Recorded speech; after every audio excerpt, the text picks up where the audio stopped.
Ladies and gentlemen, oh, you know what time it is? It's game day! Welcome to the Spurs Talk Show this bright and early Saturday morning.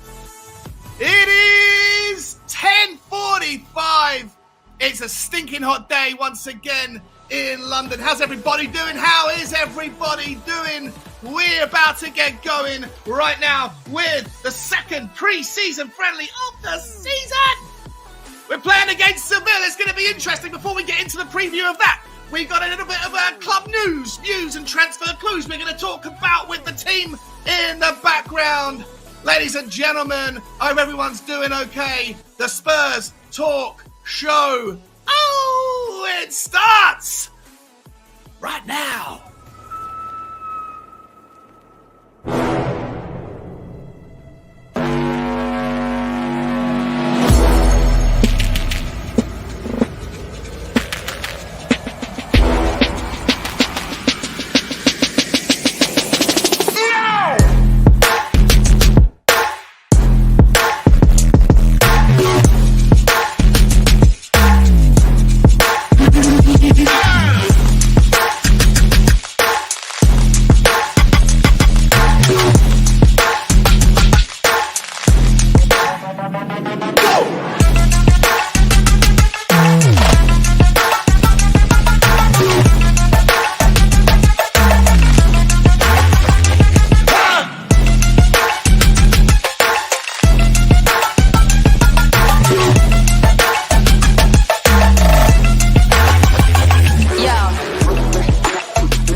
Lovely touch from him though. Harry Kane, Lucas Moura, can you do something, please?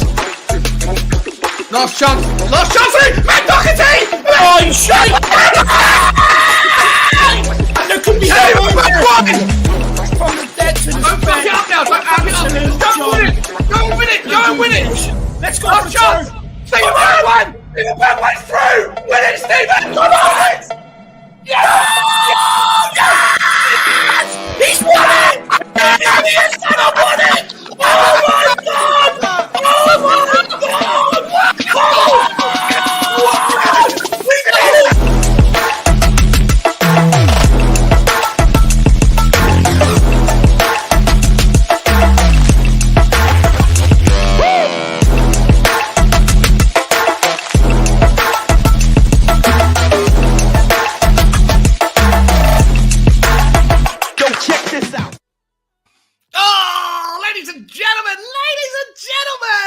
It's a good time to be a Spurs fan as you wake up on this Saturday morning and we got things to do, we got things to discuss, we got games to play, we got injury news, we got team news as soon as that drops in just a moment or two, and we got some great people in the background to bring us the show today against Sevilla out in Korea for game 2 of the Korea series. Before we get to anything else, let me just say hello and welcome to the members of the Spurs Talk Show, the puppies and the ponies. Let me start with the ponies. On your bike, Scott, my man. How are you, my friend? Benny Kaufman, Amir Sada, Aaron Dove, Lazy801, Cratch. I've already seen him in the comments. What's happening, Cratch? Daniel Larson and Brian Daigle.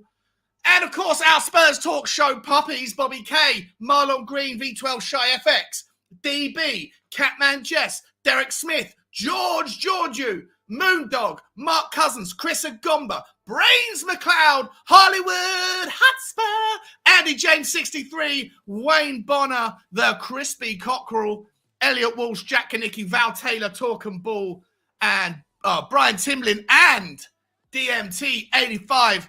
Thank you all for your support and your continued interest in the channel. It means the absolute world. What we're going to do today, ladies and gentlemen, we're going to do the similar sort of process we did last time out against the Korean All-Stars. We're going to do the watch-along. We've got the 2 guests in the background. As soon as the watch-along's done, we're going to put the link. We're probably going to put it out first into the members' channel to give them a priority because of their support. And I haven't, as of yet, got around to doing a proper members show. I need to get on top of that. I'm sorry, very sorry for my lackluster approach on that regard. And then after that, depending on how quickly it happens, we're going to get on to everybody else in the chat. So hang around.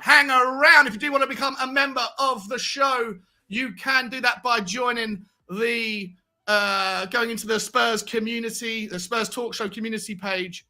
And from there, you can hit this link that is going to be shown. Where is it? Should be there somewhere. It's not there. You can't see it yet. Oh, you can see it. There you go. Also, last bit of admin, just real quick. If you do want to join the Spurs Talk Show Fantasy Premier League team, then the link is in the chat. I'll put it in the chat. It's also on the screen there. Just go to fantasy.premierleague.com/league/auto-join/AF61M7. It's free to join. It's free to play. And the winner overall at the end of the season will have my hard-earned pounds and Bitcoin or whatever it is going to go to buy you a nice Tottenham shirt, either for this season or for the start of next season, with whoever you want on the back of it and whatever number you choose to have. So absolutely free to join. If you are into Fantasy League, then why not participate? You can do that. AF61M7. Ladies and gentlemen, we're 6 minutes in. Let's see who's in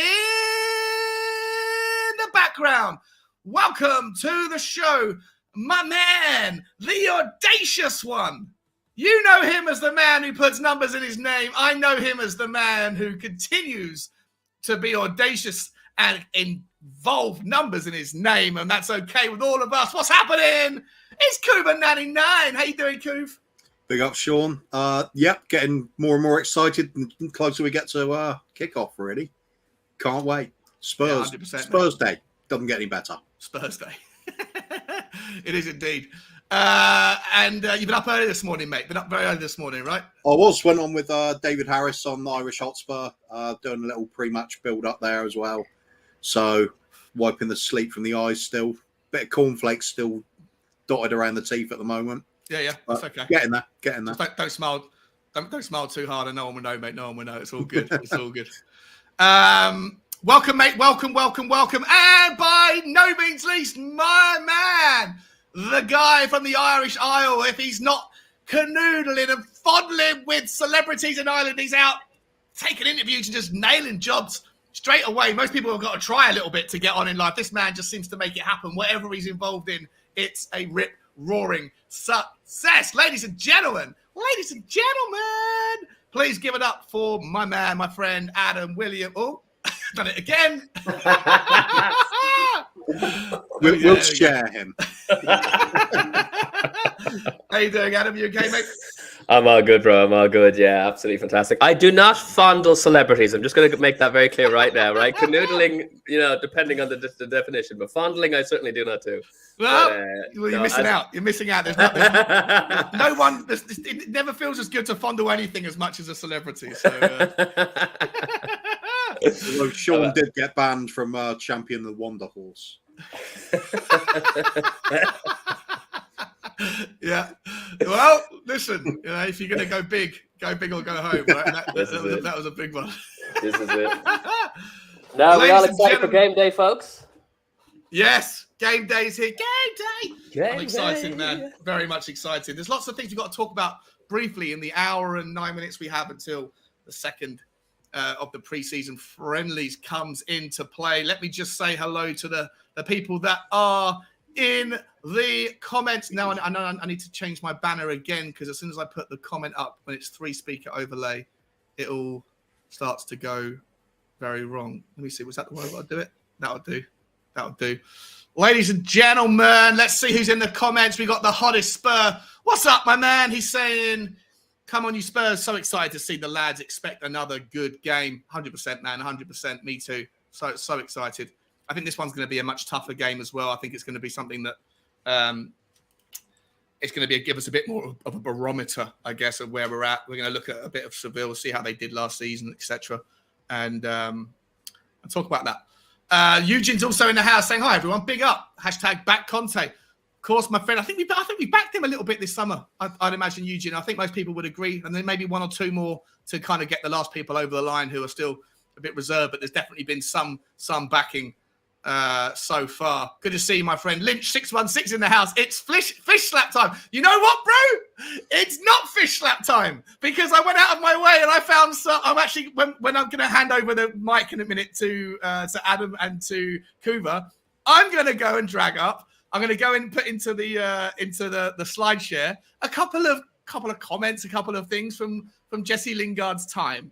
For those of you who don't know, when I said that Jesse Lingard could play wing back, and Lynch was saying no chance. He's never played wing back. He's never ever played wing back. And I said he has played wing back, and if he hasn't, I will get a fish and slap it across my face. And ever since then, Lynch has said every time he comes into the show, he's saying, "Where's the fish, Sean? Where's the fish?" And I promised you last week, bro, that I would I'd give myself a week's notice, and I've done that, and I've found the answer. So just bear with me, my man. Bear with me. Good to see you, though, bro. On the other hand, you could say Harry Kane plays in goal because you can find footage of that as well. Yeah, I haven't found footage. I've found quotes and articles that are suggesting that the managers are telling him to, improve in his ability to play here or to get ready to play more there. So it's more of it's more than just a flash in the pan. I hope it's going to be satisfactory. If it's not, then we'll have to go to a vote. In fact, I'm not going to go to a fucking vote. There's no democracy here. Get some fish fingers on standby. Compromise. I have got some packaged salmon downstairs, not the full fucking weight of a salmon, but little fillets that you can tickle yourself with. Good to see you, Cratch. What's happening, my man? Big up, everybody. Hashtag keep it going, Levy. 100%. Nice one, man. Well, big up, Cratchy. Good to see you, buddy. Anthony Gray's in the house saying, good morning, all. Good morning, Anthony. How are you, my friend? How are you? Not sure what that is. I think he was annoyed we were late, maybe. I don't know. Lynch is saying he's dancing. Crispy Cockerel saying, morning, guys. What's happening, Crispy? Good to see you, my friend. Hope you're doing well. V12 Shy is in the house. What's happening, Shy? Hope you're doing okay, my man. Eddie Ryan is also here. What's happening, Eddie? Good to see you, bro. Is the AC already on? Yeah, it is. It is, man. It is. I sweat like an unhealthy amount. So, yes, it's already on. But it will go off again in a moment. OCD. Soren, you're in the house. What's happening, Soren? Hope you're doing well, my friend. The boys are back in town. Come on, you Spurs. Come on, you Spurs, indeed. Good to see you, buddy. Lynchy saying big up, Sean. I've got the our quotes acceptable, guys. We'll see. We will see. We will see in a short time. All right, listen, let me start off by, I just want to get, guys, if you don't mind, because we've got an hour and 5 minutes, and I just want to spend the next 15 minutes just briefly talking through a little bit of Tottenham news and transfer views, because otherwise it might get lost, and I think it's worth talking about. So I'm going to start by a lot of this stuff maybe kind of rehashed or not, but the first bit of news I want to show you, in fact, let me get it up on my screen. Oh, yeah. Where am I? Here we go. Spurs. This is from the Football Fan Card, but actually it's they're just linking to a few other things here. Tuto Mercato web journalist Giacomo Cobelis has claimed that Spurs are one of the top clubs eyeing a swoop to sign the Argentinian international Rodrigo de Paul. This came out like an hour ago, referencing something else from yesterday. There's been other news articles that have said it's more likely other news articles saying that he's already turned it down. I don't know. I'm just picking the initial story to go with. He's a midfielder. He's probably like in the same sort of mold as a Paqueta and Kuva.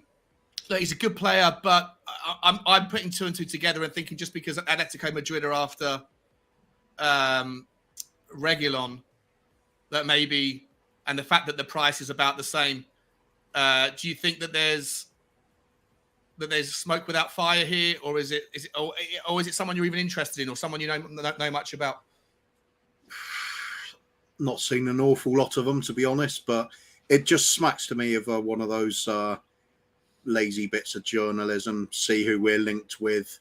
Oh, look, so and so's Argentinian. We've got Romero. Therefore, I don't read anything into that. There's nothing. No concrete sources there. Nobody. No. Just a. And Calcio Mercato are like. Yeah, exactly. I mean, they're good for like fan channels like us because they bring up the new link every 5 minutes. But the vast majority of them are never on the money if they're early, are they? Absolutely. I'm not reading anything into it at all, really. Okay. Adam, my man. Have you heard much of this guy, Rodrigo de Paul? I have absolutely no idea who this guy is, so it definitely is one of those things where it's like, we're gonna get linked with everyone and anyone, until September arrives, and I think if there's any connection whatsoever, as Kuva says, there's an Argentinian connection. Like these are things that we're going to be seeing all the time, and considering like it's people like to have to feel like they're coming in with a scoop. Do you know what I mean? And at the minute we're there's more plausible links to the likes of James Maddison, and then but like you got to also think about like this guy's a striker, right? No, he's a midfielder. He's an attacking midfielder. Oh, he's an attacking midfielder. Okay. Yeah, he's in the kind of he'd be like a Maddison, be like a Paqueta. Okay. That's where the link's coming from. And like I say, I think it's mainly, I believe it's probably just because Mercato have just gone, who have Tottenham got on the way out? Reguilon's on the list to go out. Where's he likely to go? Oh, there's interest from Madrid. Oh, let's just put 2 and 2 together and link the two. Yeah. Sort of a domino situation. But I mean, like, I reckon that we've still got to consider the homegrown quota at the moment. James Maddison makes an awful lot more sense. Like, it doesn't necessarily mean that that's going to happen. There are lots of reasons to believe that he wouldn't have an interest in joining Spurs in spite of the massive renaissance we're having. But James Maddison, you're talking about? James Maddison, yeah. But I still think that's more likely, connection. More likely that we'll actually someone that we'd be interested in and going after. The odds on Tottenham signing him crashed in from I think 11-1 into less than 2-1. Wow, like 7-5 over the last 48 hours. I'm a betting man. I watch all this stuff, and just for what it's worth, like the prices move all the time based on volume, not necessarily based on strength of interest. So. There's plenty of players that we've been linked with that the price of us signing them have come crashing in and then fly back out again. So I wouldn't take too much of it, but for what it's worth, Adam, we'll stay with you quickly. What are your thoughts on James Maddison? We haven't spoken about it on the channel. The links are pretty strong. Do you want the guy? Would he be the final piece of the puzzle, at least in the midfield options, or is there someone else you'd rather see us go after? No, I think he's absolutely excellent. Like he would solve quite a lot of problems in that area. Like obviously we know that we if we're like, for me, I don't think that we're desperate for an attacking midfielder the way that a lot of people think we are, because that's just not the system that Conte plays. His two he plays with more box-to-box midfielders, or more defensively minded midfielders, because as I've said before, the front three plus the wing backs are the creative players. They are the attacking players.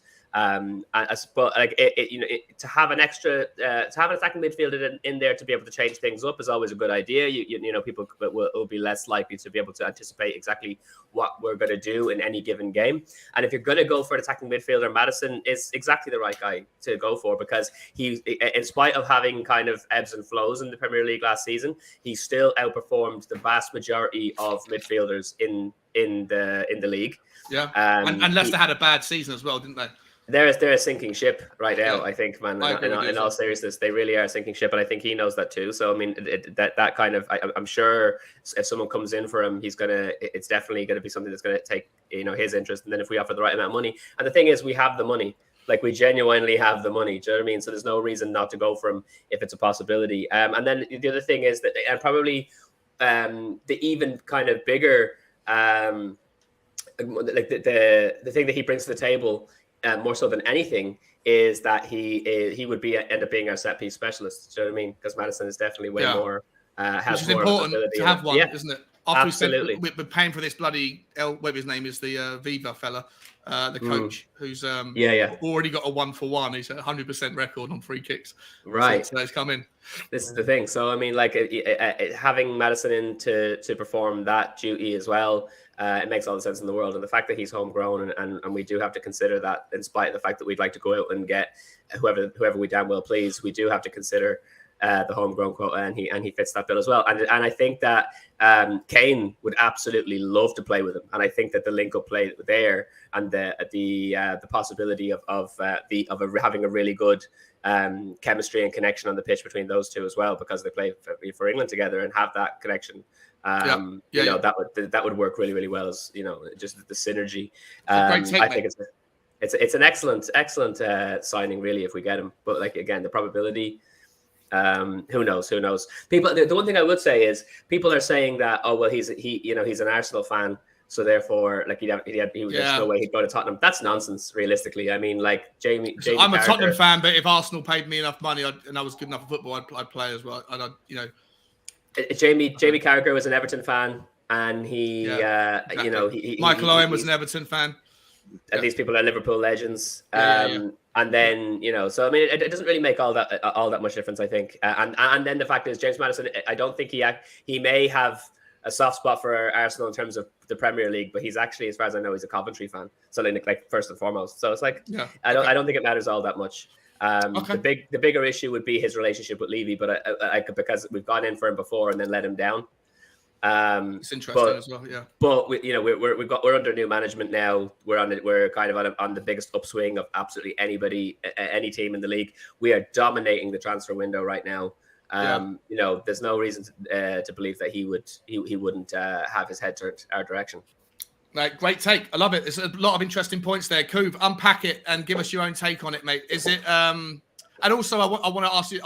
I'll take it wherever you want, but I want to add a second part to the question. If you like the idea of the transfer, and it costs 60 million or something silly to get it done, does that then mean we have to then settle for what we have at the back? Do you think, or do you think there's still room to be able to do a Maddison style deal and also go and get Bremer and Dicker, take your pick of the centre back? Okay, first of all, doing the Maddison bit. Yeah. As far as I'm aware, he's not got any sort of affinity for Arsenal in particular. It's more Manchester United and Coventry that used to be his local team. So I think the Arsenal rumours might have started up when we messed up his potential transfers to the Premiership a few years back when he was at Norwich, and we sort of pulled out of deals early. We could have signed them a long time ago and didn't on a couple of occasions. I think he's got sort of more of a dislike for Spurs rather than a like for Arsenal. Perhaps might come from Gunnar's reading more into it than that. Perhaps, who knows? Only he'll know in his heart what he's really looking for. But I think it'd be a great signing as well. It does beg the question: where does he fit in the team? Because he's not a natural for this system. On paper. However, if you get a player that offers all that ability to you, free kick taking, eye for goal, eye for a killer pass, little bit of flair, something unusual with the potential to unlock the opposition, you find a way to put them in. Conte's no mug. He will find a way to manipulate. I think he could play off the left, couldn't he? He could play off the left. You could almost have if you had like Sonny, Kane, and let's say Kulu as your starting 11 in the free, and then as a backup you could have Maddison, Richarlison, and Lucas Moura. That's a fucking tasty like A team, B team as a forward line. And then you could also use Maddison obviously during games in the middle or in a 5-3 in a 5 midfield. Or sometimes with lack of other forwards available, you could injuries, drop in Maddison behind a front two even instead of a front three. Which certainly has been done before by Conte in a sort of more of a 3-5-2 formation, but or 3-4-1-2 if you like. That it gives us possibilities that we don't currently have. That's the main point of it. And I was looking about it. We were talking about this the other day about what about the idea of getting Maddison and a Depay? If he's going for 20 million, Maddison 60 million. If you look at it, 80 million for the pair of them to shove into the forward line, I think that would be a hell of a thing. Well, then you'd have we wouldn't know what to do with ourselves. 7 forwards. So we'd be a bit we'd be looking to offload things. I think that's the other thing that brings into the second part of the question. If we spend all this money on the likes of Maddison, and I'm going to throw Depay into it because I bloody love the idea. I love Depay as well. I do love Depay as a player. but I think you've got trouble with him. Like I think about Richarlison, there might be trouble there. I also think you'd have trouble with an underplayed Depay. Yeah, maybe. But I mean, Conte and his team would sort out any problems with Depay. I'm sure of it. I can't think Depay's going to arrive and then, want to hang up his boots practically, do an Ndombele. I think he's got more ego about actually playing the game and, saying, wants to play rather than, yeah.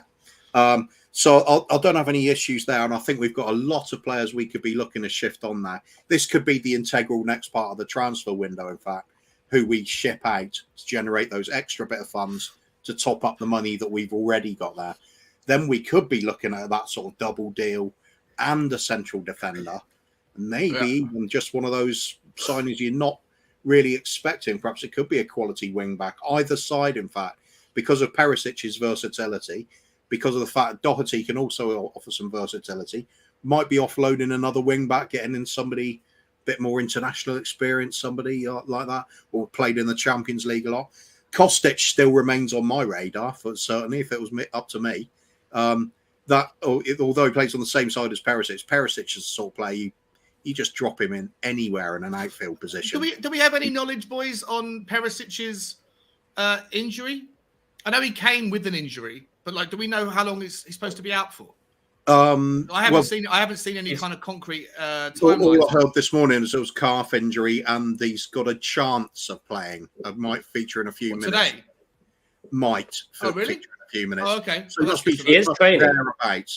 He's training with the team, so you would imagine that he'd get a few minutes if he needed, if they wanted to give him a run out. Yeah, okay. They're just going to manage it sensibly, aren't they? If he's ready, he's ready. If not, they're not. They won't risk him. Simple as that, really. Okay, so I'll tell you what we're going to do, Kuba. I want to move over to a different take, right? So, where is he? Not Hugo Lloris on this one here. So, hang on a second.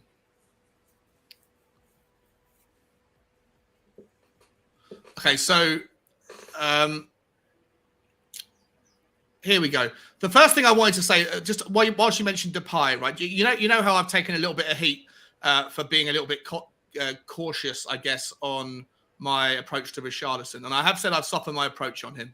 I absolutely have softened my approach on him because I think he had a good debut, but just to make myself feel like I'm not entirely crazy. Harry Redknapp has come out and said essentially the exact same thing that I was trying to get my point across, and he was saying, Redknapp speaking at the launch of Spitch's all-new season mode, exclusively told Express Sport, "I'm not sure on Richarlison, really. Not sure where he's going to play, if he's going to play. He looks to me as if he doesn't. It looks to me if he doesn't play, he's not the type of lad that's going to be a happy bunny. If he's not in the team, I think he will be a problem. But if he's in the team, he will have to play up there with Son and Kane in behind. Whether he plays 3 at the back, 2 in midfield, I'm not sure yet. But if he's not in the starting lineup, I think he could be a problem at Tottenham. The jury's still out on Richarlison for me, but I like their other signings. The squad looks strong. I like the lad from Brighton, Bissouma. That's a strong signing." So that was kind of like the whole point I was trying to make with Richarlison before. Right? Not that he's not a great player. It's just the potential problems. And I think the same could be said, obviously, if we go after someone like Depay. Love the player. I prefer Depay as a player to Richarlison for my own personal take. But do you think that there is? Are you guys still just? Oh, the hell is that? Hang on a second. I'm going to get rid of that. Sorry, I'm getting some noise coming through. Don't see anything happening here. Sorry. No. I could hear something coming through my earphones. It was one of the tabs open had a video playing. Just quickly to kind of to bury the conversation. Do you feel like that is Depay someone, Cooper, that you still want, even given the fact that we might even have a problem with? I hope we won't. I hope I'm wrong, but there might be a problem with Richarlison. Do you still feel like Depay would be someone that you'd like to have in, or would you want to see Lucas Moura be moved on to make room for him, or are you happy with 7 in the midfield in the offensive line?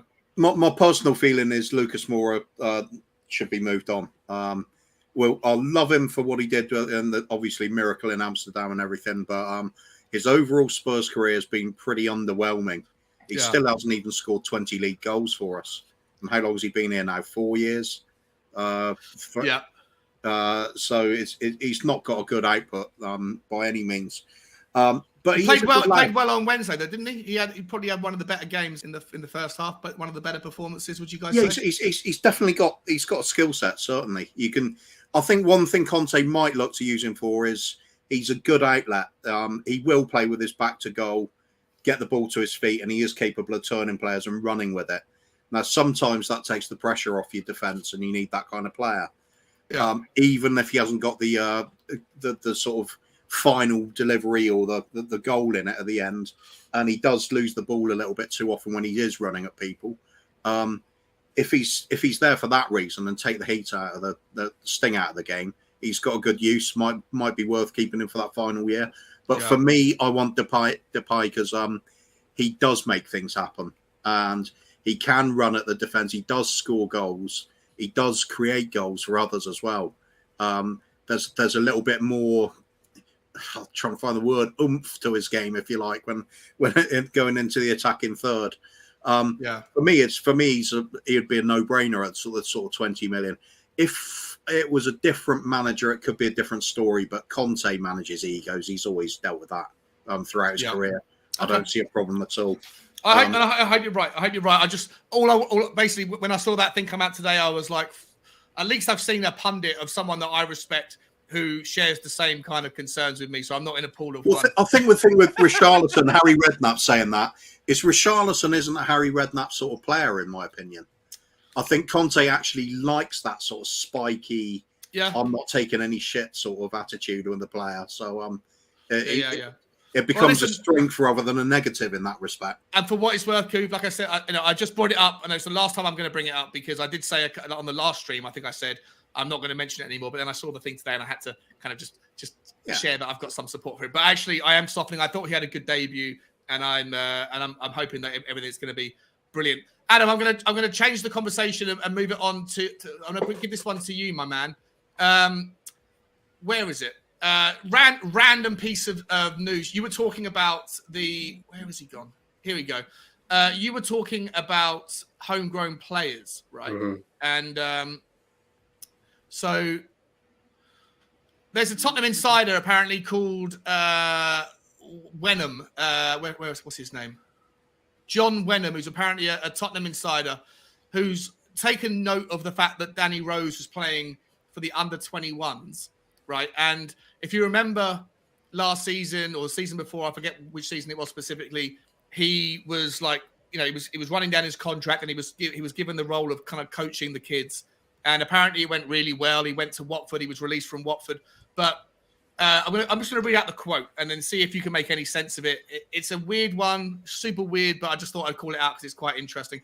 He says, I went to watch the under-21s the other night, and to my absolute disbelief, there was Danny Rose. I hadn't seen any media or any story in regards to him. To see him there and actually playing was beyond bizarre. I presume he was doing it just to stay fit, or maybe he's looking to get into coaching. Because I'm going to pause right that quite quickly and say, I do remember when he left Tottenham, he did say he'd love to come back and do some coaching, right? But anyway, the quote continues. From all the reports I've heard, the academy staff seem to love him. There is another angle, another possibility. I just wonder if Tottenham look at an option to register him as a coach/player and basically only play him in the under-21s as an overage player, but he would count as homegrown and club trained, which is very useful for Champions League and Premier League squads. He joined as a 17-year-old from Leeds and came through our academy. It's an interesting angle to look at. He could come on very low money and he would come in and do his coaching badges at the same time. Liverpool did it earlier this summer with Jay Spearing. Clubs do this. That could maybe happen. So I don't think the suggestion here is that he's ever going to play for Tottenham again. But in terms of the rules of the homegrown, home-trained rules, maybe there's something to it. And John Wenham thinks there is. What are your thoughts? Yeah, but I'd need to know more about how does the under-21 thing work? Like, is there what's the rule there? Are they? Is it a case of you're allowed to have one overage player in the under-21s? I don't understand how that works at all. And I personally have a kind of a love-hate relationship with Danny in the sense that He's done some incredible things for us. There are some tremendous goals that he's scored from the left back position, and he is a. You can't say that he's not going to live long in the memory of Spurs fans who, when he was putting in an incredible stint for us with him on the left and Kyle Walker out on the right. However, I also remember him getting particularly up his own backside towards the end of his tenure with us. I actually found it really, really cringy when you saw in the All or Nothing documentary, when he goes over, he wants to leave the club. He goes over and sits down with Daniel Levy, and he's like, "So what's the story with Inter Milan?" and blah blah blah. And I'm like, "Dude, you're making yourself sound like an absolute knob, because why would these teams be interested in you?" It made him seem like he had such a big ego that he's like, tell me about Inter. Inter? Yeah. You're talking about, dude, the end of your Tottenham career is over. You're not going to Inter. So he's sort of I don't know what kind of that kind of attitude.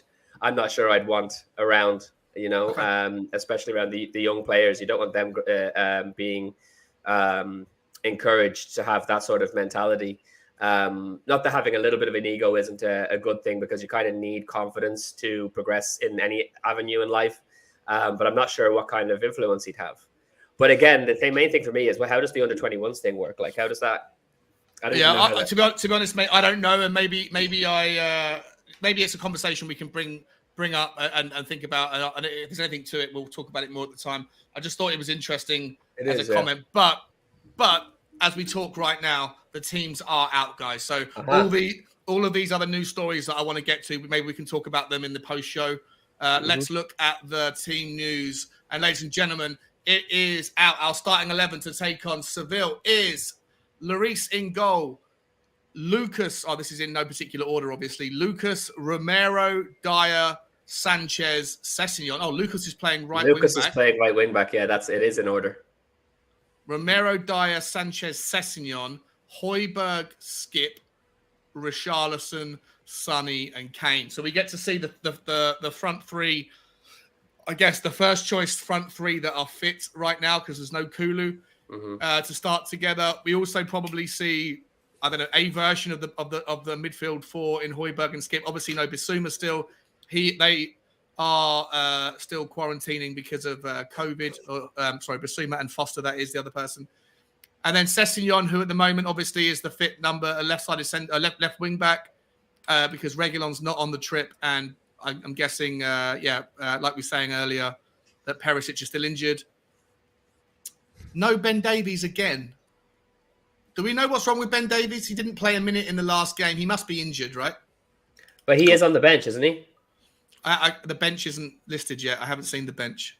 So I think it's got to be a case of just managing general fitness levels, hasn't it? Because there's no way Conte suddenly trusts Sanchez over Ben Davies. He is on the bench.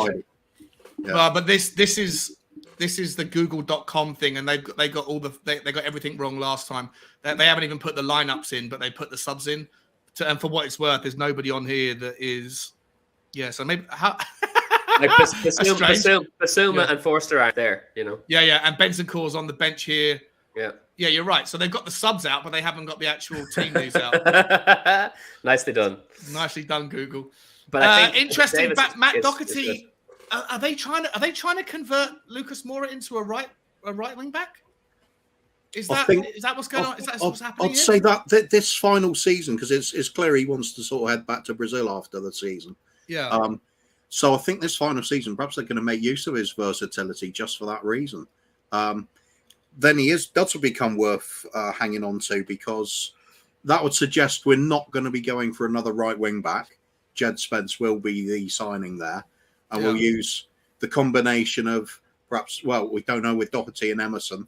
It looks the way if you look at body language and the way players are with them as well, you'd imagine Emerson is going to be staying, because he seems to be very settled. He looks happy. And he's the most defensive of all of the options we have, right? Doherty can go forward.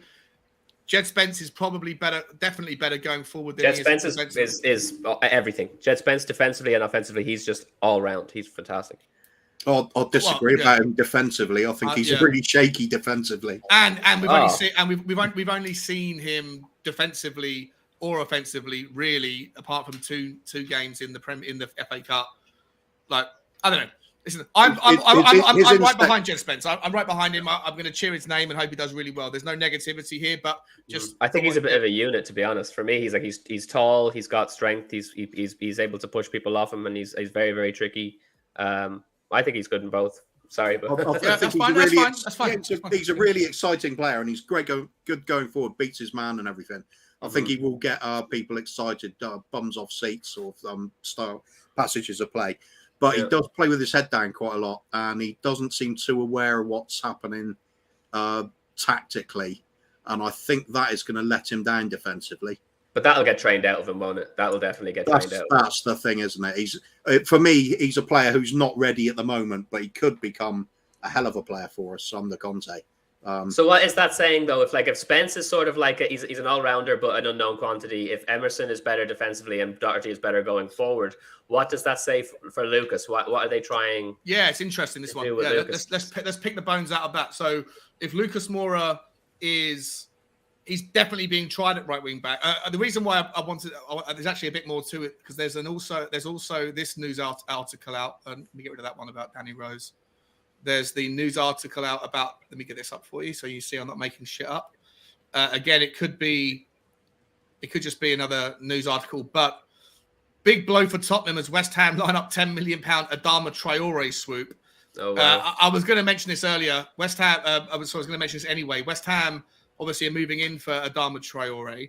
And I was going to say, before I saw the lineup, and maybe now I'm rethinking it, was there any justification maybe in getting a utility player? Because according, the article here from ESPN is saying that Spurs want to sign him again, considering his ability as a utility player to play either on either wing, through the middle, or in the wing back role.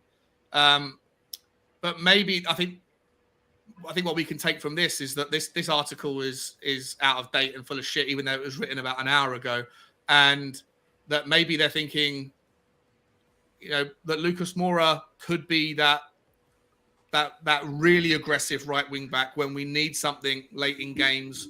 Well, what if we consider that if the wing back positions are completely filled for the season coming, and Conte wants variety. One thing we need to consider is the fact that Doherty finished up last season before his injury on the left wing. What if he's considering having Spence, Emerson, and Lucas as options on the right, and Doherty, Sessegnon, Perisic as options on the left? So you've got three on each flank. Yeah. It could also be, actually, somebody's just said it in chat as well. Craig Bowler there. Well, not often I agree, Craig Bowler, but he's saying I wouldn't read too much of it. It's only about fitness. The minutes are more important than which positions players are in. That, I think, is going to have some truth to it at the moment. I don't know. Look at the rest of the team that's there. Every single other player that's been is put in their rightful position. It looks like they're set up to play where they're going to play the rest of the season. Why would you do that with Lucas only? Like, every single other player is playing where they're going to play. If you want to have a look at Son, Kane, and Richarlison starting up front, where's Lucas going to play then? You fitting him somewhere. He's not going to be one of the central two, the midfield. So, but why isn't Doherty playing? You'd have thought that if you wanted to see the makeshift best 11, then you could have had Richarlison on the right, Sonny on the left, Kane up front, Doherty right wing back, or Emerson. Neither of those have been chosen. And that's it. It's juggling the fitness levels. It could well be that. But that means that only Emerson or Doherty are going to get either one of them is going to get 45 minutes, or both of them are going to get 25 minutes or whatever. I think Doherty gets 45 minutes on the left. I think Emerson will come on, get 45 minutes on the right. Doherty will get 45 minutes on the left. That makes sense to me. That does make sense, but I fucking don't like Doherty on the left. He looks so predictable. Every time he gets the ball, if there's more than a yard of space in front of him, he pulls the ball inside and he takes the ball with his right foot. He's so predictable. Any smart right wing back or right midfielder for any opposition, all they're going to do is literally just show him down the byline. They're just they're always going to be half a yard on his inside because they know that he wants to do it, and he's never going to take someone down the byline. He in his last few games, the goals and assists he got from that side of the pitch are actually quite outstanding. Like, in the last 3 games, he scored a goal himself. Harry Kane with the cross into the box, and I think it was Doherty headed it in from that side, rushing in from the left, and then he also from the left crossed the ball into Emerson, winger to winger, and scored. Emerson scored a wonderful goal. So I don't know. I think Doherty actually performed quite well. As much as what you're saying is not entirely inaccurate, I think he performed pretty well on the left wing back. I really do. Do you want him? But do you actually want him? Sorry, Kuv. Do you actually want him to ever be at left wing back out of any other reason than necessity? Because there's injuries to Sessegnon and Perisic.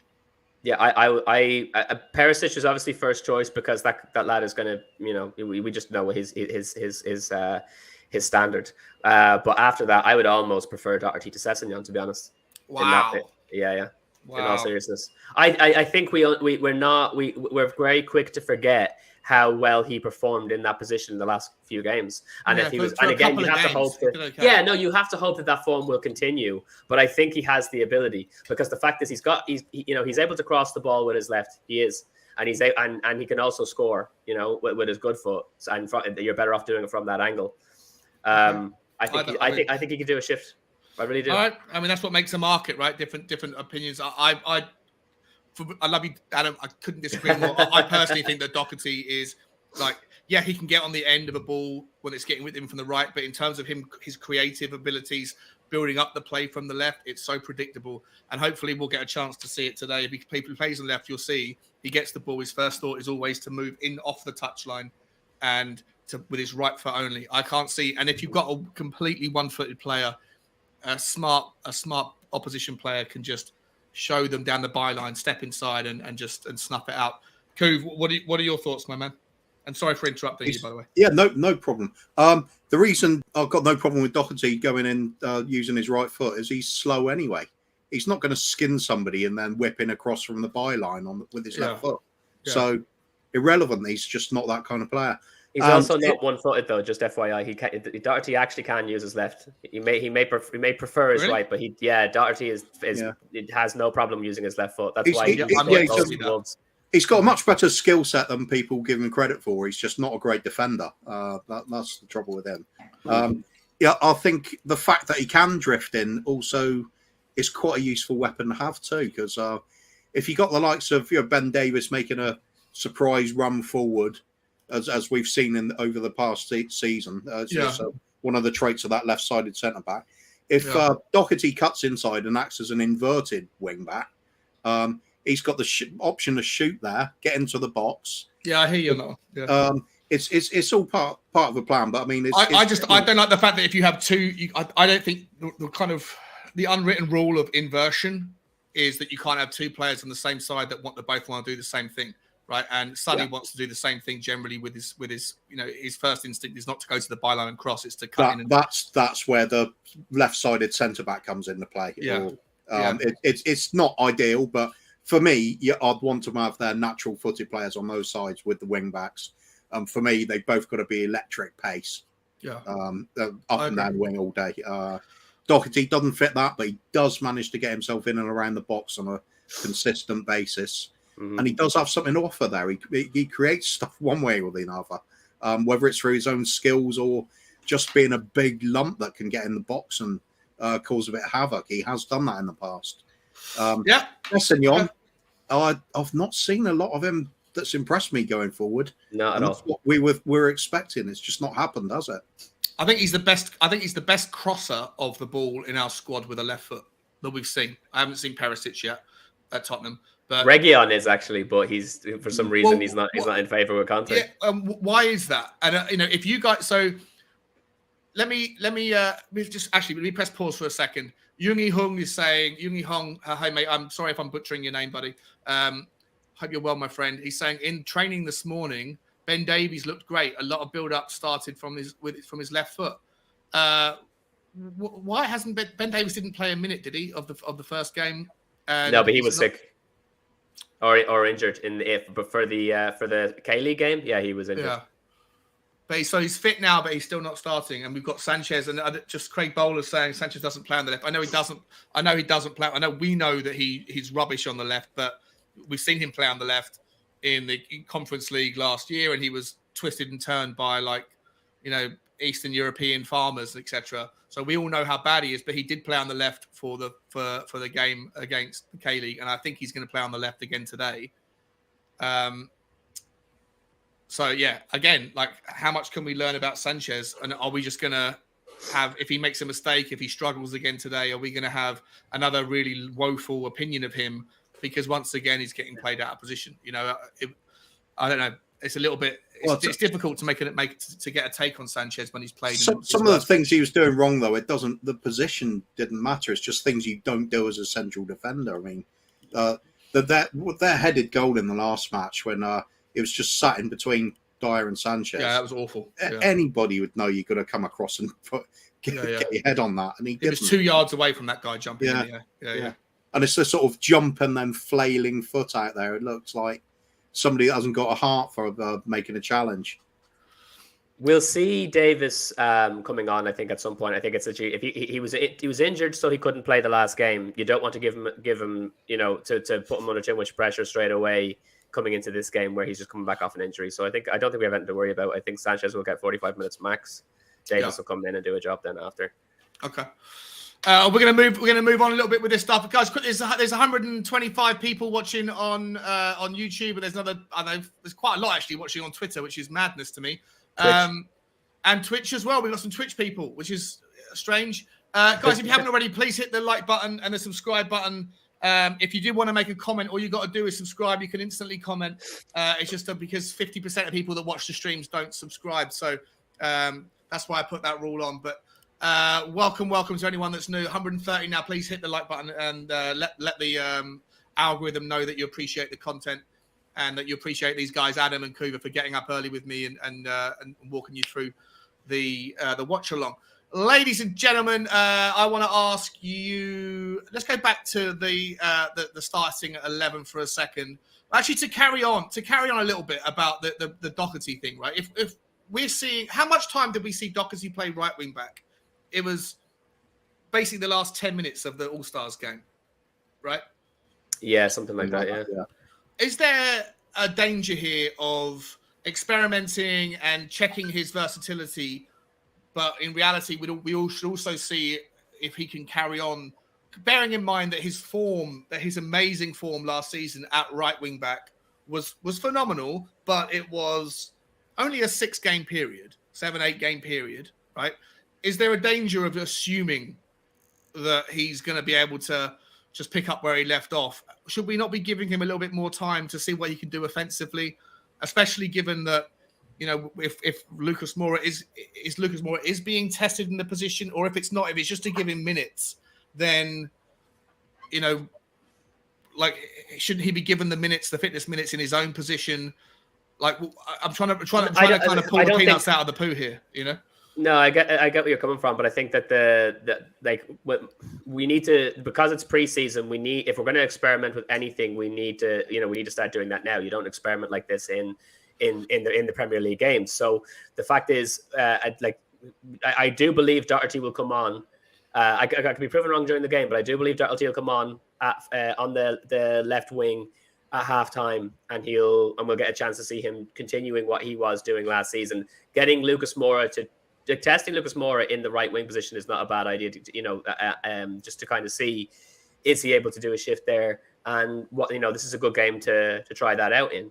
But it'll literally only be for 45 minutes. Then you're going to get Emerson and Doherty on playing in those two positions, and that's probably, that's when we'll get probably a better sense of the way that Conte will actually want to line them up, because you're going to get Ben Davis on at that point as well, which means that almost certainly you're going to go from testing a couple of things to getting the real deal going.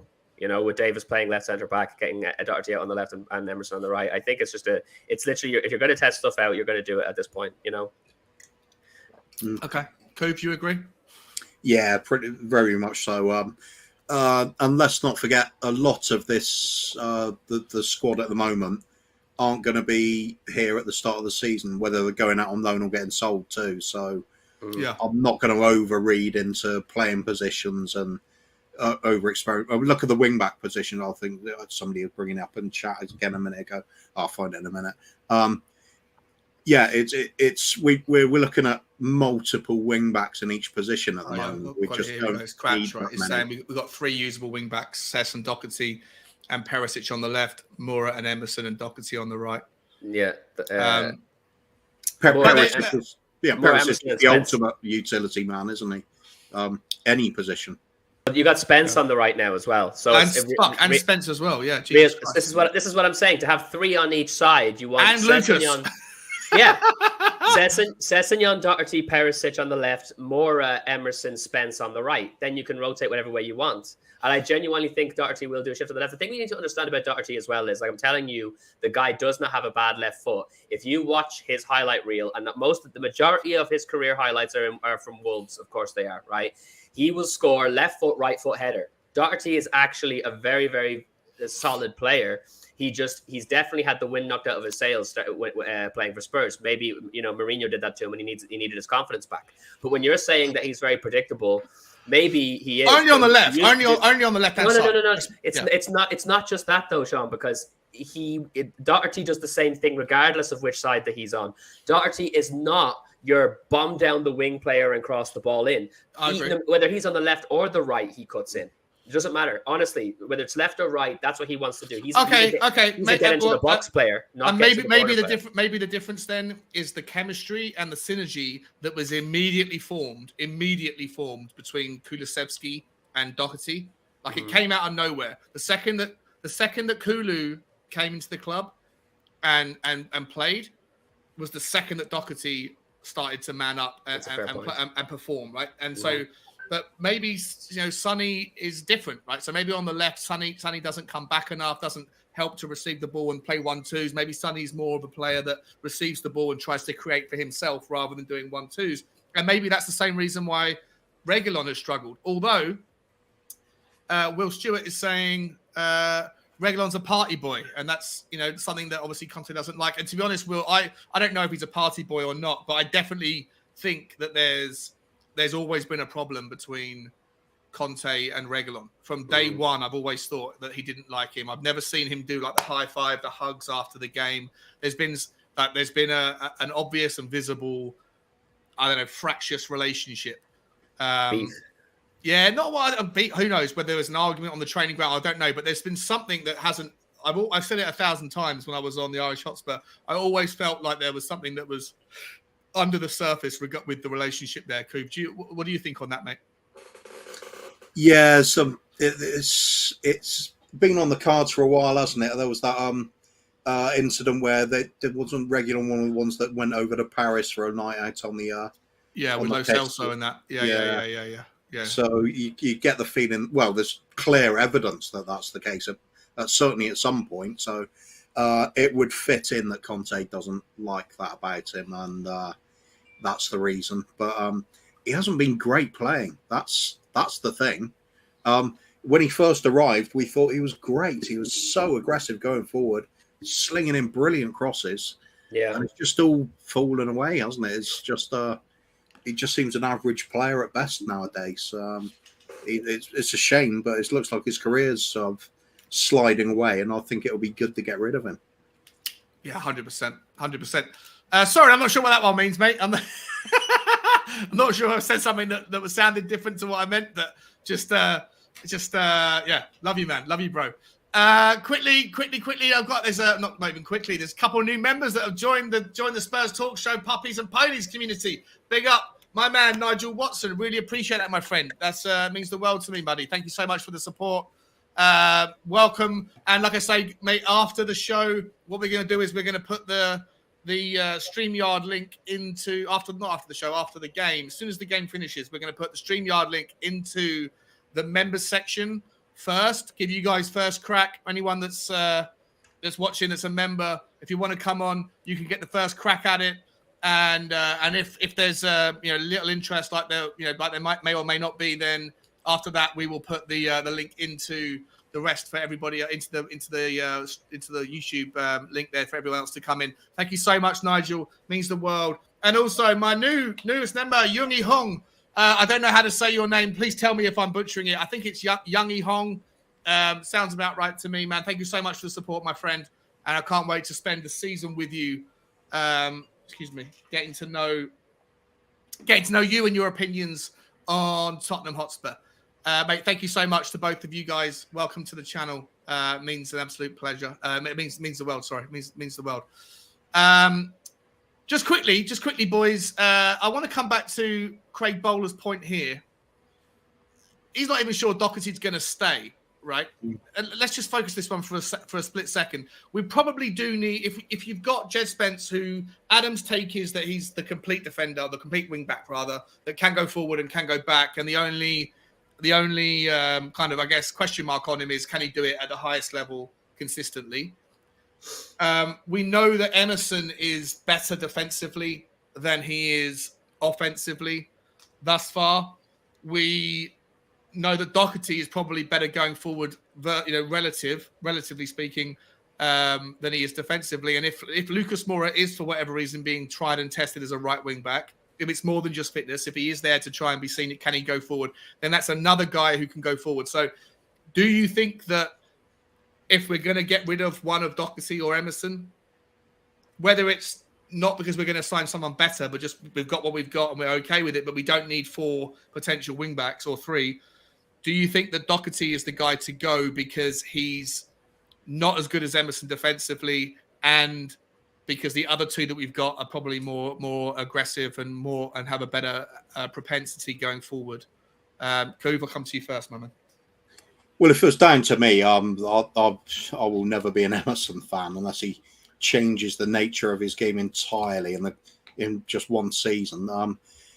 So I'll look at the wing backs as being their primary role is to offer that attacking outlet to give the flanks some width, the attack some width when they're and get in some crosses, get in some shots, really offer themselves as more of a winger than the back, really. So for me, Emerson doesn't do any of that, or does it badly. Maybe he'll improve. I don't see it.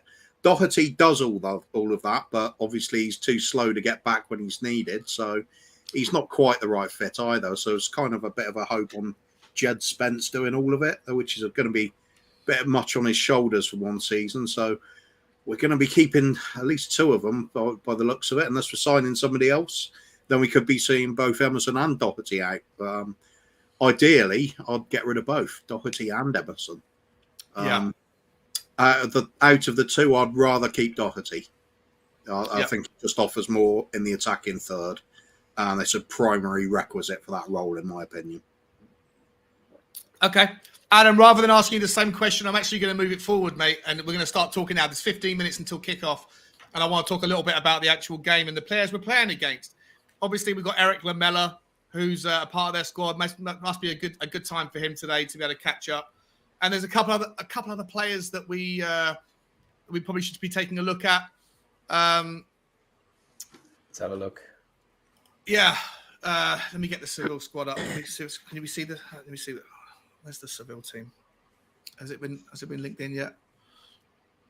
Let me see if there's a squad. Yeah, Lamela is starting. So we've got Eric Lamela that's starting. Campos, right? Another fantastic player for Seville. Apart from that, they've got Merb, Papu Gomez, Jordan Fernando in the midfield. They're playing a 4-2-3-1 formation. Is there anybody that you're looking at in this game particularly that that might be of interest to you, that Tottenham could be interested in, or is this just more like there's no real links for any of these players, is there? No, and I don't think that there's no reason for us to be linked to any of these players either. To be honest, it's like there's no one that stands out as like being on the level of ambition that we have at the moment. There's to be fair, there's very few positions that realistically I can see us wanting to fill. For the remainder of the window, you've got preferably another centre back and then an attacking midfielder just as an option. I don't think we're desperate for much else, and certainly none of the players that are there fit the bill. So the chief thing about this game, I think that we do have a superior squad, and I think that it's going to be very, very enjoyable to have to play against Eric Lamela. For me, I was very sorry to see the back of Eric Lamela, if I'm quite honest. Now, it didn't mean that he didn't have to go, because he definitely did have to go. You know, he wouldn't get into our squad now, but at the same time, Lamela, he was a flair player. He was one that was always exciting, regardless of what you thought about him. He was always exciting to watch. The guy was an absolute workhorse. He gave everything, every single minute that he was on the pitch. He was always the one. Whenever he came off the bench, it was like the team got a new lease on life. Even if we didn't go on to win games or whatever, you saw the injection of energy that him coming onto the pitch would bring. And it's something that is, you know, I was definitely kind of, as much as I knew it was the right thing to do, definitely had kind of sorrow in my heart the day that he moved on, because he brought us quite a number of good memories, apart from anything else, especially that Rabona against the Gooner. So I mean, you know, I'm very excited to see the kind of reception that he gets when we play against Sevilla today.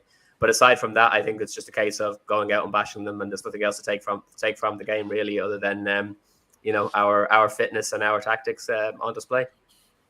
Yeah, 100%. I want to bring up Jules Koundé, right? So there's a lot of or Koundé, I don't know how you say his last name, but there's obviously a lot of links, Kuv, that are coming to him, that are coming about him, that might, you know, he might be the final piece in the defensive puzzle. Especially now that Chelsea aren't after him anymore. Yeah, and you know, he is, the links are strong. The links are strong. They're not coming from like Calcio Mercato. They're coming from you know, some of the bigger kind of whatever names you want to call them, like the Paul O'Keefes of the world, the kind of Twitter insiders. He's not playing today. I've got horrible what's the thing? Indigestion, burps, whatever. Today, I don't know why. He's not playing. I think he's had a calf strain. Someone's saying he's had a calf strain since May. Where is he? Where is he? Where is my man? I can't find it now. But yeah, is he somebody that you would, you know, it was a shame we're obviously not going to see him play today, but is he someone that you would like us to, you know, maybe if there was some sort of swap deal that we could handle, or you know, player plus cash, is there anything in the relationship? Must be good with Seville for us to have been able to, you know, forge a decent and a fairly quick relationship to get Eric Lamela off the books last summer. So do you think there's any truth in it? Are you interested in Koundé? Would you like him over an Ndicka? Would you like him over? Obviously, I know that you got the people at the very top of the level that are less likely to come in. But what does Koundé sound like to you as an Eric Dyer rotational player?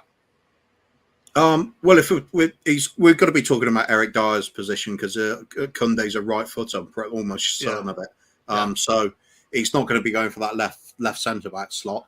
As a Dyer replacement, I think he's a hell of a lot better. I think Koundé's a quality player. As for pricing, are we actually going for him or not? Is it another? Everybody uses the word smokescreen so much nowadays, but is that the case again, or is it just press speculation? Is it just because Chelsea went for him, therefore we need a centre back, therefore we must be going for him? I don't know. I think he's a good player. A big upgrade on Eric Dyer. If we are going for it, does he play in the centre of the three though? Yeah, I mean he's a right footer, and he is a stopper. He can do all of it. Yeah, he's quality enough to do any of those. He can play in a back four or back three. Well, he's been mainly back four, obviously, for Seville, but I think he could transfer. He also offers quality backup on Romero's position, of course. So there's strings to his bow. Got to be an upgrade on Dyer, surely. I mean, I think Dyer's more in the team now for the fact he's multilingual. People will always say, "Oh, yeah, he did great last season," and Ben Davies did great last season. But are they really as good as some of the players we're linked with? I don't think so. So if we do get the chance for some of these players, you take the chance. Unless we're going to suddenly pull out the card from Mr. Levy again, goes, "Oh, no, sorry, we're a bit skint after all." We'll have to just go for free transfers, which I don't think anybody's going to buy this time, especially after the big reports of 150 million injected into the club, 100 million drawn out, and then look at the value of the transfers we've done coming in, what's going out. Doesn't quite tie together that we'd be skint at this moment, does it? So, if this kind of caliber of player does come up, you go for him. Yeah, 100%, mate. We say that because of the links, though, more so than like, is he the best option for us to go for? For me, I think that Romero is always going to be our first choice right of the back three, right? Yeah. So you're not going to bring in an exceptional player to play second fiddle to Romero. In terms of having someone to step in above Dyer, I think Bremer is a much better choice than Koundé. I agree. Yeah. So I would rather spend the money on I'd rather not look at Koundé, spend the money on a Bremer, and then next season when Gvardiol is available again, or is available, I should say, go for him. And then Romero, Bremer, Gvardiol is the dream team for me. Do you know what I mean? So I would rather not go for Koundé if it meant that we could go for a Bremer and then go for Gvardiol next season. So I think I just need a moment after you mentioned those three in the same side. But listen, you guys make a hang on a second, I put the wrong thing out. The players are coming out, boys and girls. The players are coming out. They're in the tunnel. You do make it the point that I think is massively important, right? Is we've got a replacement for Ben Davies. For Ben Davies in Clement Longley, and Longley possibly could play on the right, but in the centre. He definitely can't play on the right, but he's more of a left-sided centre back. We don't at the moment. We only have Sanchez, right, to come in if either either Dyer or Romero gets injured, right? And I mean, after given what we've seen in the last season and given what we've seen in the last 72 hours ago, it's not good enough. So for me, dragging back the Maddison conversation into it, as long as there's enough money, I'm happy to go for Maddison, as long as it means that we don't have to settle with what we have in the back four. Because for me, imagine if on day one Romero goes into a crunch tackle and I don't know, pulls a muscle, or God forbid does something worse, and he's out for 2 or 3 months, like he was last season, then all bets are off. Suddenly we go from being the quad is on to oh God, we've got to deal with Sanchez. Well, that's not a top four. That's not even a top 4 team. That's barely a top half of the table centre back. So I don't know. For me, the most important thing today is not today. The most important thing to finish up with the transfers, more important than Maddison, is to get somebody else in who can improve on Sanchez. Can I posit an option? Yeah, please. For us to have a really solid 6 to play in the back 3 and rotation. But of course, the thing is, with your centre backs, the rest of the team need rotation an awful lot more than your centre backs, especially when you're not. It's every now and again the centre backs will bomb on, but not in the same way that the rest of the team has to press, right? So you do kind of with the centre backs, you do kind of need an A team and a B team as opposed to the rest of the squad, which is in rotation.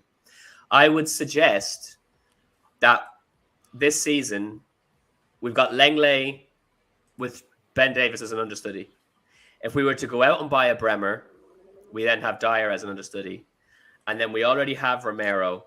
And it's sort of kind of coming out of left field, but I would play Emerson as the backup to Romero. I actually think Emerson would be a savage centre back, but better than a wing back.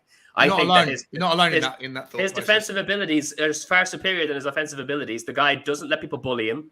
He is so strong. He's tall. He really puts it. I think he'd be an amazing right-sided centre back, and to have him as a backup option to Romero, I think he'd be unreal. Yeah.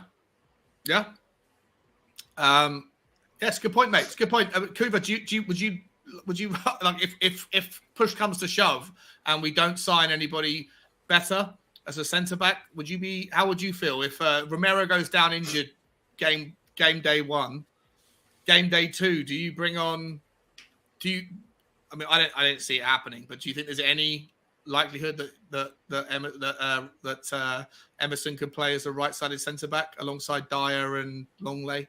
It won't happen, but would it be a good idea? I don't know. I mean, yeah, and it should be tested. This is what the Danes like that are to test for, aren't they? You know, I think he's a great defender. A lot of people agree with you, Adam. I've seen a lot of people saying the same thing, that Emerson's better as a right-sided centre back than he is as a right wing back. And I'm up for the experiment. This is what the friendlies are for. But instead, we're seeing Lucas Moura playing at right wing back. And Davinson Sanchez playing left centre back. Davinson Sanchez playing left-sided centre back. Yeah, it doesn't always make sense, but you know that's what we're. But in Conte we trust, eh? It's got to be the. In Conte we trust, but in Sean we have an opinion. Coof, what are your thoughts, mate, on the? To me, Emerson's just a poor footballer. I don't care. I just don't see any real value in keeping him long term. His defending's improved, you could argue. I just don't see that makes him any better at passing a football or anything like that. And you've still got to do that in the centre-back slot. I mean, what's so impressive about Romero is the way he drives forward so aggressively with the ball. Is that and then uses it well. He can pick a pass. He can ride challenges. He's not uncomfortable on the ball. It's all the stuff that Emerson can't do. I just think he'd be a really poor understudy for anybody. It's for me, it's just making excuses to hang on to a player for the hell of it. Yeah. I just think is he an improvement on Sanchez though? I'm not saying don't go out and replace them both. Replace them both, fine. But is Emerson a better defender than Sanchez? I would actually prefer to keep Sanchez on the right centre back slot. Really? That's saying something. Because Sanchez is oddly as well. We could do with somebody that can fill that role when needed, and I don't really want to rely on those two. Yeah. You stupid foo saying, I love that name. He's saying, what about Kim Pembe? He's going to Chelsea, isn't he, boys? I thought Koulibaly is going to Chelsea. Are they getting them both? Well, yeah, I thought I heard. I don't know. They need at least two, don't they? They need two, yeah. Yeah. And a few people here just pointing out that Koundé's only 5'10". Lisandro Martinez is only 5'8". So, and he's gone to Man United. As long as you can jump, it's not as big of a problem, you know. But yeah, it's something to consider. Paul's saying, Sean, can you do a time check once the game starts? I can be in sync with you guys. Thanks. Yeah, 100%. We're going to do that several times. I am working on, because I don't know how to use OBS, and I should learn it, but I don't know how to do it yet. But I do think that there's a way now that you can have, or from what I gather, StreamYard allow you to have a video that can play over the top if it doesn't take up the full screen and it doesn't interfere with the conversation, kind of like the music that I was playing at the start of the show. So if I was to fiddle with that and then make it just a time clock, but literally just be the very top of the stream, then I might be able to do it. Do the budget version. You just bring on a clock as an extra guest. I'll just sit here with a stop clock next to me. Not even just not even digital. Just have like an analog alarm clock. Yeah, a fucking minute timer, a 45-minute timer. Upside down. Nice. We've kicked off. We're underway, guys. We're underway, boys. Can I hand over to you for 2 seconds? I'm busting for a wee, and I'll be back in 1 second. Okay. Work away, absolutely, my friend. Kova, I don't know where. Like, I'm on 11 seconds, 12, 13. 14. Oh, I'm on 19, 20. Hang on, I'm just going to pause in a second. 20, 21, 23. Well, I'm paused on 26. Okay, 26. Okay, there we go. So we'll see where Sean right, so what I've known of Sevilla over the last few seasons, at least, manager always prefers that sort of 4-2-3-1 formation. Mm-hmm. Very much a Pochettino style of play where you'll see the centre-backs split and the defensive midfielder drop into the middle of them. And then the wing-backs push forward. So it's that kind of play. They're very quick passers of the ball, short passing game, aggressive on the attack, get forward in numbers and quickly. So they're a very exciting team. They've been tremendously successful with it. But some of their squad's starting to age now. The likes of Rakitic and Jesus Navas, a wing-back. I think they're both on the bench today, which would make sense because it's going to be quite a workout today, I think. And they're there for squad experience, but they got some good players. Ocampos, Sean's already mentioned. Mm-hmm. very tricky, skillful player. It's a good workout for us, basically. Yeah, absolutely. But I do think that we're obviously very fond of playing against teams that like to press and like to get forward as fast as they can, because then it allows us to get on the counter. So please God, we see a lot of that today, and I'd be very excited to see what now that Richarlison has started on the right. Be interesting to see if we can get some balls over to the right side of the pitch, get him to cut in and fire one away. Will today be the day that he scores his first goal in a Tottenham Hotspur shirt? And speaking of the Tottenham Hotspur shirt, I actually think that looks pretty nice. It looks nicer than I gave it credit for. With the socks, it kind of all balances out a little bit, doesn't it? Yeah. I actually think it definitely looks better on the pitch. To be honest with you, the black jersey from last season is now my favorite Tottenham jersey of all time. But when I first saw it, I wasn't into it at all. I think this is the kind of jersey that may grow on you like that. Yeah, I think so.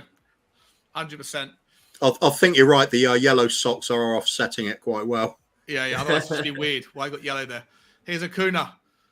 Eric I suppose the other theory, of course, is because it looks like scuba gear. We might be anticipating the downpour again. Or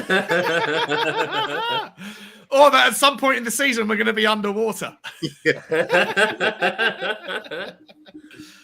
Free kick to Seville. 3 minutes gone. Guys, for those who are looking to sync up, the time on my stream is 3 minutes and 4, 5, 6, 7. Are you guys with me? I'm 1 second behind you. I'm 1 second behind as well.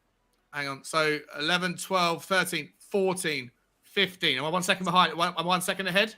Yeah, you're 1 second ahead. Yeah. Okay. Done. Cross comes in. Oh, what an early chance for Seville. Headed chance, sort of 45 degrees, sort of angled in from outside the box. Who's number 30? It looked like a bit of a free header, didn't it? Carmona, Christian Romero. Oh no, Romero gets beaten in the air. He did enough to. Yeah, he did enough to keep him put him off. Though. Yeah. Bit of a shove in the back, if you like. Yeah. Seville starting the brighter. Here comes Sonny. Sonny in the centre. Tries to get it past. He does. He gets it through. Here's Lucas Moura now in the right wing back spot. Looks forward towards Richarlison, who draws a foul. Does he? He does indeed. Oh, love that about Richarlison. They really went for him, though. It wasn't even. He didn't throw himself down there. He got clattered. He got absolutely butchered. I don't understand what was going on. Oh, right in the face.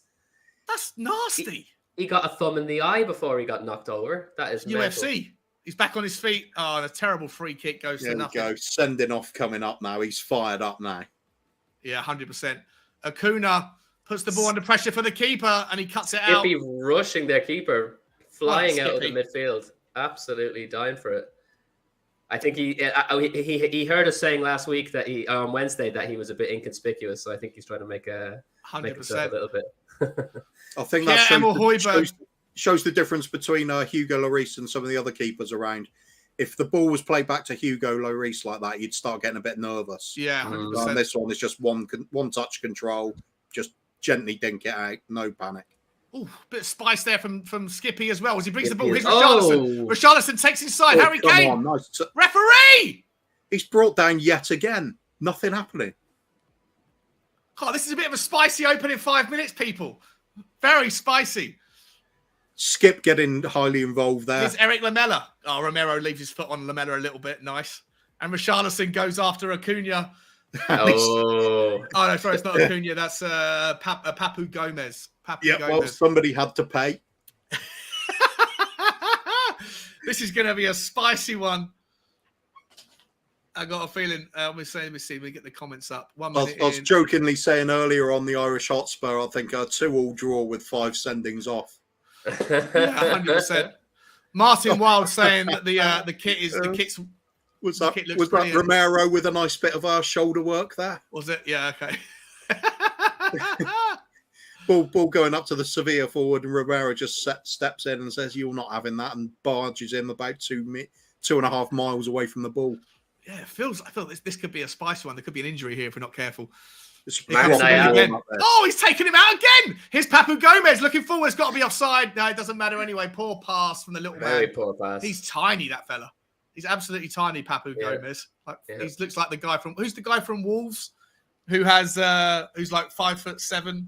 Jimenez, is it? Or no, not Jimenez. We'll come to me in a minute. Trying to think which one's which. Podence.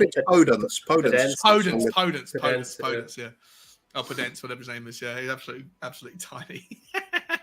But yes, Martin, that kit is actually growing on me by the second.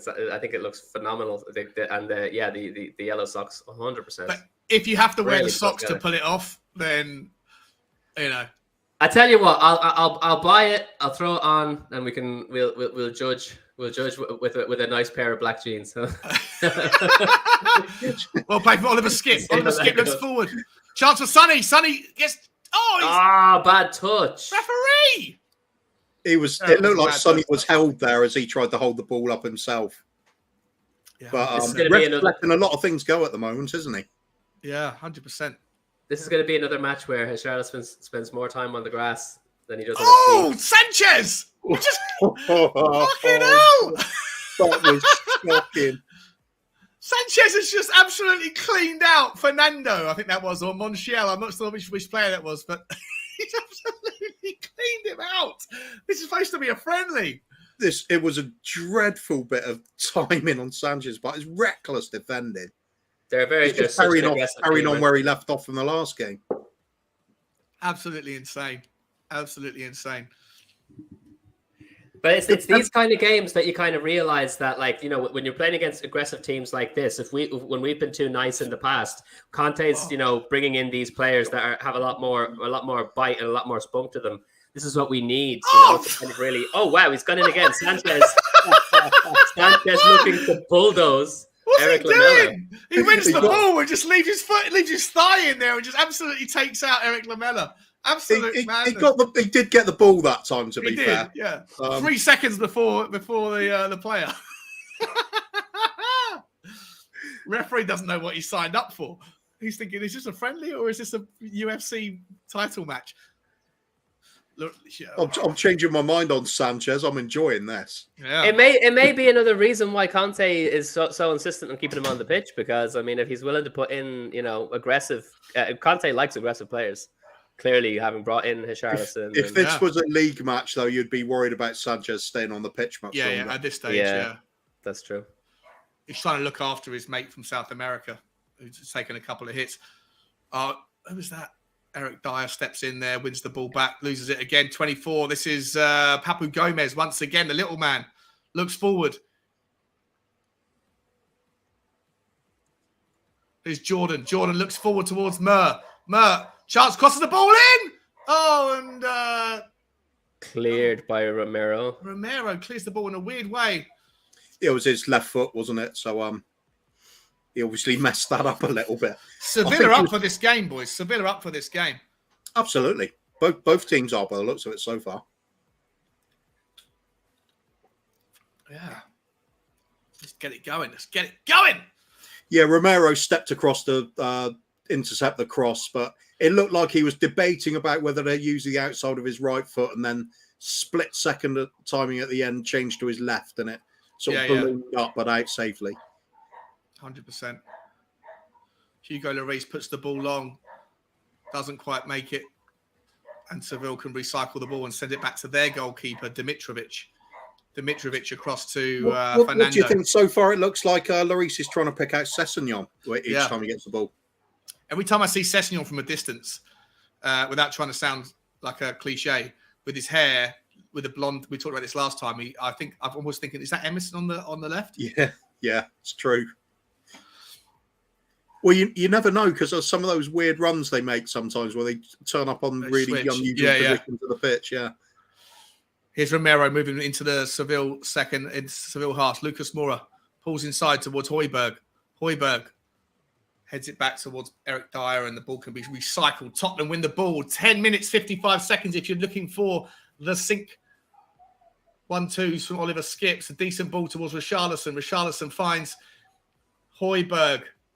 Højbjerg out towards Romero. Romero looks right towards Sonny, who's taken down. Referee! How is he not giving a free kick for that? Oh, what's going on there? I suppose we still got the ball. Might as well play on. Oh! Oh, what is going on there? Two of our lads going for the header at the same time.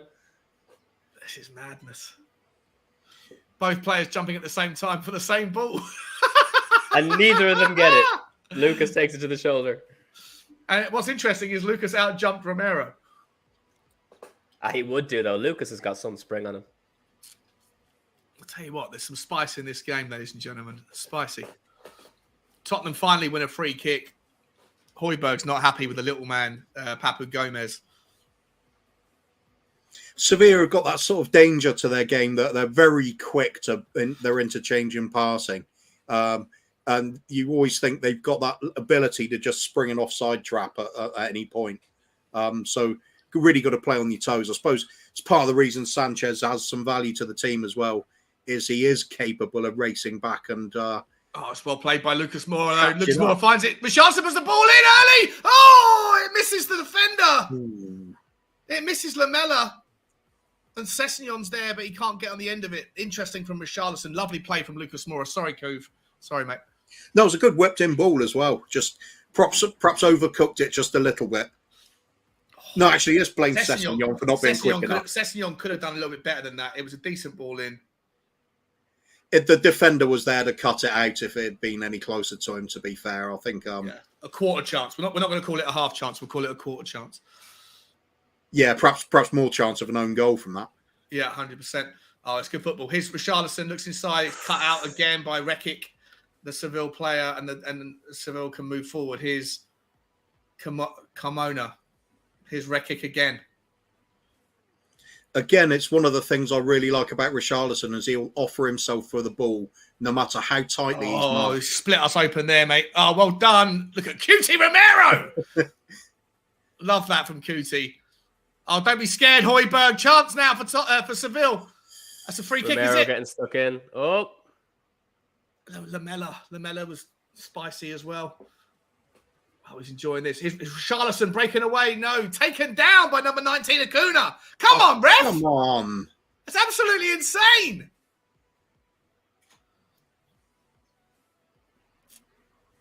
Absolutely insane. So Fernando, according to my list, is playing as a central midfielder, but he's actually playing as a centre-back from what I can gather.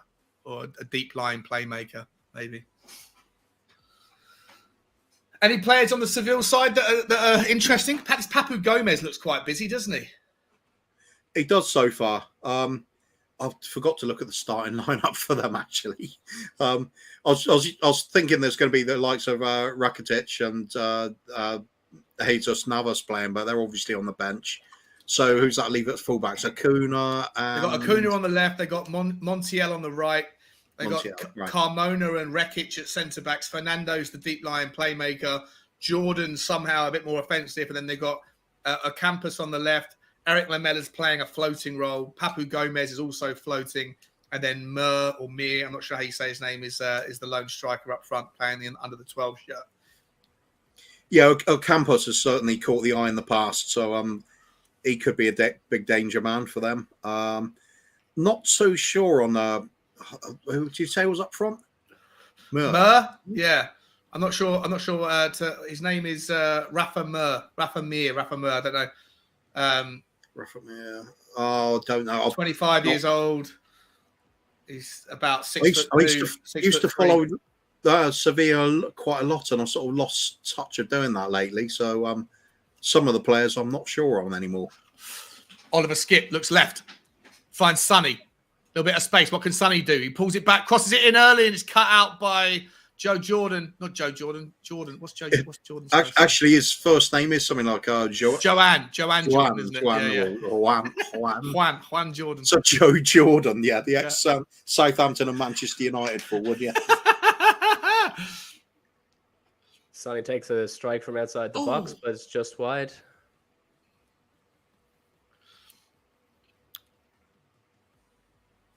Interesting. Sonny has his luminous yellow boots to go with the socks. He's really matching it up, isn't he? Yeah. He knows how to accessorize this lad. He does, yeah. That's the problem with this strip. This is the problem with the strip, right? If it takes the socks to make it work, then you can't wear it down the pub unless you're prepared to go with 3/4 length jeans on and big yellow plus socks. fours. I think I think it'll be fine with a pair of black jeans. I'm fairly confident of that. I can pull it off. Everything goes with black, doesn't it? You know. This is it, man. This is why it's my favorite color. Yeah, and mine. I mean, as much as it works with the yellow socks, I agree. You can't risk going full kit wanker with this one. Full kit wanker. Romero wins the ball in the air there from Campos. Well done, Romero. But Mora's not doing nothing there to try and win the ball back. Oh, look at that from Eric Dyer getting pulled out of position. Seville can break here. Here's Jordan. Jordan looks right towards Fernando. Fernando looks right again towards, I think it's Lamella over here. Pulls it back. That's Mur, the tall fella. Look for the tall man. A chance for Campos. No. Lucas gets it away. Do you know? I've been watching Lucas Moura from the start. He's really disciplined with holding position so far in that right wing back slot. He's looking at the defender when he was in the box. He knows he's not the taller than him, so the striker. So he just gets himself in the right place. Yeah, 100%. You stupid foo saying Gomez is a dog. I'm not sure what you mean by dog. Do you mean like as in he's a nasty player or a bad player? I don't know what you mean, you stupid foo. Let me know, bro. I'm not too au fait with I'm not too au fait with Seville. I don't watch La Liga all that much. I obviously watch the Champions League and stuff, but he's been interesting. I've listened, to be honest, Seville have absolutely dominated this game so far in the first 15 minutes, right? It's not... There's no doubt about it. They're a top quality side. And they're not here to mess around either. They are they a Champions League side? Yeah. Are they? Yeah. Poor pass from Oliver Skip there. Once again, Ollie Skip's tried to play 3 or 4 through balls that haven't really been on, and he's given the ball away several times. Disappointing from Skip. Well, you could say they're not really on because they didn't work. If they worked, they're obviously on. But high risk passing though. Perhaps that's something they're trying out with him, try and develop his game that way. 100%. Look at Lucas Moura sitting there holding the line. You're right, Coov. You're right. He is playing the right wing back role, pretty disciplined. Here's Rekic to Fernando. See, Fernando's the centre midfielder, but he's playing centre back there. He's almost like Calvin Phillips in that he comes back and fills in and then be able to play the kind of quarterback role. It's interesting. I quite like this Fernando fellow. He looks like he's quite a busy player. Lucas would obviously be very encouraged at the opportunity to play at right wing back as well. More game time for him that way. Absolutely, because with the front. With the guys that we have available in the front line, Lucas is bottom of the pecking order. 100%, and he's someone that will be a part of the team, right? He'll go like, "Fuck it." If it means I'll learn this position. Other players like Bergwijn, like, no, fuck that. I don't want to play that position. I'm a left wing forward. All right, well then you're not going to play. Oh, he's just speaking of which, he's getting the ball away, but Romero's there to clean it up. Well done, Romero. Here's Lucas Moura now. Finds the ball back to Eric Dyer, playing 1-2 in the box. Ollie Skip almost gets beaten, recycles the ball well, and here's Eric Dyer. Sorry, boys. It's another reason why I love Lucas Moura as well, though, is that all he wants to do is wear the badge. He doesn't give a crap where he's put on the pitch. He just wants to play football, and he wants to do all he can for the team. And you can't not admire that, even if you do think, okay, we kind of need to upgrade on him at this stage. If he can show what he can do with the right wing back spot, I say give it to him if he's capable. Yeah. As critical as I've been about him over the years, the one thing he always does give you is effort. He's a 100% player, and he does play for his teammates as well. So I think this could turn out to be a bit of a masterstroke, couldn't it? So far, I'm impressed with him doing this. He's possibly one of the top 5 sprinters in the whole Premier League as well. Like, there's not many players who are faster than him. He's such a quick player. So to have him bomb on down on the flank there, wouldn't be a bad idea. This Sevilla forward reminds me ever so slightly of Clint Dempsey. What, to look at or to play? To look at the sort of shaved head and the or very short hair, I should say. Headed away by Dyer.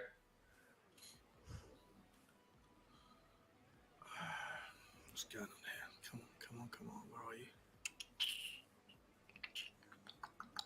They're definitely playing more possession-based football than we are at this point. It's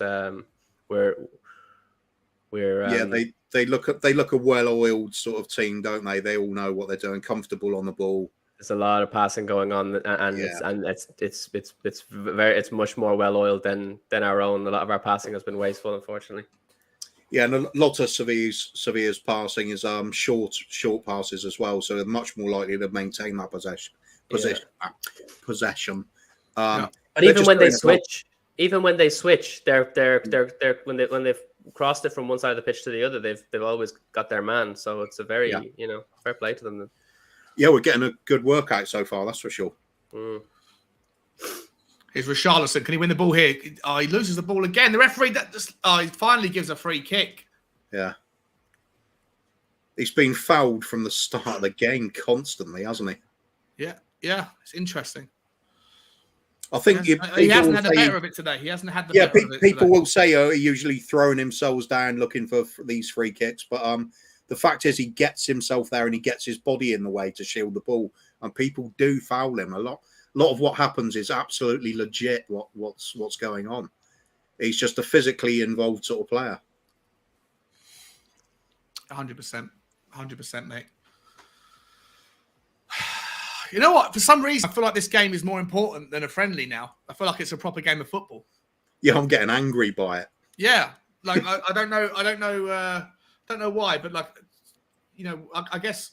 We were always in second gear against the All-Stars, but this game is a proper test against a team that are clearly taking it seriously, and they're walking us off the park a little bit. Here's Harry Kane.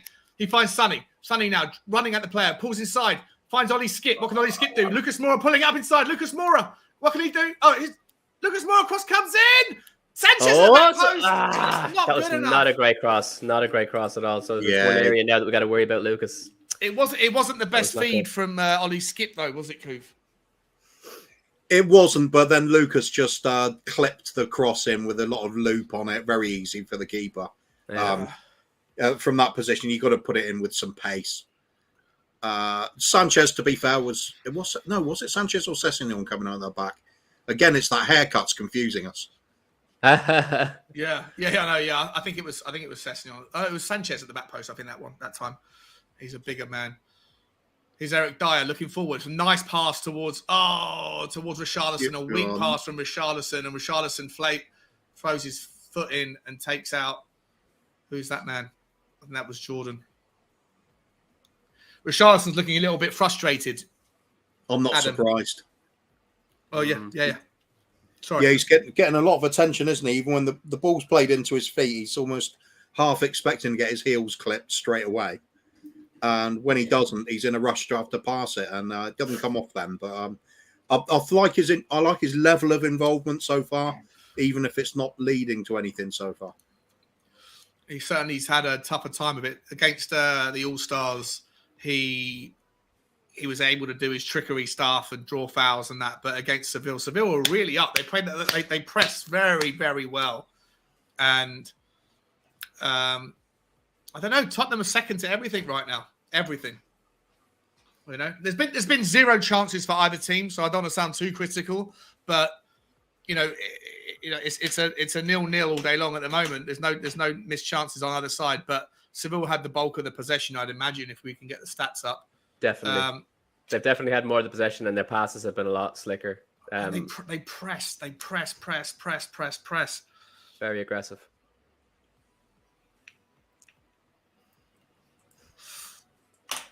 Here's Rekic. Back to Acuna. Back to Dimitrovic, the keeper. Looking long towards the right to find Eric Lamela. Sanchez finds the winner. Højbjerg wins the ball, plays it down well. That's lovely football. That's lovely really football. Nice Richarlison! Oh, what a goal! Oh, it's offside. It's Harry Kane. It's Harry Kane. Sorry. That was a beautiful goal. That was a beautiful goal. Much more like it though. Passing suddenly clicked into place there for a change. Yeah, why do I think it was amazing. Nice 1-2, lovely 1-2s between Son and Højbjerg, and then out to Harry Kane. Two of them were offside. But how far out would you say he was? About 35 yards. Harry Kane distance. Harry Kane's been tanning because otherwise I wouldn't have mistaken him for Richarlison. He's got his hair short now as well. I can't understand. It's like you got the likes of Højbjerg. He's grown his hair and his beard out. I'm like, you're in bloody Korea, mate. Are you not sweltering under all of that hair? Yeah, 100%. I'm going to get my hair cut as soon as this stream is over, I think, today. It's too hot. Here's Romero looking inside. Does well. Finds Sonny. Sonny looks inside. What a ball bomb, Sonny. Puts Lucas Moura in. Here's the first chance Lucas Moura can do. Lucas Moura gets shoved to one side by Acuna. Lucas Moura just absolutely pushed to one side like he wasn't even there. He was trying to go around the player, but it was so telegraphed. It was ridiculous. Yeah, strong. That player is strong. Acuna's a strong player. Just steps in and goes, "Not today, little man. Not today." He's a very underrated player, Acuna, in my opinion. He really does read the game well. Yeah, very good. Very good. Passing team like this, he's perfect. 100%. Here's Richarlison. Tottenham don't concede the foul. Richarlison does for the first time. Referee! Having said that, Acuna's just stretched out his leg and brought down Richarlison. No, that was Mur. And Højbjerg's not okay with it. Mur, the 6'4" striker, comes back and leaves his. What's Richarlison done? Richarlison must have pissed these guys off at some point. They're after him. Wowzers.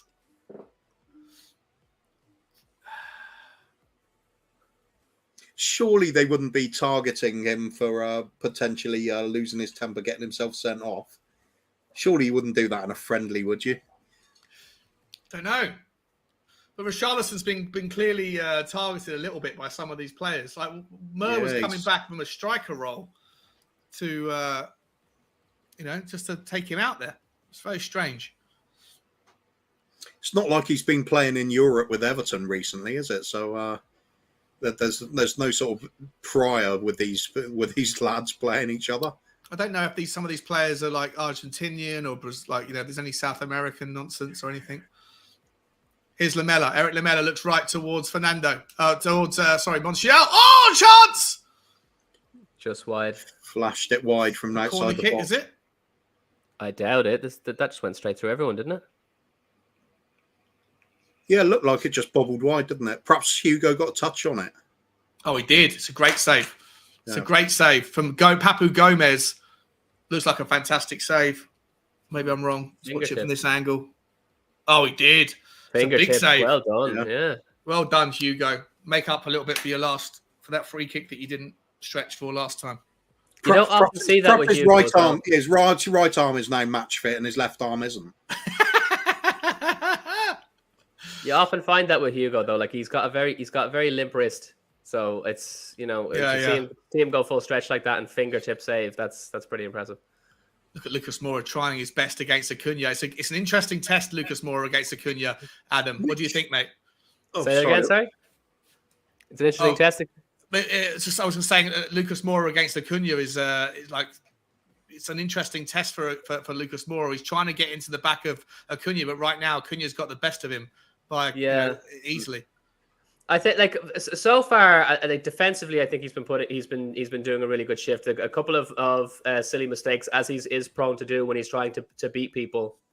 But the main concern I have with Lucas at the moment in that role is just the crossing. To be honest, the crossing has been very, very poor. But the rest of the play, I'm not disappointed at all with him in that position at the moment. He's more of the wing back that you want to see. Do you know what I mean? He's able to do the defensive work, but he is getting forward as well. We just need to see better crossing from him. Yeah, drinks break is happening right now at the half an hour mark. If you are trying to sync up with us, we're at 30 minutes, 23, 24, 25. And while they're taking a drinks break, I'm going to take a wee break because I didn't get one. So I shall be right back. All right, matey. Cove, what are your thoughts on the first third of the game? It's been entertaining, hasn't it? Not a lot of goal mouth action, but players are putting themselves about the pitch. Sevilla have got a slick passing game going. We're struggling to get near them at times. But when they do get into the dangerous areas, we got players stepping up. I mean, Bar Sanchez throwing himself in a bit wildly at first. He seems to have settled down now, to be fair. Yeah. But it just shows the quality when you get the likes of Romero and the like. They're just measuring their tackles at the right moment. snuff the danger out. I was just mentioning Hugo a few minutes ago about as his right arm fit and his left arm isn't. I just suddenly had the thought, it's his left arm that he dislocated, did the elbow damage to, wasn't it? Yes, it was. Yeah. So I wonder if he's still got just that thing at the back of his mind about landing too heavily on it still. Maybe. I don't think that'll be the case. You'd hope not. Otherwise, you've got a problem, haven't we? But we're back on 31 minutes and 42 seconds. It's Sanchez. Seville with the pressure, and they win the ball back again. Tottenham can't handle this pressure. Come on, Tottenham. Yeah, it's Montiel. Falls it back. Again, Joe Jordan again. Come on, Tottenham. This is the criticism I've got of us at the back there, and that is the likes of Dyer and Hugo, unfortunately. When put under pressure, they are not good at distributing the ball. There's like the confidence goes and it gets all a bit panicked. 100%. Lucas Moura there with an interesting through ball attempt, but snuffed out by Seville. I mean, I'm not going to go as far as to say that we're lucky to not be losing, apart from that one chance from Seville and a good save from Hugo Lloris, there's been very little in the way of chances. But for me, it's very disappointing. The forwards, if the forwards get taken off, do you think this is going to change the approach to the second half? Do you think that maybe Kane, Sonny, and Richarlison get more time in the second half because they haven't done anything so far? I don't think it's so much that Sonny and Kane. Oh, just headed chance there. Who was that? Sonny, was it? Yeah. Ball whipped in from the left, from quite a deep position. Sonny just flicking the header at the near post, easily saved, but a chance nonetheless. Sessegnon with the cross, not too bad a cross. He's a good crosser of the ball, Sessegnon. He's a very good crosser of the ball. He just doesn't do anything else in anywhere near enough. Doesn't do it enough. That's the big criticism, isn't it? Yeah, 100%. I think just as I was about to make the point, I haven't seen anything coming from our left flank so far. Sessegnon puts in a cross, so perhaps that's the key to this season. I'll just complain about something and they'll start doing it. What are your thoughts, mate? Are you, Adam? You back? Are you of the opinion that maybe considering we haven't had too many chances going forward, that Kane's it's a chance there for Tottenham. Free kick, surely, referee. Thank you. Sanchez gets taken down. Do you think that you're going to see less time for forwards? Do you think Sonny, Kane, and Sanchez are going to? Sonny, Kane, and Richarlison are going to hang on the pitch a bit longer? It's hard to say. I'm trying to kind of make up my mind as to whether I think Conte has told them to go out and go fully at it, or he's told them to stay at 75%. Because right now I feel kind of that we're being, the fact that we're being overwhelmed by Sevilla, it's disappointing to see. It's not as though we're not able to handle them in our own half, but the fact that that they've dominated the possession. Is that because we're we're just trying to get match fitness somewhere, and it's not about going full tilt and blowing all of our steam in preseason games? If so, then if he's not actually out to win this game, and there's no real reason to want to win outside of team confidence, maybe perhaps he'll take the three lads off, or one or two of them, and at halftime and just kind of see how the play goes, get everybody a little bit of game time. And it really depends on whether or not he's instructed them to go out and win it or not. God, who's that down? Is that Sessegnon? I think that is. Looking at the replay right now, something weird happened there. No, this is where they just put it out anyway. Sessegnon gets a clip on his. It's a ridiculous challenge. The stud's right on the top of his foot. Yeah, they're painful. I think he'll be all right though. It's a ridiculous challenge. Didn't look like it caught the joint there. It's just literally studs over the top of the foot, isn't it? Yeah. Yeah. May have broken a toe. We'll have to see. Okay. That's possible. The old popular metatarsal break now, isn't it? Yeah, it's entirely plausible. Which I hate David Beckham for. Literally, the week before he broke his metatarsals, I'd done mine. And no way! All my glory away from me with a novelty injury. He made his more glamorous. Exactly.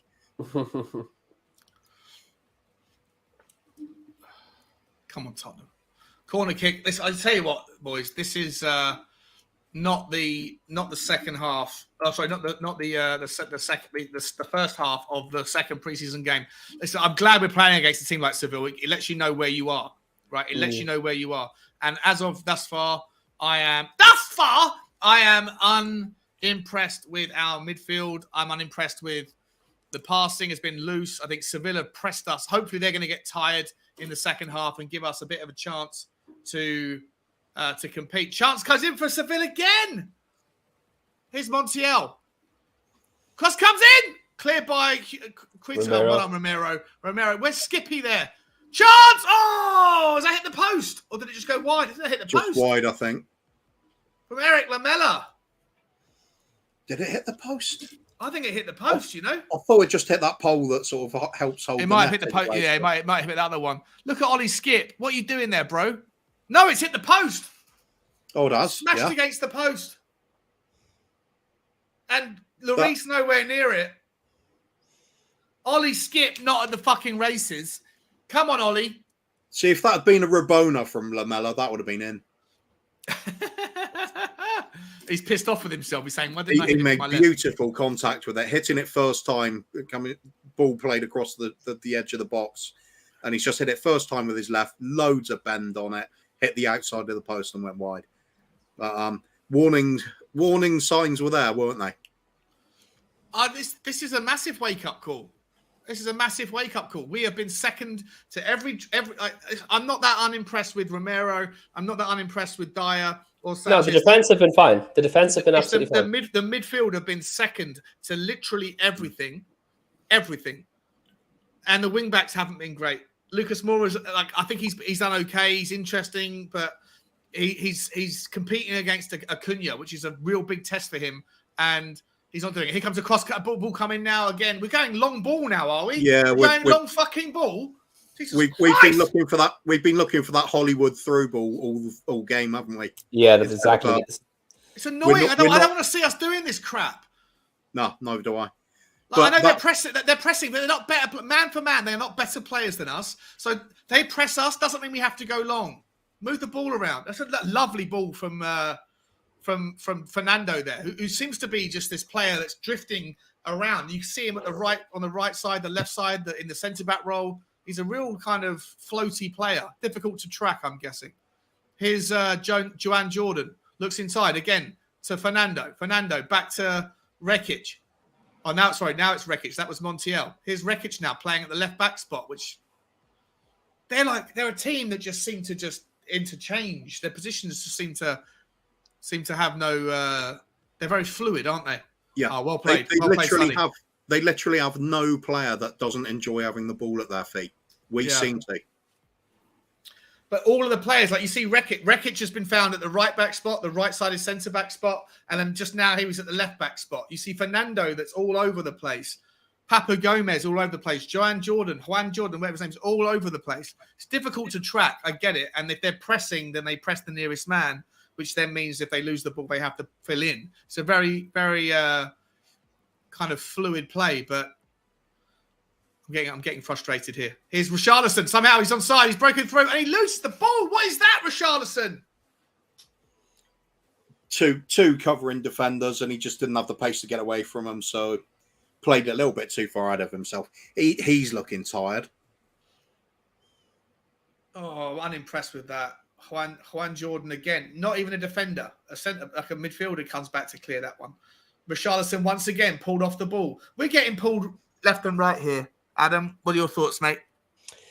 Yeah, I'm disappointed in the midfield, as you've pointed out. Like that is the thing that I think is. Well, see, the thing is, we've gone back to Skip Højbjerg, right? I've always thought that Højbjerg flatters to deceive. I don't feel like he's contributed anything really.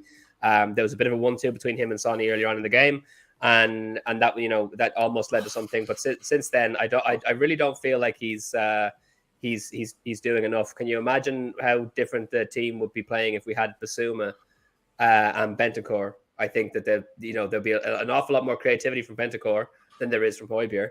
Basuma would be absolutely dominating that central midfield. He wouldn't be letting them have the possession that they've had.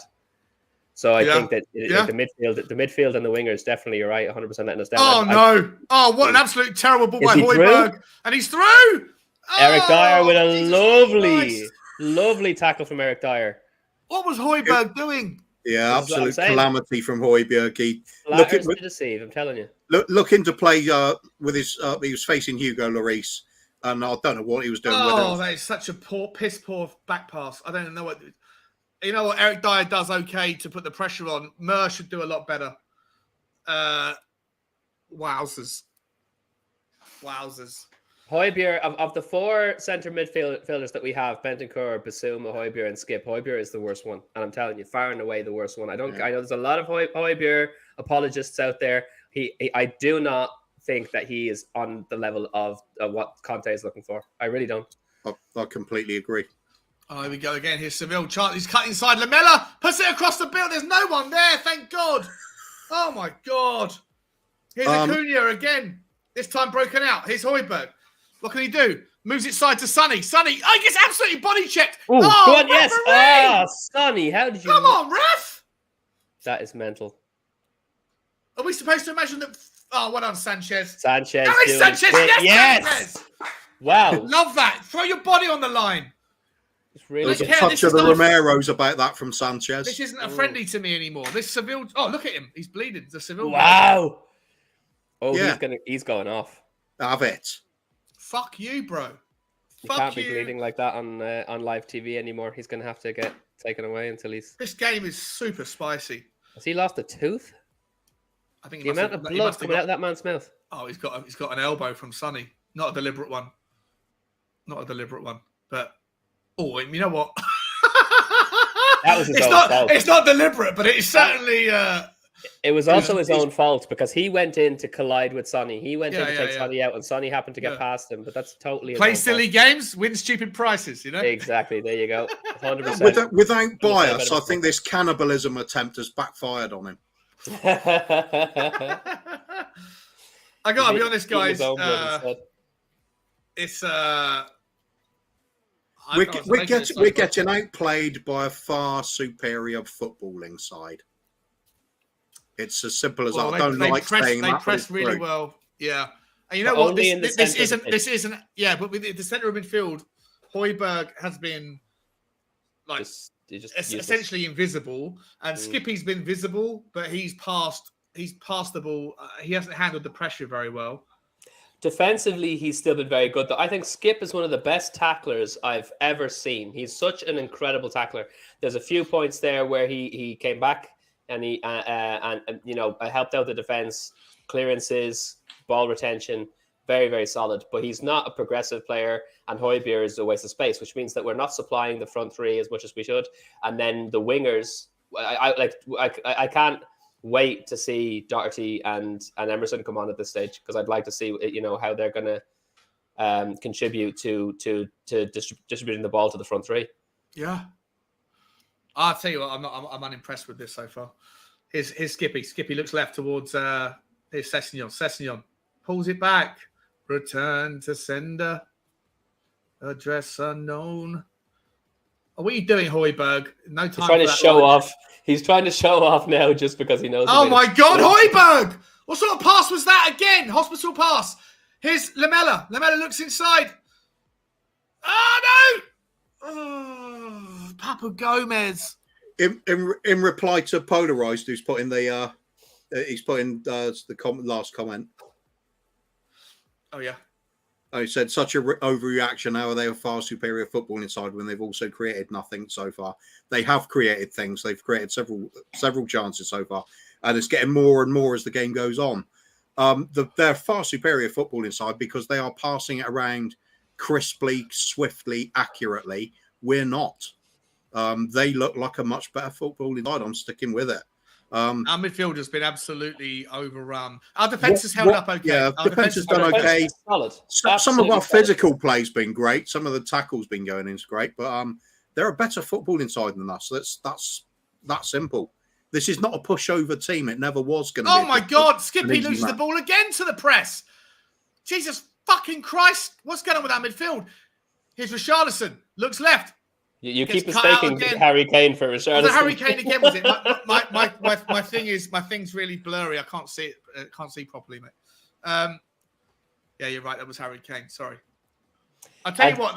The one takeaway from me is that probably Acuna is a fucking tasty left back that I'm a big fan of. I think he's aggressive. I think he's good. He's good at anticipation, interceptions, passing. It's very good. Here he goes again. He looks inside now to a Campos. Patience. Obviously, he might not necessarily play that well in a 3 or a 5, but bit of a take out there. It looks like we're trying to match their ability with just being physical with them now. Oh, Campos is brilliant as well. He's just gliding through the players, gliding through. We really miss Bentancur at the moment. Need somebody to put their foot on the ball and pick a pass. Because it's all just frantic. We give it away so easily at the moment. And that's the end of the half. End of the first half. Bentancur needs to come on for Højbjerg immediately. And, well, he could even come on for Skip. It doesn't matter either of the two. Both of them have been absolutely woeful. He just needs to be on the pitch one way or another. Skip's not been great, but he's been significantly better than Højbjerg. Højbjerg has been shocking. Those two back passes that were that was pushing and shoving happening. Sonny's having an argument with a load of Seville players. Oh, there's a big fight happening. Oh, wow. It's all kicking off. Eric Dyer's getting him a Sanchez. He's pushing the keeper. He's the whistle is blown, and then they start to have a row. He's trying to go after... Sanchez is trying to go after a Campos. It's going to be about the elbow, isn't it? Yeah. Yeah, it is, yeah. But it's ludicrous. They're not happy. Look at the Tottenham players aren't happy. Richarlison's he's talking to himself. He's muttering under his breath. Sonny's not looking good. I've got to be honest, boys and girls. I am thoroughly unimpressed with that first half of football. I thought the best player on the pitch for Tottenham, if I'm entirely honest, Sanchez. Yeah. Yeah, strangely, he's been absolutely... Really bad start, and he's been good since then. Yeah. It's typical Sanchez, isn't it? If he could just be consistent, he could be really good for us. But... he isn't consistent. Yeah, this is madness. I feel like I'm going a little bit insane. I'm going to go for a wee. Adam, you guys take over for 2 seconds. I'll be back. 1 sec. Right. Okay. Work away, mate. Work away. No, look. That really. I'm pissed off more for that scrap at the end than I am about the performance, to be honest, because that is so mental. Like, obviously, right as the whistle is blown, the person who got his teeth knocked out by his own stupid activity, his own actions, has gone over to Son to have a word. Next thing is it's all out war because people are arguing about something that, I mean, it was literally, he did it to himself. He ran into Son trying to clobber him. Son happened to be that little bit quicker, so he didn't get the brunt of it, but Son's elbow, because he's running, just happens to be out. Smashes his own face into Son's elbow, essentially, is what happened. And now they're having a scrap over. Like, it's so stupid. It's ridiculous. And I'm beginning to despise this Sevilla team. Yeah, it's a lot more dirty than we're expecting, isn't it? 100%. But I thought it was going to be the South American contingent kicking off, but it seems to be just anybody. Yeah. It's like whatever you got. Maybe it's because we are being very physical with them at times now, because we could even argue they started that, but we've upped it since then. And we're trying to counter the fact that they're better on the ball with us smacking them around a bit, which I'm not entirely against. If you can't match them for skill, make sure you kick them up in the air a bit. It's not what you'd call sort of champagne football from us, but it's certainly competitive stuff. Yeah, but I think we get the competition will change drastically if we sort out that center midfield. Well, I mean, if we change all 4 players across the middle line, because the wingers are not up to much either, and we need more distribution to the front 3 from the wingers, and then it's just been that has been everything. I hope that the people who have heard me say this before about Højbjerg flattering to deceive, I hope they're starting to realize from this game just how weak he is. That the passage of play they're showing right now, they're showing a replay. It was a 1-2 between Højbjerg and Son. The ball gets Kane. That was Kane the 1 minute scores. that Højbjerg played well, wasn't it? The 1 second Højbjerg played well, because then. But you know what though? Kane scores, but it was offside, unfortunately. Apart from that, Højbjerg has been absolutely shocking. But let's call a spade, right? The reason why the defenders have done okay, and the reason why the midfielders are getting like brutalized is because we're getting overrun in midfield, right? And Seville they pulled an extra man back. They've got like Mur's done sweet FA. Campos comes back and helps. Papu Gomez, you can find, who's supposed to be playing in the 10 role, is coming back and playing in the 8 role. Lamella's drifting. You got this guy Fernando, who's all over the place. Acuna's doing a really good job against our wings, right? And so because we've been playing mostly down our right-hand side, and Acuna's got the better of Lucas Moura, when they get the ball back, they're compacting midfield, and it's difficult. Like Skippy and Højbjerg are just being completely overrun, and Richarlison and Sonny and Kane are not coming back to help. So for me, like it's whilst we're criticizing the two of them, Skippy and Højbjerg, you have to also throw, and we're right to, like they have been poor. When we've had the ball, their threading the pass has been poor.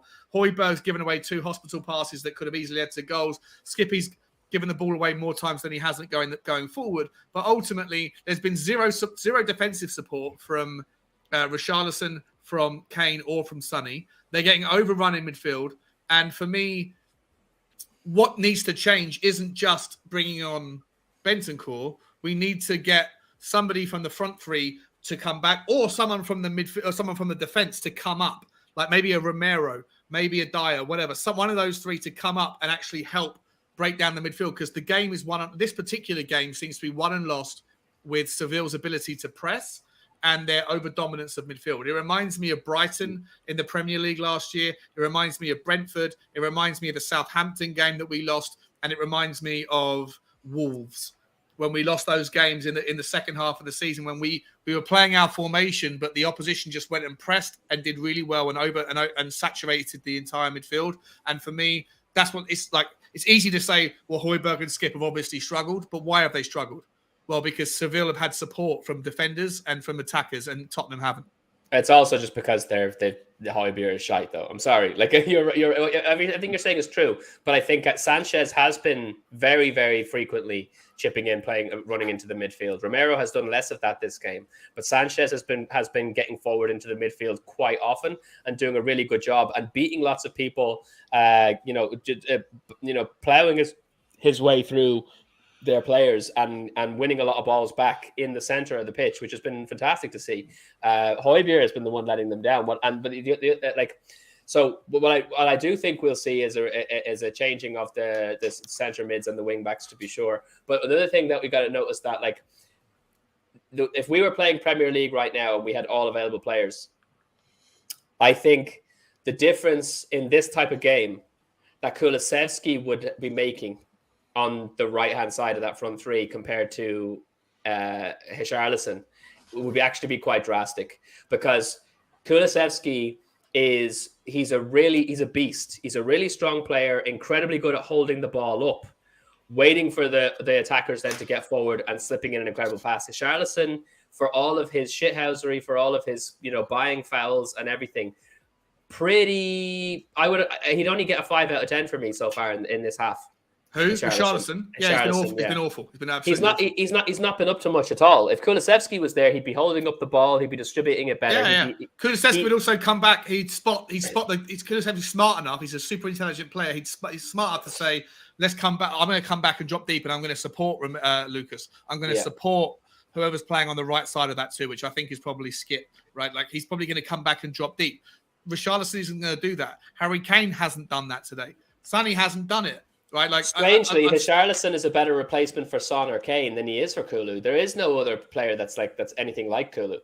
I think in Richarlison's defence, I'm going to say he is making himself available for the ball a lot of the time. You could argue that perhaps Harry Kane hasn't been doing that so much.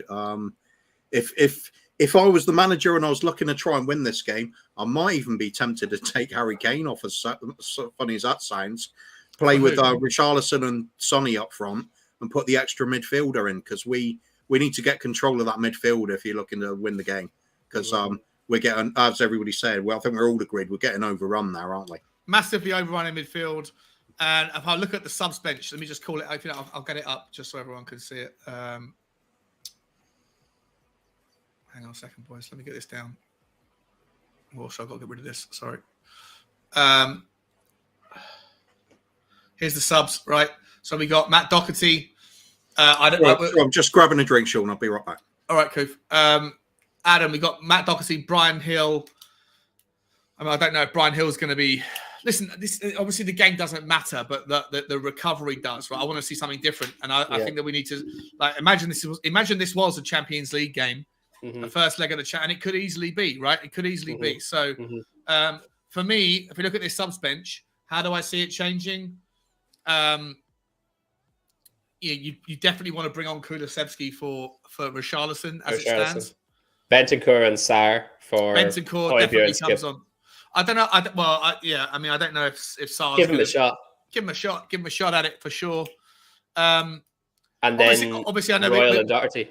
Yeah, obviously everything's going to change, right? Because it is only a friendly. But I'm treating this right now as like a learning curve. And for me, if I was Conte, I'd be furious with the lack of support that has been shown to the two in midfield.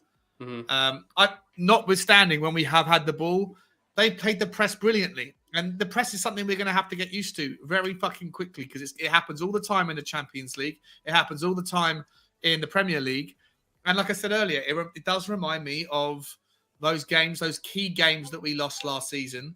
But we've always been able to manage the press. That's the reason why we've been successful. We were successful last season. It was a low block we couldn't stand. The press is always what we were able to be. We were always able to handle it because our defense was solid. But after Conte came in, and it's just a case of getting the ball back, on the counter attack and distributing to the front. But Højbjerg, Skip, and the wing backs have not been able to do that for the forwards in this first half. Matt Doherty, Emerson Royal. Bring up Kulusevski as well for Richarlison. I think it'd be a better shout because he's better at occupying the midfield than Richarlison is. And then get at least Bentancur for Højbjerg. Keep Skip on, fine, but Bentancur for Højbjerg absolutely needs to happen. And then I think obviously it depends on what we're trying to get. For me right now, it's about not losing the game. I don't know why, but I do care about the result. I shouldn't care because it's a friendly, but I do care more. I care more about. You want to see you want to see what the team are capable of doing, going forward. Yeah, and what worries me is that we've had a fairly strong first 11, and we've been dominated. Right, like we have, arguably, are you going to see Kane and Son taken off? Well, if you want to give Troy Parrott minutes, if you want to give, Brian Hill minutes, then you're going to have to weaken the forward line. But the forward line hasn't done anything. They've had very little chance, apart from the offside goal, which was well worked, but it was offside. It's I don't know. It's not. It's really not been good. Not been good. When you say that we played a solid first 11, right? I agree that the majority of the players are better players. However, I'm really worried that Højbjerg is becoming our next Harry Winks, and I'm dead serious about that. I've always maintained that when Harry Winks is playing, we only have 10 men on the pitch. We don't have 11.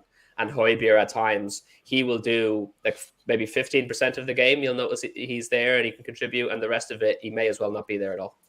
Really? You feel that strongly about Højbjerg? I think he sucks. I'm sorry.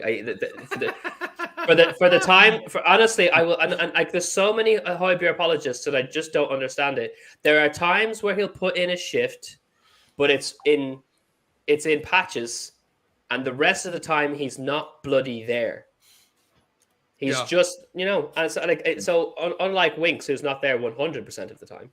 He flatters to deceive. Højbjerg will do every now and again do something that makes you think, oh yeah, he's look at him doing that little bit of thing there, and then the rest of the time he's just not doing anything. So how are you meant to play 10v11, which is essentially what we're doing?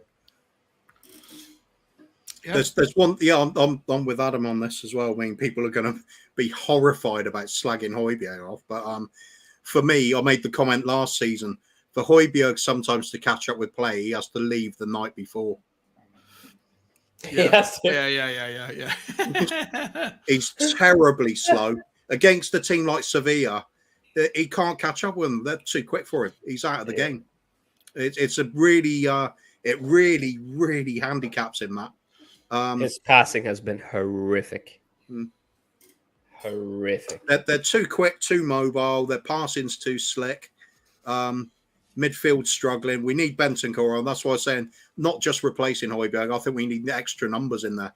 5-man midfield, if not 6-man midfield, and play with one up front. You got to get control there because they're just absolutely slaughtering us. But it is a friendly, and we are looking at player fitness above all else. So who knows what we'll do? Might just be a change of personnel, big change at half-time, perhaps. If they want to win it, I can't see it being wholesale changes, though. Yeah, it's the thing. Everyone in the comments is saying, "Come on, boys, it's just a friendly. Relax a little bit." I get it, but I feel like Sevilla aren't treating this as a friendly. Sevilla treating this, and it's spicy, right? We haven't had any cards, but we've had a lot of flying in challenges. It is a friendly, but it's not a friendly, and I think that it's a barometer. It is the ability for us to see what's happening. Look at this. 4 players coming on right now. We've got Bentancur, Kulusevski looks like he's coming on as well. Doherty, Royal, Kulusevski. Everyone that we said we wanted on. That's changes. Just feckin' fantastic. 5 changes. Everyone we wanted on. Yes. Listen, there'll be more changes, but none of the front 3. Oh, sorry. Oh, well, actually, one of the front 3. Who's come off? Do we know who's come off? It's probably Richarlison. But probably Richarlison. Yeah, it is. Yeah, because Kane and Son are there. Yeah. So Richarlison off for Kulu. The wingers off for Emerson, Royal, and Doherty, and then Bentancur on for somebody. Hopefully, it was Højbjerg. And if that is the case, then it's everything I said I wanted. So thank you, guys. Yeah. Wow! Look, the crowd. Everyone's got their. I'm not sure if they're their phones or lights or torches or something up. It looks like the starry night sky. It's absolutely insane. OCD Whiskey, Soren is saying, Adam, no. I'm not sure what you're saying that about. I think it's about Højbjerg. It would be about Højbjerg, yeah. Yeah, it must be about Højbjerg. Listen, it's a controversial take. I like Højbjerg. I like Højbjerg, but I know you don't. I know a lot of people don't. I do. He's a joke. I think Adam goes a bit too far with it, but I'm still on the same page. I have to go. Like when the pendulum needs swung the other feckin' way, you got to go aggressive. Do you know what I mean? Like, yeah, I might go over the top about it, but it's only because there's so many fucking apologists. I'm sorry. Never change, Adam. Never change, bro. If it's your take, it's your take, and it's fine. It's fine with us. I mean, when it comes to fans backing players, if you listen to some of the fans, we'd still have Lewis Holtby in midfield. I don't understand some of those fights. It's too romantic. We're too romantic about some of the players we have. It's like, I'm sorry, if they're not good enough, they're not good enough. Unfortunately, Højbjerg is still on the pitch. Bentancur came on for skip. That's shocking. Kev G's on my side on this one. Just quickly. For me, it didn't matter so much which, as long as Bentancur did come on. That's the one crucial bit there, I think, for me. Yeah. But listen, maybe we are overthinking the fact that it is a friendly and we want to win the game more than anything else. But here's Harry Kane, beaten to it by number 34. Oh, there's been some changes for Sevilla. 34 is Pedro Ortiz. He's playing at centre back. I'm not sure who he's come on for. I think he's come on maybe for Carmona or maybe for Rekic. Tanganga's on. Davies is on. Romero's off. Sanchez is off. Okay, so they're making more changes as we go along now. Okay, so we're going to have the complete separate 11. All right, let's put the first half behind us to see what happens. Oh, what is that? Oh, Ben Davies gives the ball back. He tries to be clever. Here's Seville now. Oh, he's buried. He's absolutely pushed over. How is that? Oh, it is a free kick. Sonny just absolutely bundles. Sonny mistimed his elbow that time. Sonny just absolutely pulls over Luismi Cruz, who's another new player for the Seville team. So, listen, all you can say is there's 2 different teams in the second half. And in the first half, the first team, Seville's first team, beat Tottenham's first team. Let's see if Tottenham's second team or second version of a team can beat Seville's second version of a team. Here's Hugo Lloris, looks in towards Tanganga. Tanganga pulls it out wide. And Emerson Royal gets shouldered off the ball and gets lost the ball. For fucking hell. Fight, compete. Here's Seville again, pushing it inside. This time he breaks down. Sonny wins the ball. Here's Harry Kane. Harry Kane has put Sonny through. Sonny's through all by himself. He's got 2 men on him. Is he going to look right towards Kulusevski? Is he going to go by himself? Sonny looks for Kulusevski. Have a crack, Kulu. No, he pulls it back and he does nothing with it. Such a poor shot. That was outrageous. Chris Agombo saying pre-season training for Battle of the Bridge 2. Batalla del Puente, would it be? Something like that in Spanish, I think. I thought Sonny did well there. Sonny did very well. Lucas Kulusevski's first touch of the ball in the pre-season, and it wasn't brilliant. He cuts the ball in nicely. Emerson just chops down another player for the... I don't even know who the Seville players are right now. There's a lot of them that are changed. Navas on. He's wealth of experience, isn't he? Great player. Number 9. He's got to be approaching 40 by now, though. Yeah. Well, Sonny just lets the ball go through. It's going to be difficult to call out the Seville players. I'm not entirely aware of them all. 21. Here's Torres. Torres looking for Cruz. Cruz finds inside towards Rakitic. That's your man, Rakitic, mate. Well, everybody knows Rakitic, surely. Yeah. No. Yeah, he's quality player. But another one, he's oh my the wrong side of 35 nowadays.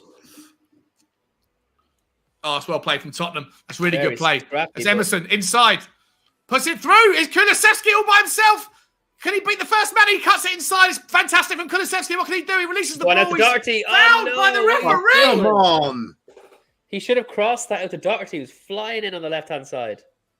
Referee doesn't give the foul, and he should have done. Yeah. And this time he doesn't give it a foul out of the way. Here's Sonny. Sonny, chance. He cuts inside. Sonny. Oh, he does the thing. He flicks it through. Kulusevski. Yeah! Harry Kane! That's him. Bentancur, that all started with Bentancur absolutely bossing them in the midfield, by the way. That was absolutely phenomenal. Seriously. Look at Harry Kane thanking him. Absolutely bossed Did that start with another Romero crunching tackle again? Yeah, but also there were so many fouls that should have happened in the lead up to that. I don't know what we can take away from it. Romero. That was Romero. Bentancur. It was Bentancur. Yeah. Bentancur and Sonny. Sonny tries the little fucking thing, flicks it through to Harry Kane. Gets it to Harry Kane. Oh, is he offside? For what it's worth, I haven't given any credit to Harry Kane at all today. Every time he's had the ball, I thought it was someone else. Every single time. You saying the shine on the top of his hair, and you thought it was like I thought it was a blonde. Yeah, it was the light. It was the light from the floodlights. And I was like, that's got to be one of the boys with the blonde. Yes, Emerson. Highlights. Yeah. Super chat from Will Stewart. What's happening, Will? Good to see you, man. Thank you so much for the super chat, buddy. He's saying Sean is having a pre-season training for his intro. Yeah, well, listen, gotta be. You're right. I'm trying. I gotta find some commentary. Playing, by the way, I feel like I can still hear the music from the intro in the background somewhere. Or am I going crazy? Can you hear anything? Truth? I don't. But no, it's silence to me. Silence to me. Must be if Spurs Talk Show, you tune in, all you hear is Sean. Sorry, mate. It's all right. Got to do the commentary. I'm trying to work on my commentary skills. Doing well. Thanks, man. Listen, I don't know what we can take away from the goal here. Now I care. Do I care as much about winning, or do I care as much about... I mean, I don't know. That goal shouldn't have been a goal. There was about 15 fouls on the lead. What I take away from that goal is that Bentancur is an absolute savage, and he needs to start every single bloody game for Spurs. Yeah. Bentancur Basuma are our best central midfielders, and they need to play most of the time. We haven't seen Basuma yet. We can't make that assumption. We know what he's like, though. We know what he's like for Brighton. Oh, look at that from Højbjerg. Ball comes across. Here's Doherty on the left. Doherty puts it into Sonny, and it breaks down. Still looking better, though. Good build-up. It's looking a lot better. A lot better. Night and day, these two halves so far. Cool. Doherty goes down the left-hand side. I'm telling you. What did I say? He heard me. You're right. It's night and day. He's so much better than Sessegnon. I'm sorry. Perisic and Doherty should be our 1 and 2 on the left. Ben Davies there with the fucking monster. I've got to agree with that. Yeah. I think Sessegnon has got the physical attributes to be great there, and he just doesn't do it, does he? If he could go down there and cross like he's capable of on a regular basis, it'd be a vastly different player. But he just doesn't do it.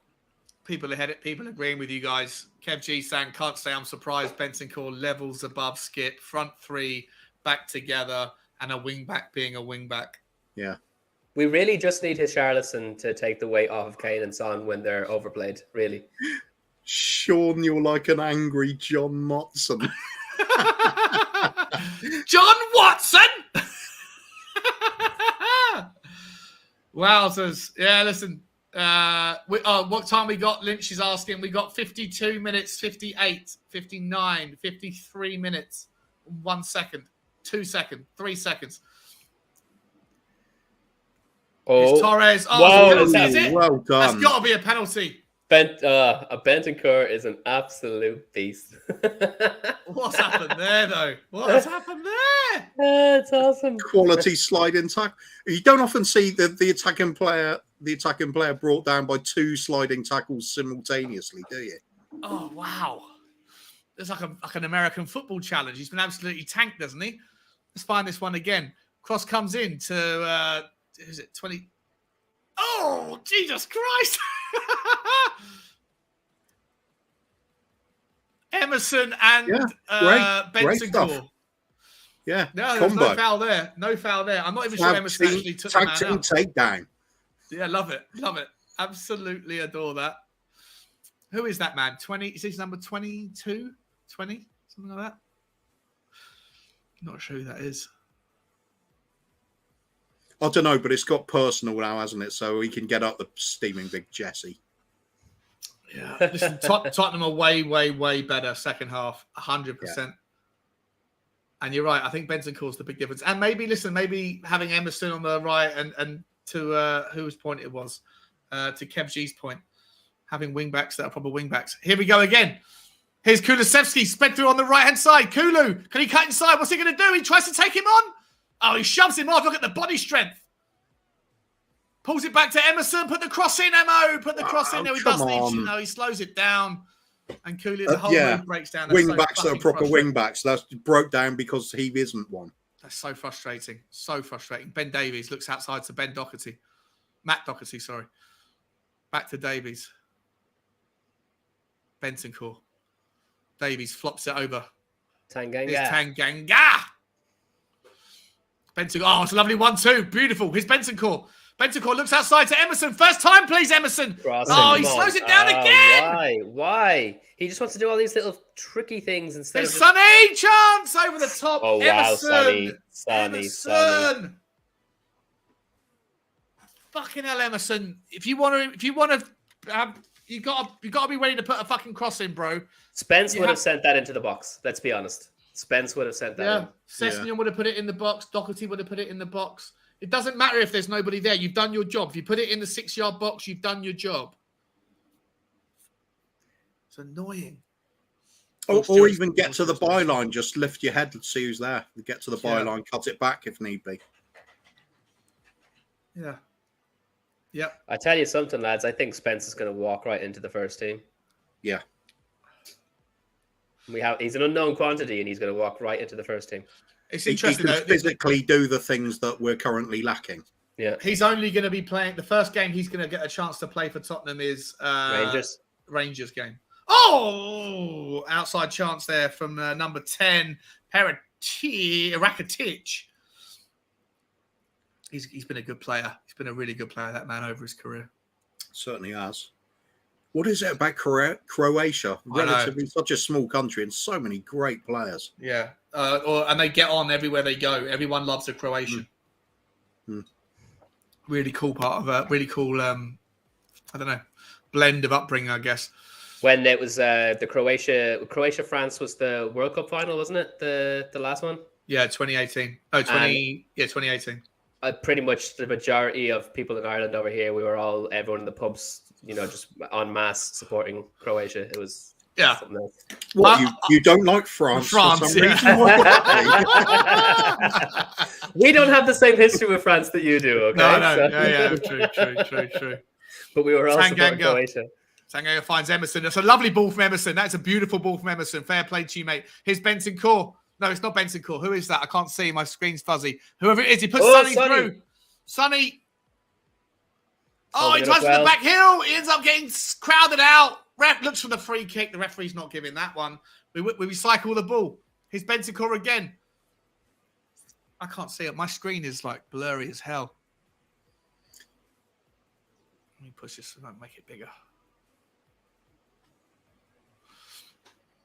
Yeah, Bentancur seems to be pulling the strings in midfield now, though, absolutely. doesn't he? Yeah, absolutely. 100%, mate. What Here's Davies. Legend. Ben Davies going on an amazing dribble. Oh, ends up pulling it back. I might get Bentancur on the back of my jersey this season just for this performance. Oh, Eric Dyer's still on the pitch, is he? Okay. Save money and use your old Bent shirt. Speaking of football shirts, guys, there's 120 people watching. If you aren't already aware, I'm going to put this up in the banner. If you want to join the Fantasy Football League, you can win a signed, or not a signed shirt. You can win a shirt with your name and number of your preferred player. Hit the fantasy.premierleague.com/leagues/auto -join, and then the code AF61M7. Sign up, join the league before the start of the season, and it's free to play. And if you do win, you will I'll buy you a shirt of your size and your flavor with your player and number on the back of it. Also, guys, if you haven't already, please hit the like button. There's 91 likes. There's 117 watching. There's been far more that have dropped in and out. Please, if you haven't already, hit the like button. It would mean the world to me, as it means the world to the algorithm, as we continue with the preseason trips so far. Thus far! So please hit the like button. It would mean the world to me. More substitutions. Who's coming on for Tottenham? Who's that? What do we think of Tanganga so far? Since he's come on, I think he's been. But we've had the ball most of the time. Who's that? Who's just come on for 30's come off? Who's number 30? He's come off. Carmona's come off, and 6 as Guediel. I don't know. He looked a bit of a unit. Yeah. I think he's a centre back. Tanganga Kuv, I think he's done pretty well, actually, mate. I think he's created play quite well with his 1-2s and his kept the passes simple, didn't he? Just making them quickly. Yeah, that's good stuff. Kulu's been a bit of a difference as well. I think Kulu's been significantly better than. It's interesting because Lucas Moura was brilliant in the first game, maybe against weaker opposition, maybe with a lot more space in midfield. But today he was put under the pressure of Acuna, and he didn't handle it. Whereas Kulusevski's come in and started the game pretty well so far. I think Kulusevski, if you had Moura on the pitch at the same time as him, I think Moura would look better just by having Kulusevski alongside him. Oh, shit. Oh, Seville chance there. Fucked it. Yeah, I agree with you, Koof. I agree with you. But would you be worried about having Kulusevski and Moura on the right-hand side? Unless you had Romero next to him, right? Well, worry about the right side in general if there's no Romero. Yeah, true. Then again, we played a large portion of last season without him, so it can be done. Oh, what are we doing there? Playing around the back. Okay. Is it time to see Doherty getting put on the right-hand side at the 70-minute mark? Take Emerson off, put Doherty on the right wing-back spot, and then bring on Harvey White, Adam? Harvey White, that's interesting. I have been intrigued to kind of see more of him since the last game, because obviously he impressed in a very short space of time.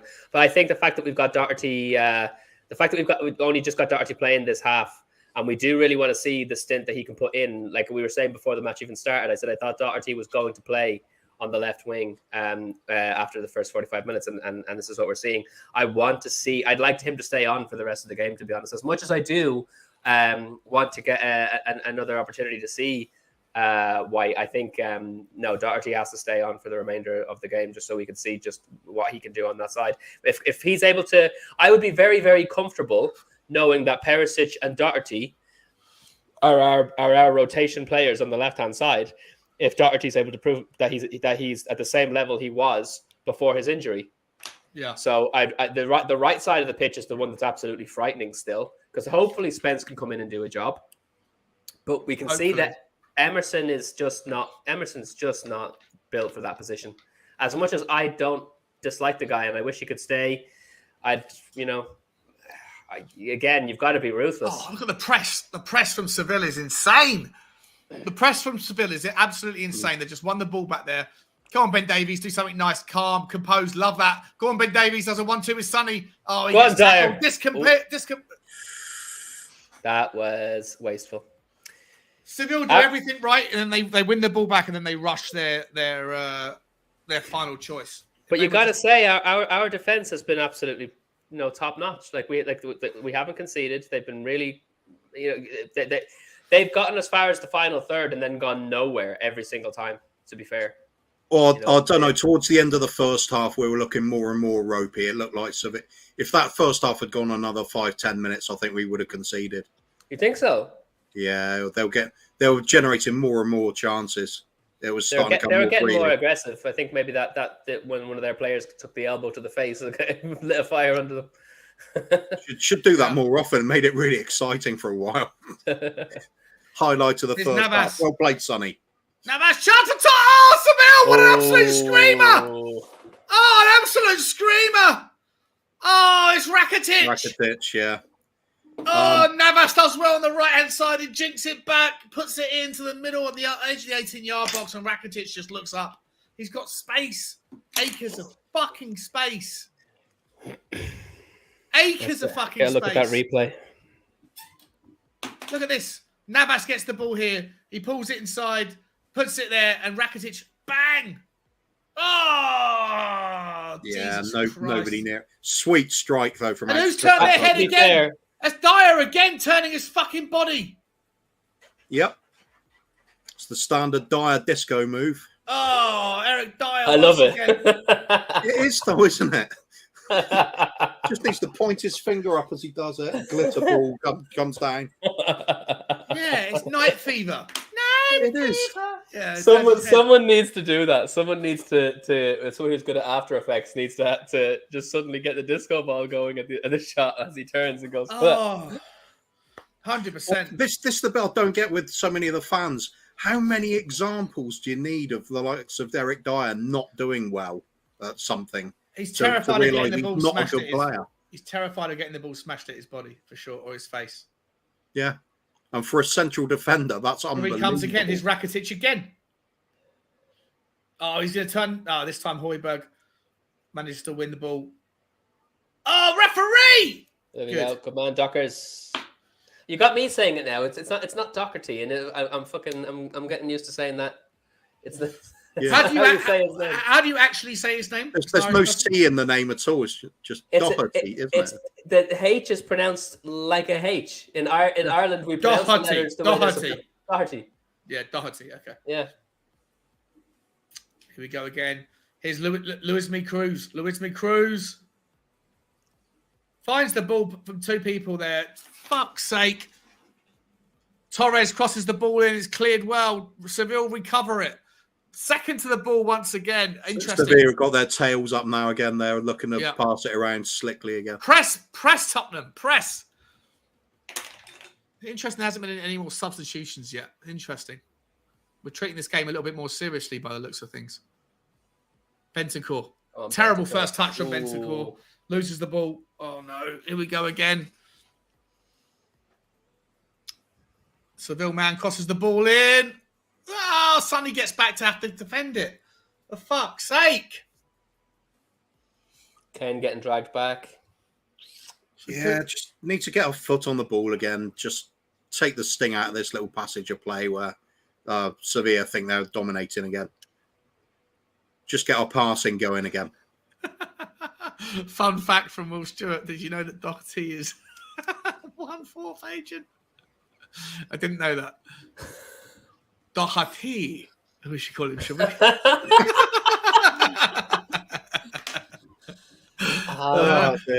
a through ball. Oh, who's this? This is Navas. Navas puts the ball in early. Didn't need to. Doherty wins the ball back. Well done, Dockers. Well done, Doherty. Telling Jesus you. Christ, though. Too much space. Doherty Perisic on the left is... Doherty and Perisic on the left is ideal. Japhet Tanganga.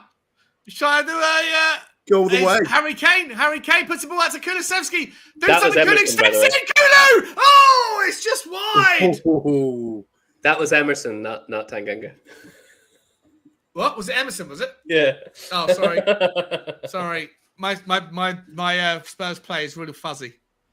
Sorry. Oh, it's a nice effort from Kulusevski, though. At least we're getting a little bit more ambitious. Oh, it's just wide from Kulu. It's just wide from Kulu. Love the fact it's just over the bar. It's inches over. Yeah, would have been a highlight reel finish if that had just been a sort of foot lower. Yeah. It's good to see Kulu he's got the confidence now though to throw those shots in rather than looking for a Sonny or Kane all the time. Oh dear, 68 minutes played. Dyer wants a goal. Again. Look at this, charging into the midfield. Kane once again. Here's Emerson. What are you going to do this time, Emerson? Put the cross in. Cross comes in. Oh, it's in a good area, but there's no one there. Doherty rushing him. It wasn't a bad cross, though, from him. There was nobody there, but it wasn't actually a bad cross. It's probably in the right sort of zone. Wowzers. Yeah, there's no doubt about it, though. Sevilla are one of Europe's better teams. Sonny chance! Oh, keeper off the line. Oh, he's offside anyway. Yeah, when we do get outplayed in periods in the match, it's not a huge surprise, is it? It's Sevilla do this to a lot of teams. Oh, I don't know. Is he offside there? Oh, maybe just. Yeah, the blood on his elbow was offside. He's still got a tooth. He's still got one of the Seville defender's tooth on his elbow. Surely that plays him onside, doesn't it? Wow.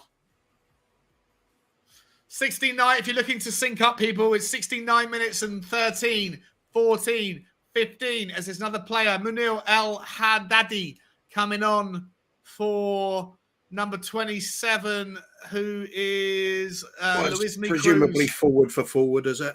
Yeah, he's a right wing forward for another right wing forward. Seville going for it. Are Tottenham going to make any changes? It's interesting. We haven't made that. We've still got a fairly decent amount of players from the first half still on the pitch. Højbjerg still on. Eric Dyer is still on. Harry Kane is still on. Sonny still on. Oh, here we go. Maurice Here we go. So Sarr, please God, coming on for four more Højbjerg. coming on now. Goalkeeper. Sarr, Parrott and Hill all coming on. And the goalkeeper, Brandon Austin as well. Please, like they're going to come on. Tell me Højbjerg's going off. Yeah, it must be Højbjerg for Sarr, Hill for Sonny. Yeah. Who was that one? Parrott for Kane. Parrott for Kane, and then Lloris for Austin. Interesting then. I wonder if Kulusevski's going to go as more of a central role now to be the target man bit, because can't imagine Troy Parrott doing the target man role. Doherty with his left foot. Yeah, maybe. Interesting. So Troy Parrott on the left, Kulu going into the middle, and then Brian Hill on the right. Could be.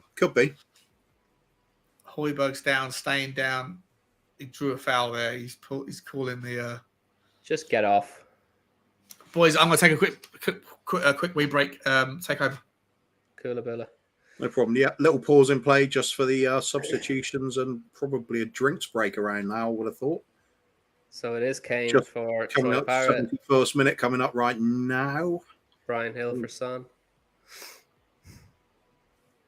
Is the jersey growing on you yet? Yeah, it has actually. It's actually really nice. Yeah. Like we said in the first half, I think the yellow socks offset in it kind of works. Yeah. But I think if you wore anything other than very dark trousers or shorts of some sort, that's going to look horrendous. If you were just wearing a pair of blue jeans, it wouldn't be as nice as. No, it wouldn't. Would it? It's got to be black jeans. Yeah. Sonny going off. It's the last time he'll be playing in his home country. Well, for a while. Yeah, for now.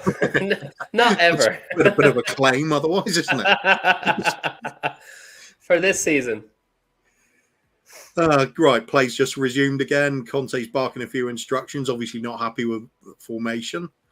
Conte's sporting the anti-humidity toupee because he's the only person in the entire stadium whose hair is bone dry. It's true. Everybody else is just wringing wet, and Conte's hair is just bone dry. More acrylic than the shirts.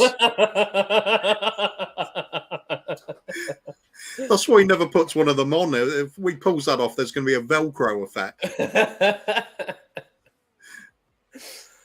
Oh my days. Game's slowing down a little bit in the last few minutes, as you'd expect. The heat's obviously playing a part still. Yeah.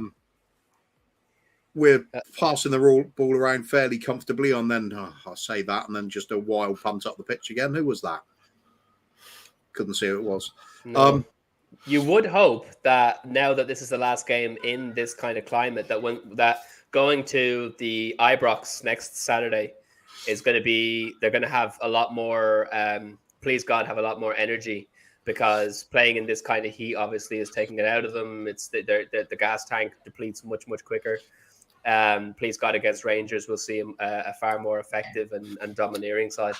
Boys, is it just me, or back in the day, like 3, 4, 5 more years ago, did we not play like 11 preseason friendlies against random like championship level teams or even non-league teams? Like, did that shit not happen on a more regular basis? And the fact that we're only playing 4 preseason friendlies this summer seemed a little bit like few and far between.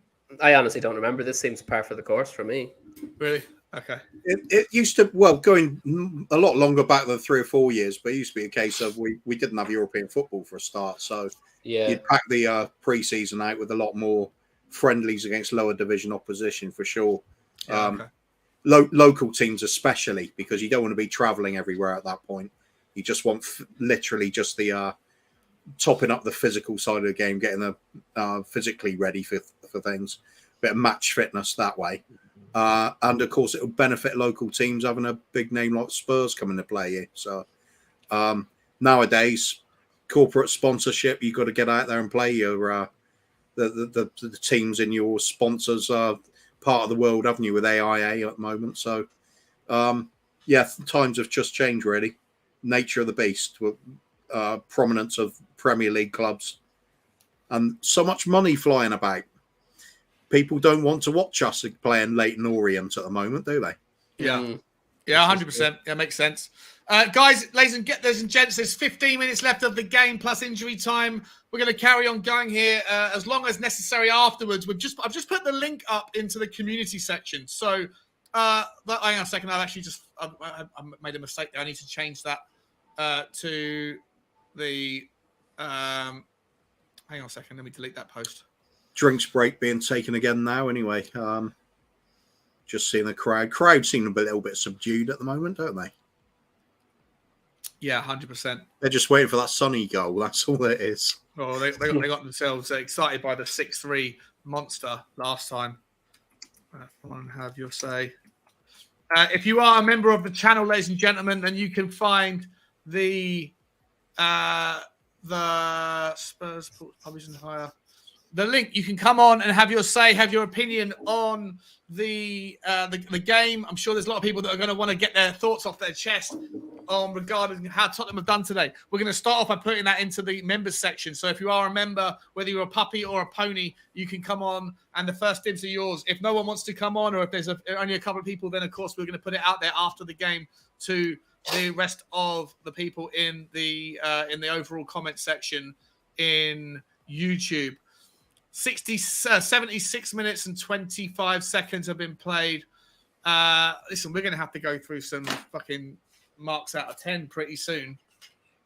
Just not that we're going to go through all 20 players probably to keep things simple, but Kuva, is there anybody that you think that is, like, if you were to give man of the match to anyone as a Tottenham in a Tottenham shirt, who would you give it to thus far?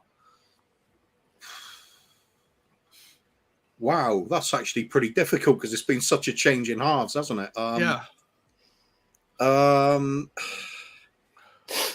Yes. Eric Dyer.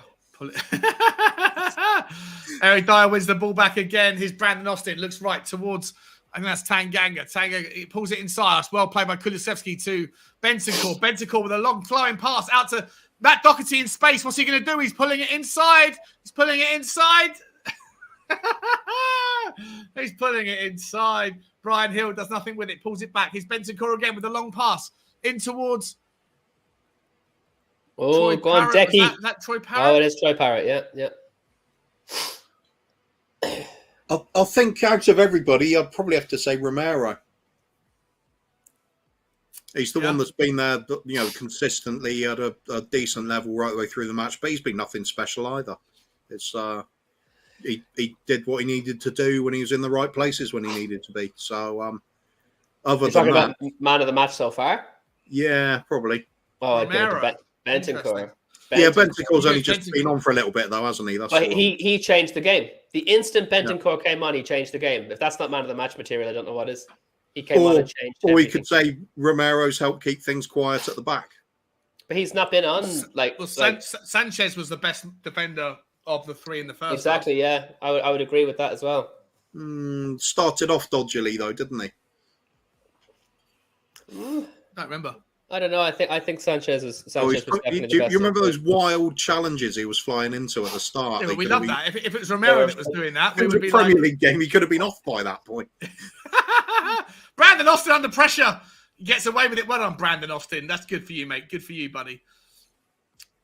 Oh, well played. Here's Brian Hill. Brian Hill looks inside. Bentancur under pressure again. There's 7 Seville players that are like swarming like a hornet's nest. We need to move it faster. The thing is, we're playing very, very ticky-tacky football at the moment, which is amazing to see. Like we are finally getting to grips with having possession. That didn't happen in the first half. At least with the players are playing with confidence now. The lads we have on the pitch at the minute are capable of maintaining the ball. We're retaining the ball. So it's just it's so much nicer to see than what we saw in the first half. Do you know what though? Just then there was 6 players. Like Seville were doing the press. You've won the ball back. You passed it around collectively very well. 6 players are out of position. They've all been sucked into that little kind of pocket down in the bottom third of the pitch. That's when you need to see the ball passed and spread quickly. And it wasn't. It wasn't. Once again, it was recycled slowly and then allowed the Seville players to then track back to their positions. If you're going to do tiki-taka against a team that does the high press, then you need to, when you do recycle the ball, when you find some space, you need to move it fast. And we didn't just then. That's I personally find that disappointing and frustrating.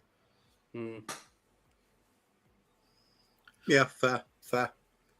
I'll pass in generally. The more we hurry it, the less accurate it seems to be. I suppose that's natural. But Pape Sarr! Kulusevski! Oh! Brian Hill completely in space out on the left, and Kulu decides to do that. Wins the corner kick, though, I think. And we don't have Sonny to take it.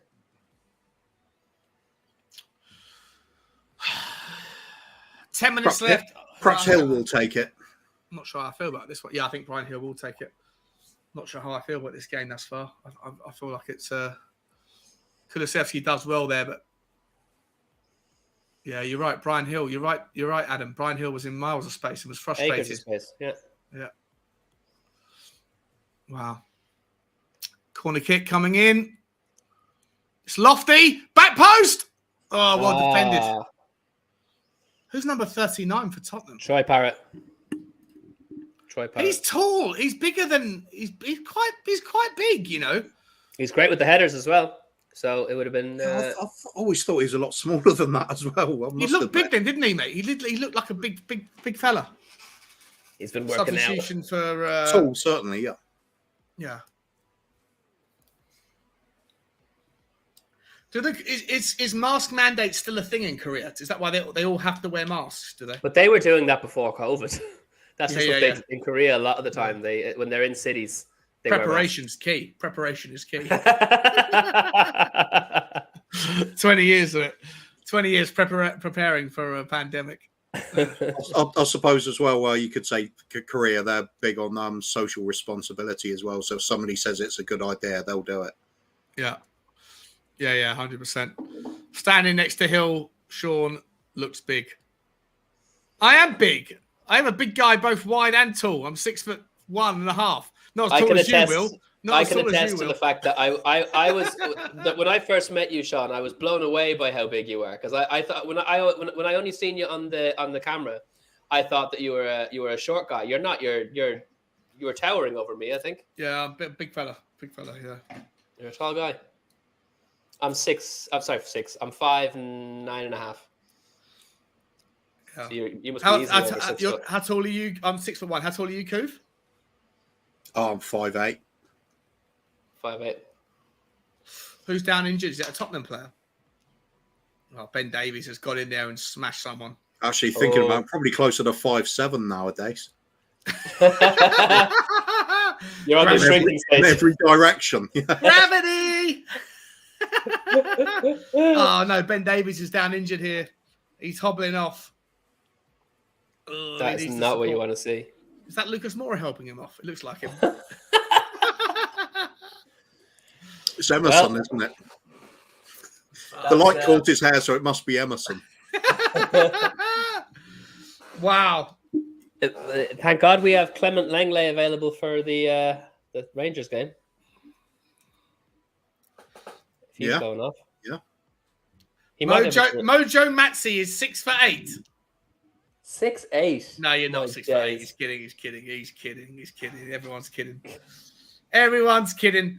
83 and a half minutes played, guys. 105 people watching. If you haven't already, please hit the like button. It would mean the world to me to get the algorithm paying more attention to the channel. I really appreciate that. Ben Davies is back on the pitch. Chance for Sevilla. Well played. Who's that? It's Emerson Royale defending like a little champion there. Well done, Emerson.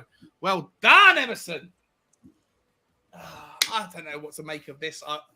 I don't know if I'm going to walk away. If it stays 1-1, I don't know how I'm going to walk away. I feel like I'm going to walk away and be more frustrated than I am impressed. The fact that we've made such wholesale changes during the game just goes to show that we were not in it to win it anyway. So I'm less concerned now about the scoreline. We're not playing a Mickey Mouse team. Sorry for the insult, but like the K League All Stars, we're playing against a Champions League squad. And I don't think there's any shame in ending with the score ending the way it is. Please God, there's still some juice left in us. But I think that the main thing is that Conte is separating the wheat from the chaff, and that's what really needs to be done in the preseason friendlies. You can see who's able to do a shift and who isn't. I think Sessegnon is proving himself pointless. I think Emerson is proving himself pointless. I'm really concerned with the right side of the pitch now. Like that, more than anything. At least we know when Højbjerg is playing, he's crap, right? We know that Sanchez doesn't really fit the left side centre back, but we have players to replace those players. So you've got your Bentancur instead of your Højbjerg. We've got Basuma coming in the coming weeks, but that and again, left wing, Perisic, Doherty, grand, dude, will absolutely be sufficient for this season. On the right side, we've got nothing. Jed Spence with a possible. Could come in and be glorious. But if he gets injured, we got nobody. So I'm like, we need another right winger. I would rather have it, at this point, I'd love to see 3 players come in, another centre-back, another right winger, and a creative midfielder. Yeah, I'm totally for that. That would require a lot of players going out there on the other way, wouldn't it? Yeah, we've got to get rid of a load. Yeah, we've surely got to do that either way, haven't we? Yeah. Oh! Should have been 2-1 Sevilla. Ivan Romero there. What is that from Brandon Austin? It's like, oh, Jesus Christ. Yeah. Oh, Jesus Christ. If you're a Seville fan right now, you're criticizing your team for not punishing us more than they have. Quite astonishing. I've got to be honest. I'm unimpressed by today. I'm generally unimpressed. Unimpressed by Harry Kane. Unimpressed by Richarlison. Unimpressed by Son. Kulu's done okay. Bentancur's been pretty good. Skippy was woeful. Bentancur's man of the match. Well, as far as Spurs are concerned, you probably realistically give man of the match to one of the Sevilla players. But our man of the match is Bentancur for me. Far and away. Yeah, well, I wouldn't argue with that. Could pick a few. There's been nothing particularly special, has there? No. Another player, I think that's Malachi Fagan Walcott that's come on the pitch now for Tottenham. Yeah. Means Tanganga only got, what, 30 minutes? Yeah. Yeah, he looked. I gotta be honest. Tidy in that 30 minutes, though, didn't he? He didn't do anything wrong. Kane woeful, Richarlison woeful, Sonny poor, Sessegnon woeful, Skip woeful, Højbjerg woeful, Lucas out of position, not good. Romero did okay. Eric Dyer's done pretty well. Sanchez, I thought, did okay. Lloris, did his job. He only had one save to make. And of the bench, Matt Doherty, again, I think he was probably okay. Brian Hills looked all right.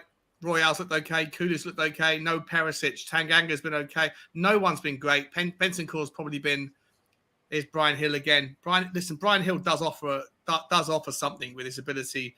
He's like a bit more of a centrally based Lucas. He's very similar to Lucas Moura, isn't he? Very similar to Lucas Moura. To Lucas Moura in his ability to kind of just shift the ball left to right and draw fouls and things. But I've got to be honest, boys. I'm woefully unimpressed with today's performances from the big names.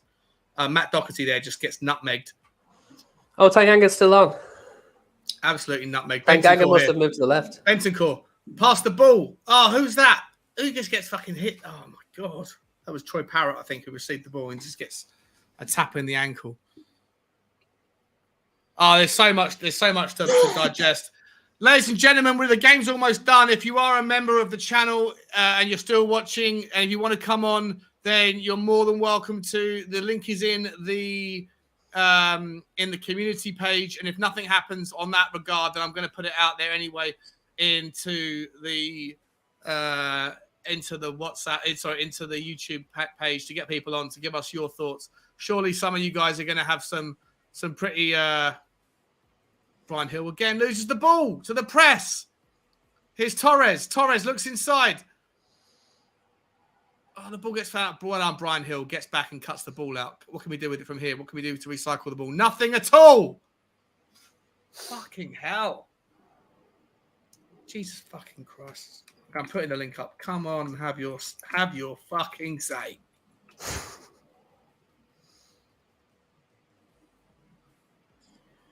Yeah, I think looks like it's petering out for a draw now, doesn't it? Neither team's really looking like they're going to score another. By the way, guys, I completely forgot to say this earlier on. I've just seen it in my thing here. Bob Spur earlier on, where it was going, we have to go way back to get it. Bob Spur put up a link about his. I've been talking to him offline about this, and obviously I saw Kuva. You did your. I don't know how far back it is. Where is it? Very near the beginning, wasn't it? Yeah. I meant to come to it and call it out. I forgot to. I've just seen it now. Here we go, ladies and gentlemen.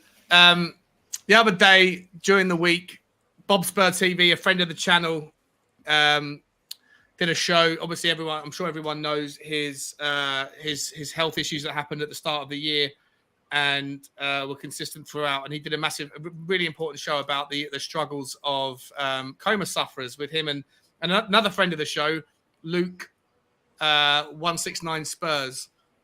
And I just want to call this one up quickly as we're drawing to an end of the show.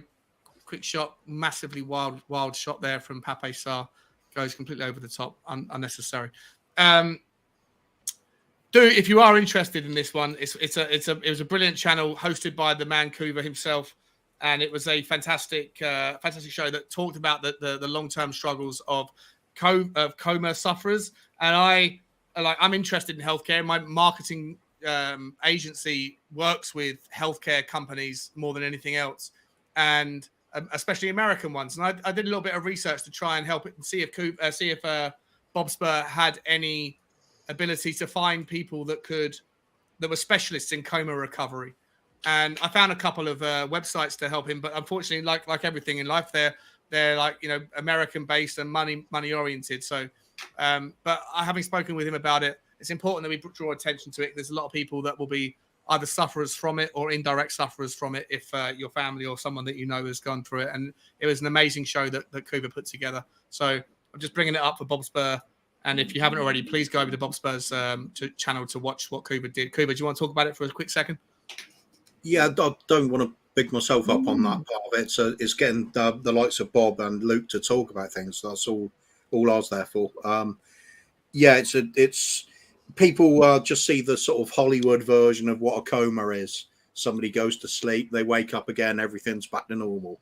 And it isn't like that at all. It's really long-lasting effects it has on people.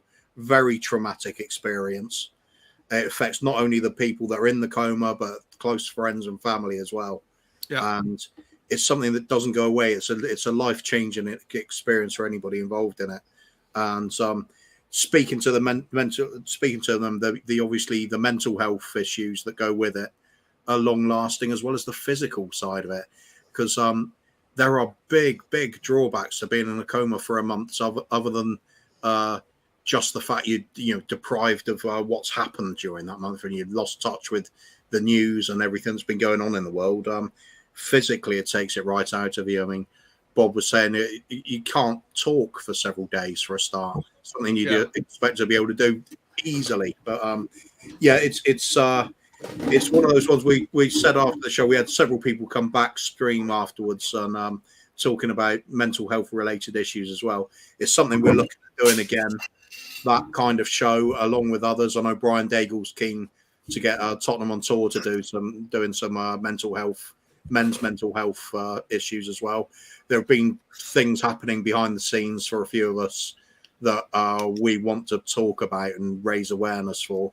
But Bob's the one that's done it most recently, and he's got the tie-in with the raising the last bit of money we possibly can for the NHS on his fundraiser, which he's going to take a check into the hospital that dealt with him on the 22nd of August. He'll be handing the check over. Trying to get him to $3,000 in that time. I think he's on about 2,700 donated so far. And whatever is donated, there's a group of people have kindly offered to double the donation. So if we could get it to £3,000, it'll be a nice £6,000 going to an NHS hospital, which isn't bad going for Bob, who planned to raise £500. So it's amazing. 12 times the amount is insane. Absolutely amazing. Cheers, Kovi. Please get over there. So, I'm sorry, Bobby, I forgot to bring it up. When the moment happened, it wasn't deliberate, mate. It's on my to-do list, and then things happen. What wonderful show, man, and it touched me massively because I didn't know half the shit you've gone through. So well done, buddy, and I'm happy to help you, support you in any way that I can to get the awareness out there. Soren, welcome to the show, man. The game has just finished, ladies and gentlemen. It has finished 1-1. How you doing, my man? How you doing, Soren? You good, buddy? What were your thoughts on the show overall?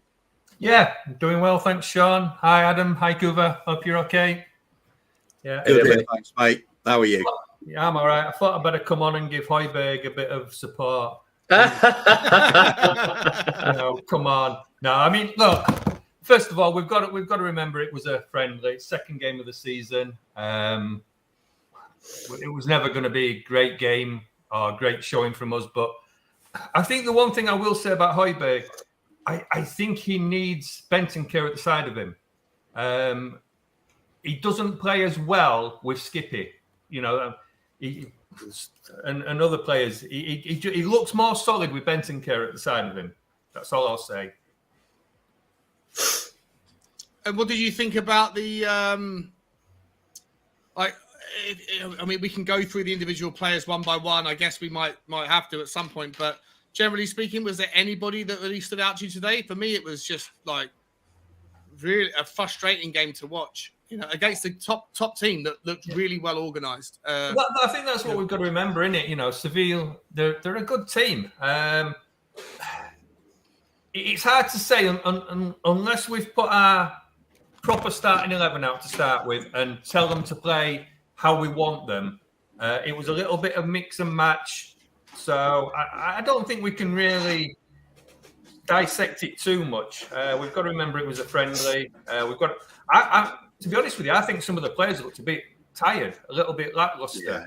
Whether that training's just hitting them hard to begin with, they just need to get into it a little bit more. I mean, I'm not sure what the temperatures were today over there. I presume they'll be pretty warm. So those are two massive factors, aren't they? The weather and the intense training. Yeah, I mean, a lot of those players have only just come back, and they're only just starting. And when we saw that running the other day on the, and Kane at the end of it giving it a bit of a hurley and things like that, then they'll be knackered.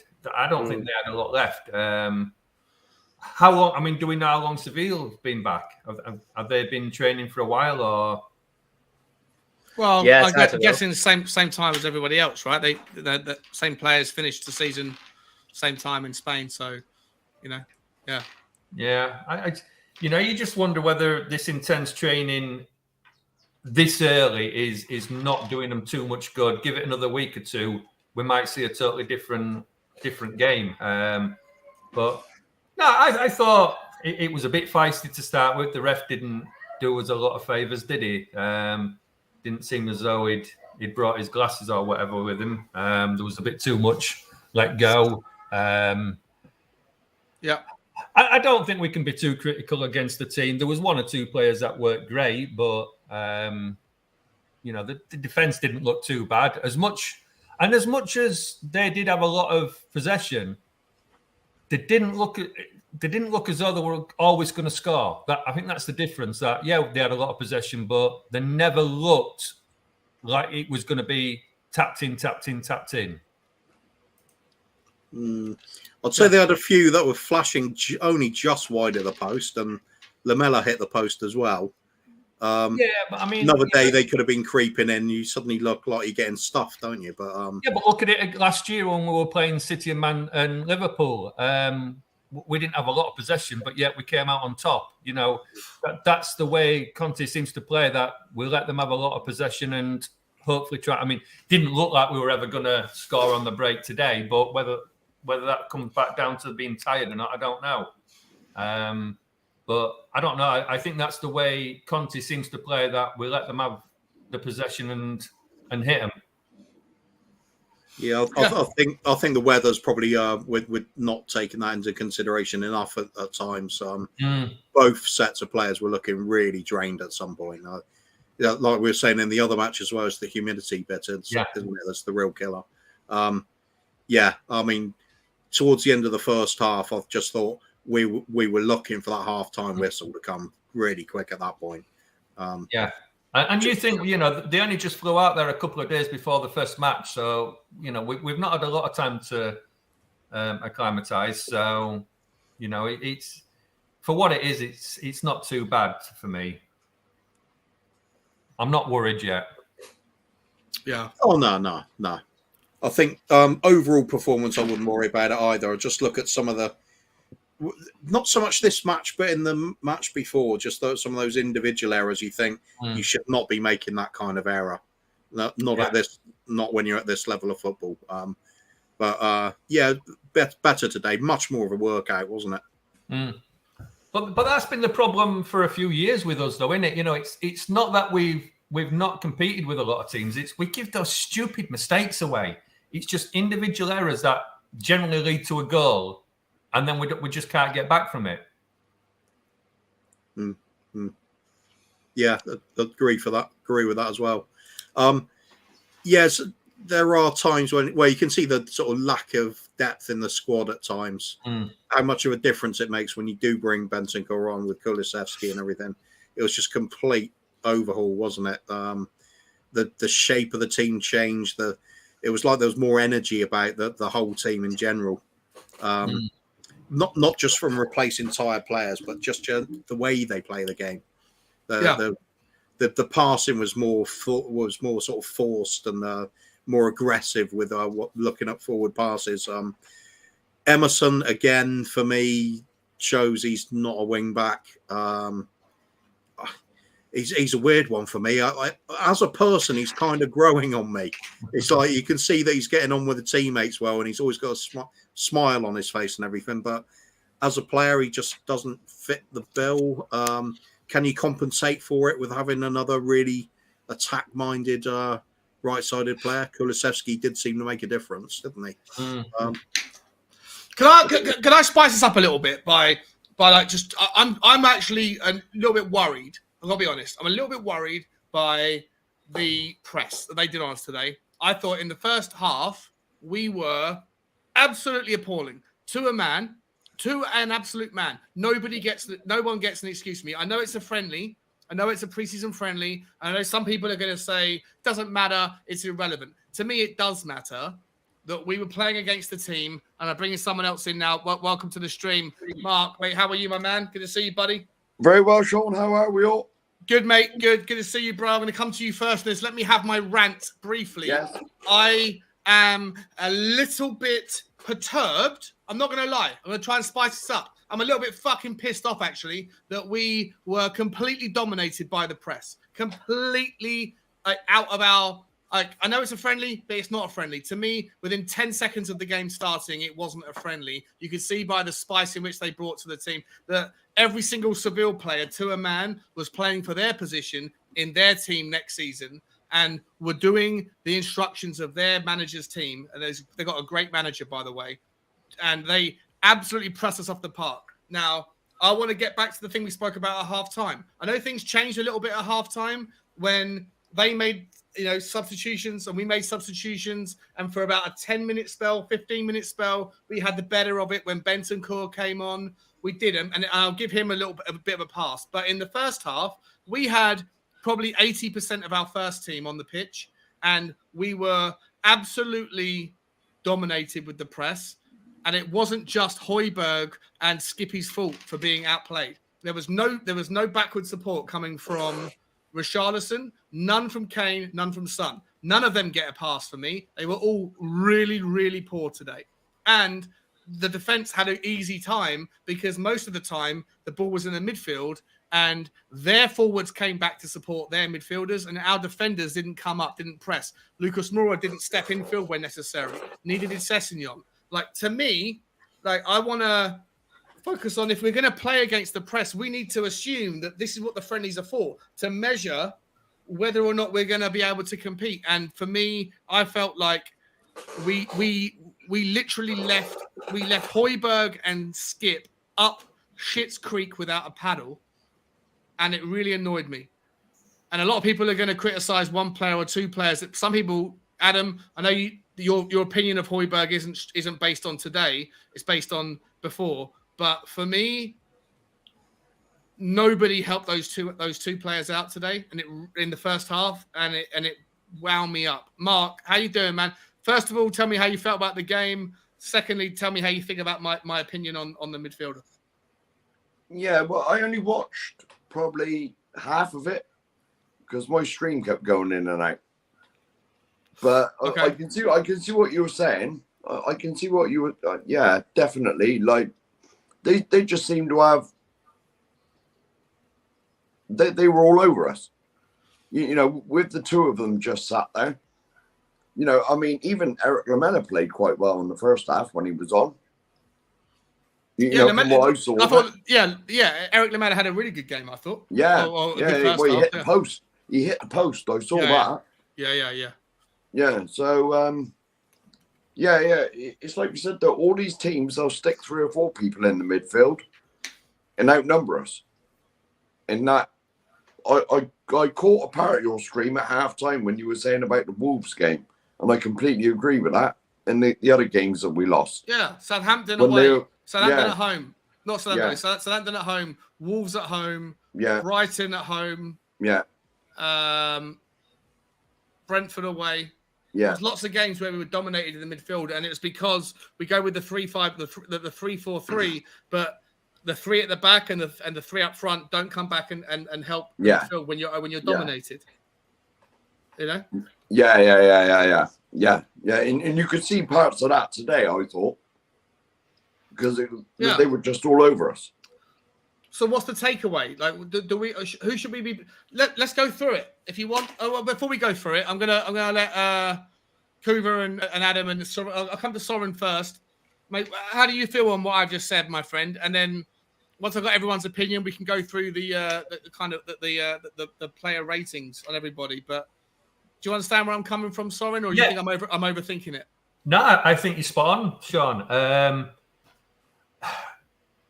like I said earlier, I do think our front players looked very tired. And we don't know whether Conte has said to them, you get up front, stay up front, let's see what we can do behind them. But yeah, I think Højbjerg and Skippy were left stranded. As a team, we don't seem to work as a full 11 when we're defending. We play the big games, Liverpool, City, things like that, and we see Kane running about, we see Sonny running about, Kula running about, and then we play like a lesser game, and we don't seem to see that press.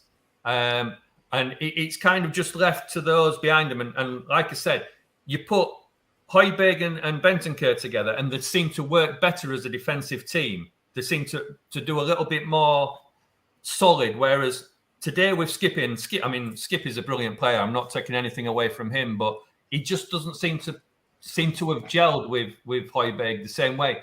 And I think Højbjerg is very underrated.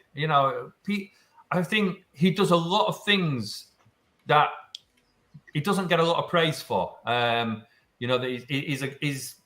me, he's a good squad player, and I love him in our team personally. But yeah, there was no help from the front three, and I think that's got to get better. I don't think necessarily that was going to work as well as we thought it was today. But like I said, it might just be that the players are a little bit tired. Okay. All right. Listen, I'll take your point. Take your point as well. Listen, Kuba, obviously, maybe they're tired from the training. Maybe they're tired from the heat, etc. This was Sevilla's first preseason game. So I don't know whether we should take more from that or less from that. But it was certainly a feisty first half. But yeah, listen, George in the comments saying 2 bad mistakes from Højbjerg. Yeah, look, you haven't got to forgive him for not being supported with his pass, in the press.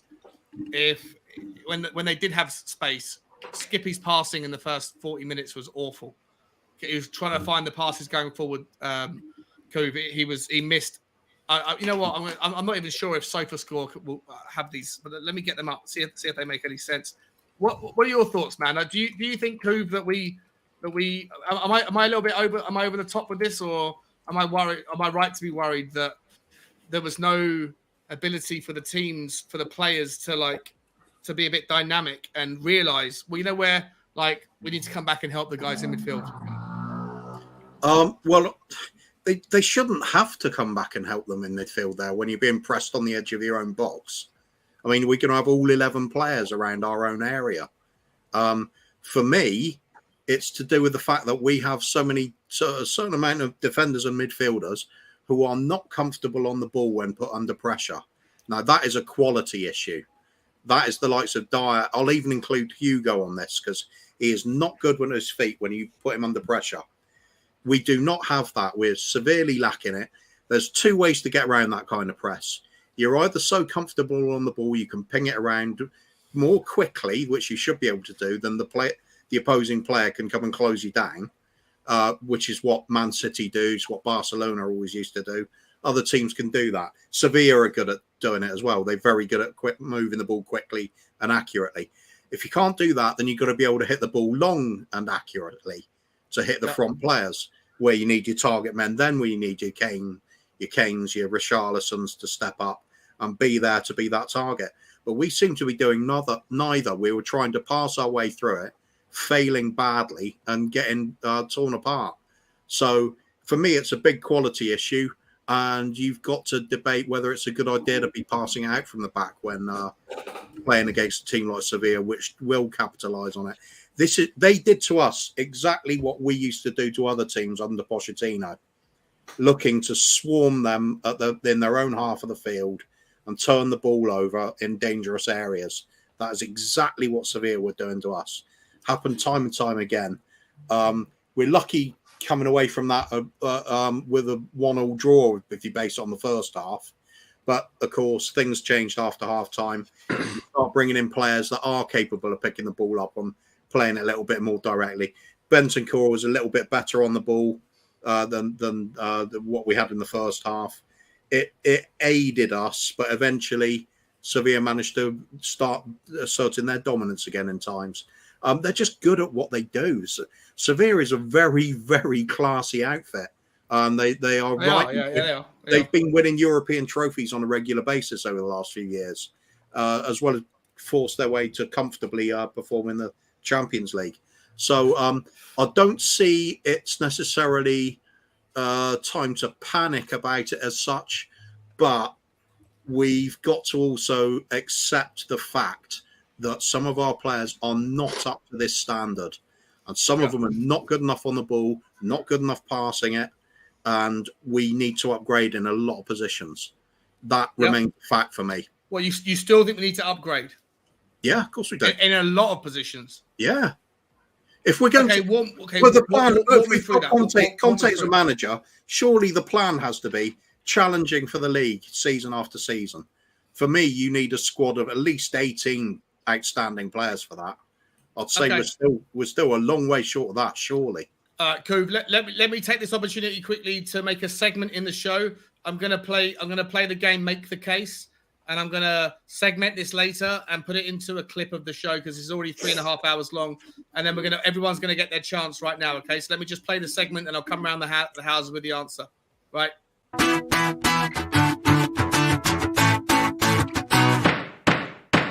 Make the Case. Ladies and gentlemen, we've just watched the end of Tottenham Hotspur versus Sevilla in the second pre-season friendly that finished 1-1. And there's lots of, I guess, differing opinions on what we're going to take from the game. It wasn't the best. I'm going to come to Kuva first. Kuva's just made a point in the section just before this and said that he thinks there's lots of there's lots that needs to change within the squad between now and the start of the season following that result. And so, Kuva, I'm going to come to you to make the case for whatever changes you want to see. Having seen what you've seen thus far, what's left to be changed? We've only got, 6 weeks until the window closes, but 3 weeks until the season starts. What's left to do? Well, the biggest change from that performance is going to be Basuma for me. Yeah. Because that's a player that does not get pressed. He can sidestep people, hold them off physically, pick the passes. Not a problem. He's the closest we've had to Dembele since Dembele went. Now, that's going to help enormously in front of that back four. If we are getting pressed and you've got somebody there that just, what do they call it? Press resistant, if you like. He just makes all the difference. It's that player that breaks the other team's plans, and he is going to be able to advance with the ball regardless of being put under that kind of press. And the sort of assumed theory from the other team that if they press aggressively enough in our third of the pitch, they're going to win the ball there. When you've got players resistant to it, it doesn't work anymore. Perisic is another one, high quality performer. If he's playing at a wing back, you give him the ball. He's not going to give it away cheaply like that. He's been there, done it. However, but you're not happy with the wing backs we have. Perisic obviously on the left wing back, and you want to see him. Obviously, that's obvious. Right wing back, Lucas Moura today played that position. Was it just to get him minutes in his legs, or was it to test him out as an offensive option should we need him? And if it was, how did he do? I think it was a little bit of both with Lucas Moura. He certainly needs game time. And yeah, it's worth having a look with him because quite clearly some of the other players we do have don't do a very good job in the wing-back position. I thought he did okay. No more than that. He wasn't great either. Again, you're looking for somebody that can really attack when they get the ball on those wing-backs positions. I'd say he did very little of that. But defensively, he was surprisingly good, though. I think he's got the intelligence to know how to mark a player. He got into position and held position quite well for lots of the game. But I think we need more than that somehow. I mean, the other ones we're missing, let's think, who are the main differences? I think Richarlison, he had a frustrating game. he tried to make himself available for passes all the time. He was getting fouled mercilessly for a good first half hour, solidly. Loads of opportunities there that I thought we should have had free kicks from, and he wasn't getting them. So I think he was getting quite angry by it. Got him sparked off a little bit of a retaliation phase when it all started getting a bit spicy in the first half. But I don't think the solution is just the forwards coming back. We've got to look at players more comfortable on the ball with the confidence to just beat their man, as if they're not there. Romero can do it easily. Basuma can do it. Dyer certainly won't. Davis won't.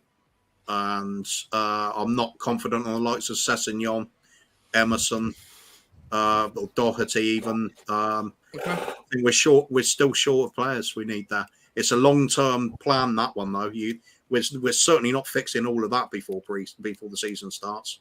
So I think we do need to get in a couple of players, though. Another quality centre-back who isn't phased when he's put under pressure. Another Romero, basically, somebody at that level.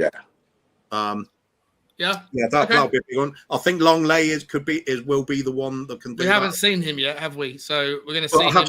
I have seen him in the past when he was playing very well for Barcelona, and he certainly did it then. So other than that, it's Basuma we're looking at, and I'd say possibly another wing back, either right or left because of Perisic's versatility. So, Adam, I appreciate it, Cove. Great points, man. Interesting points as well. Adam, are we too quick to make the case that this team struggled today? 11 against 11. Sevilla is the sort of team that we should be trying to compete with. We're going to face them maybe in the Champions League, or maybe in the Europa League later on next season. And Seville today looked like they were a more ready, more complete version of whatever their system is. And I asked Cooper to make the case for changes. He's basically made the case for the players that are not yet fit, right? Basuma, Perisic, and Longley. And I agree with him. Do you agree with him? Is that all we need, or do we still need someone more that is not currently in the Tottenham squad? Are we? If we can't beat Seville, if we can't beat them with this team, does the fully fit squad, have enough to beat them, or do we need to go back to the market and find a couple more players? We didn't play anywhere near our best 11 for the entirety of the game. The whole idea, the whole philosophy was to get all the players a certain amount of game time and to get the experience in their legs, shake off the rust and whatnot. If we had played our best 11 from the very beginning, we would not have drawn that game. We would have won. So I'm not concerned with the squad that we have at the moment. I think that we can win a trophy. Let me put it that way. We can come away with silverware with the team that we've got at the moment. If we had started with Son and Kane up front, but we played Kulusevski instead of Richarlison.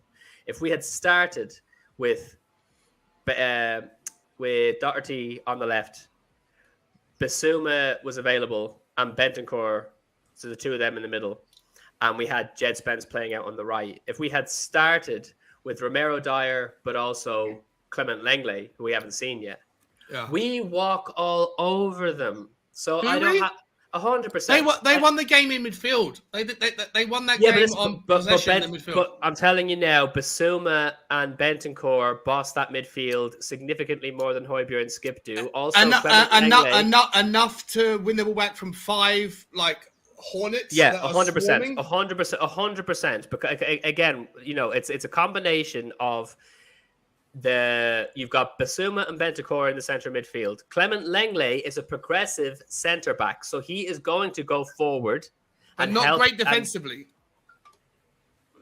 I don't think that he's as bad defensively as what's being made out. But anyway, he's progressive. He's going to get forward, and he's going to help out the midfielders. Also, Kulusevski will get back and do more work than Richarlison will. Yeah, right. True. You've also got the fact that even though we didn't play our 3 best defenders together, Our defense was pretty solid today. The defense wasn't really the problem. They had one chance that they took that was a savage. The problem was the inability for our defense and our forwards to recognise that the game was won or lost in midfield, and they didn't support. So with the two better central midfielders playing, with a defender and an attacker drifting into midfield as well to help out, and then with better wing backs providing for the front line, even if we did still concede that one goal, we would have scored significantly more.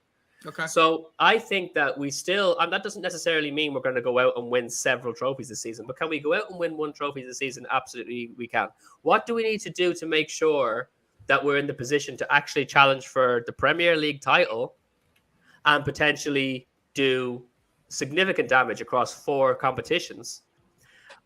For me, still, even after the Jed Spence signing, the number one signing we still need to bring in is another right winger, because we have Perisic and Doherty on the left. We only have Spence on the right because Mora didn't show enough today.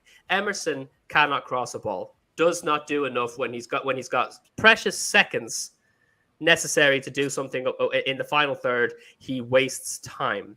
So we are if Spence is out, we're goosed on the right hand side of the pitch. So number one, when you've got, as I say, Romero, Dyer, and Clement Lenglet playing as your centre backs, and then you've got backups of Davis and Sanchez for any of those 3 roles, we're not in a terrible position. Could we do better? Certainly, but we're not in the worst position. Our defense is not the worst part of our game, but we absolutely do need an extra right winger. Then in the center of the midfield, Højbjerg, I'm sorry, absolutely useless. Get rid of him. The only reason I'd keep him at the moment is because we only have 4 central midfielders that are decent-ish players. The others are like Lo Celso has to go, Nobeli has to go, Winks has to go, etc.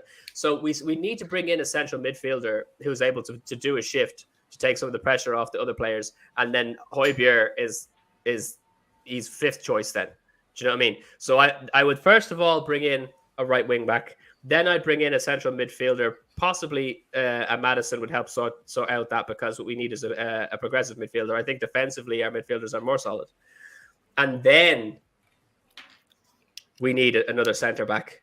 We definitely need another centre back, but not more than we need those other two positions filled, because our defense is not the worst part of our team. The defense is not the worst part of our team. The attack is not the worst part of our team. It's across the middle.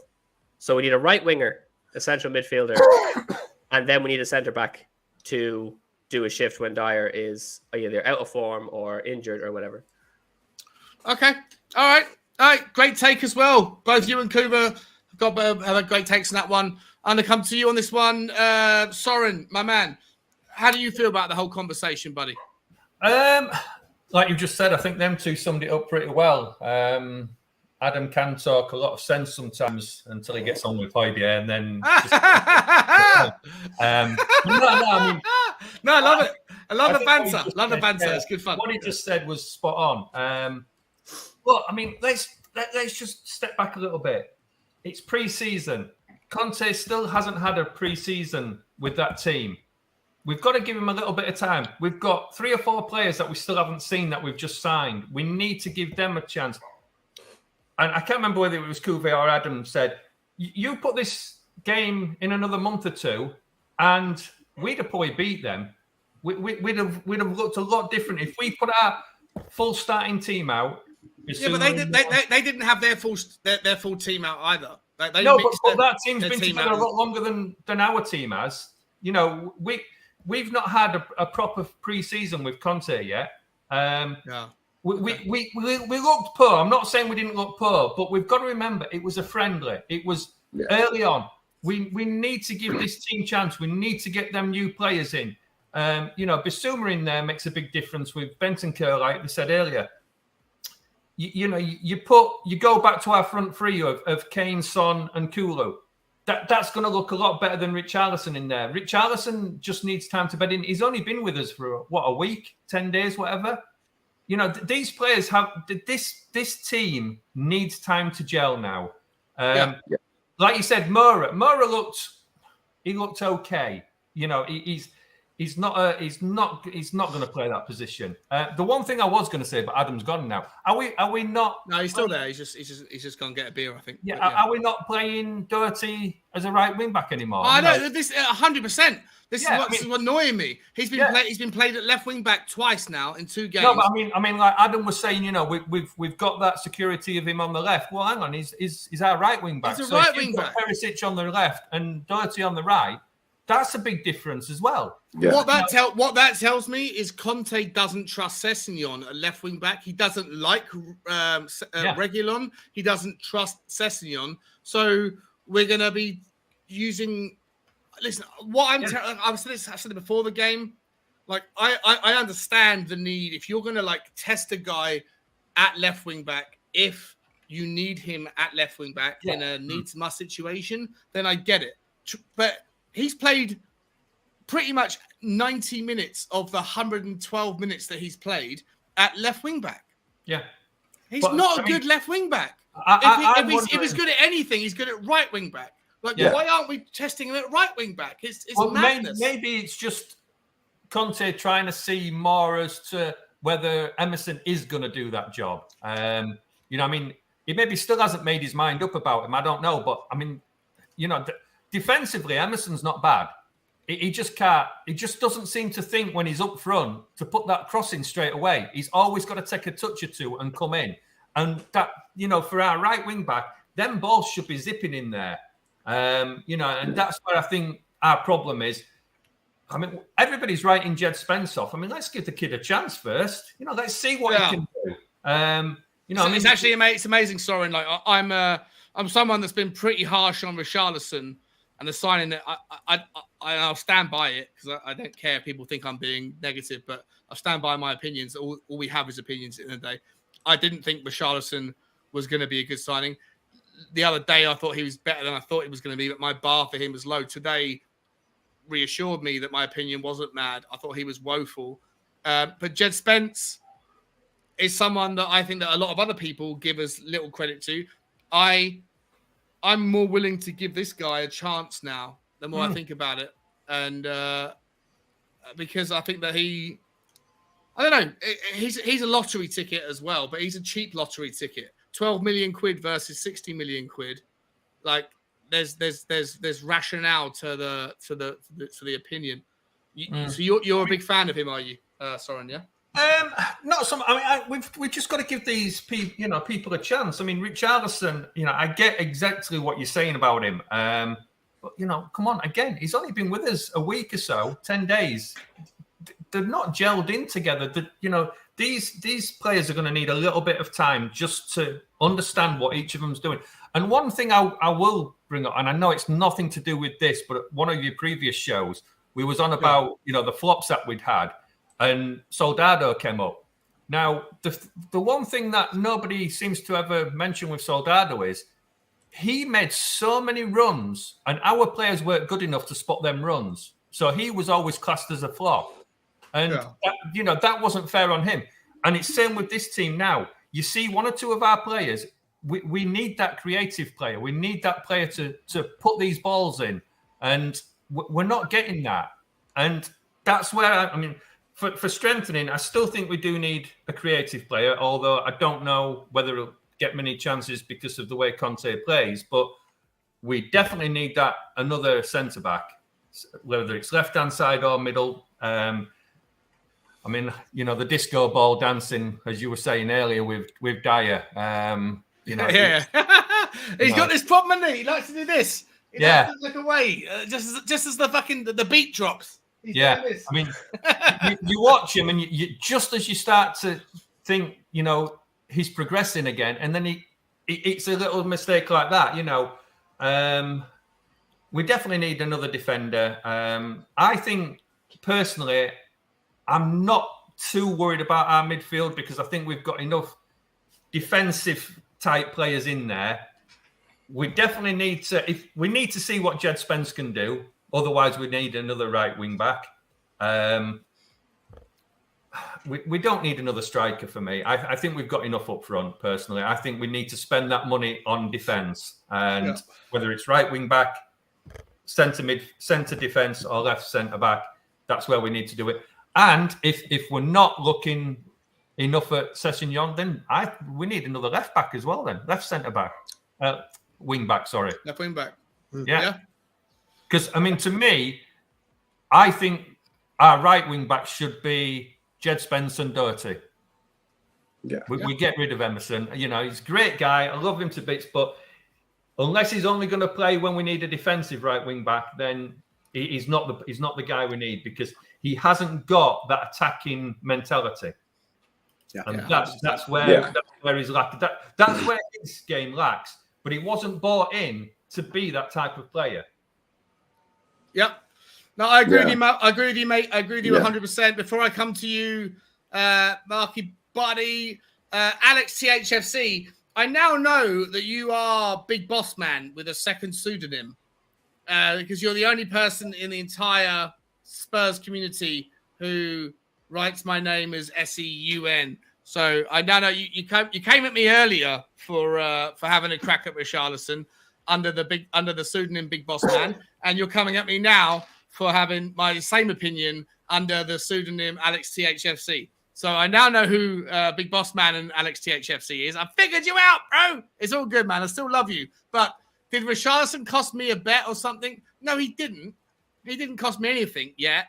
But I just don't. I've never seen him at Everton or at Watford as being the player. It's just my opinion, man. Just like Adam doesn't like Doherty. Oh, sorry, Højbjerg. Sorry. It's just like Adam doesn't like Højbjerg. We're all entitled to our opinions, bro. For me, Richarlison was never a great player at Everton. I thought he was okay. He wasn't great. He certainly wasn't that good at Watford. And I just don't know if he's going to be that good at Tottenham. I hope he will be. But I just don't think he has. I don't know why everyone's getting so excited. And when you put a £16 million price target on his head, then you have to reach that level on some rationale. You have to believe in him to a degree to think he's going to be a return on investment. Like, as a finance, like, is he going to create enough goals to justify? And thus far, I just don't think my opinion's changed that much on him. You know, Mark, we're not talking about Richarlison. We're talking about the rest. Same question as we were talking about before, my friend.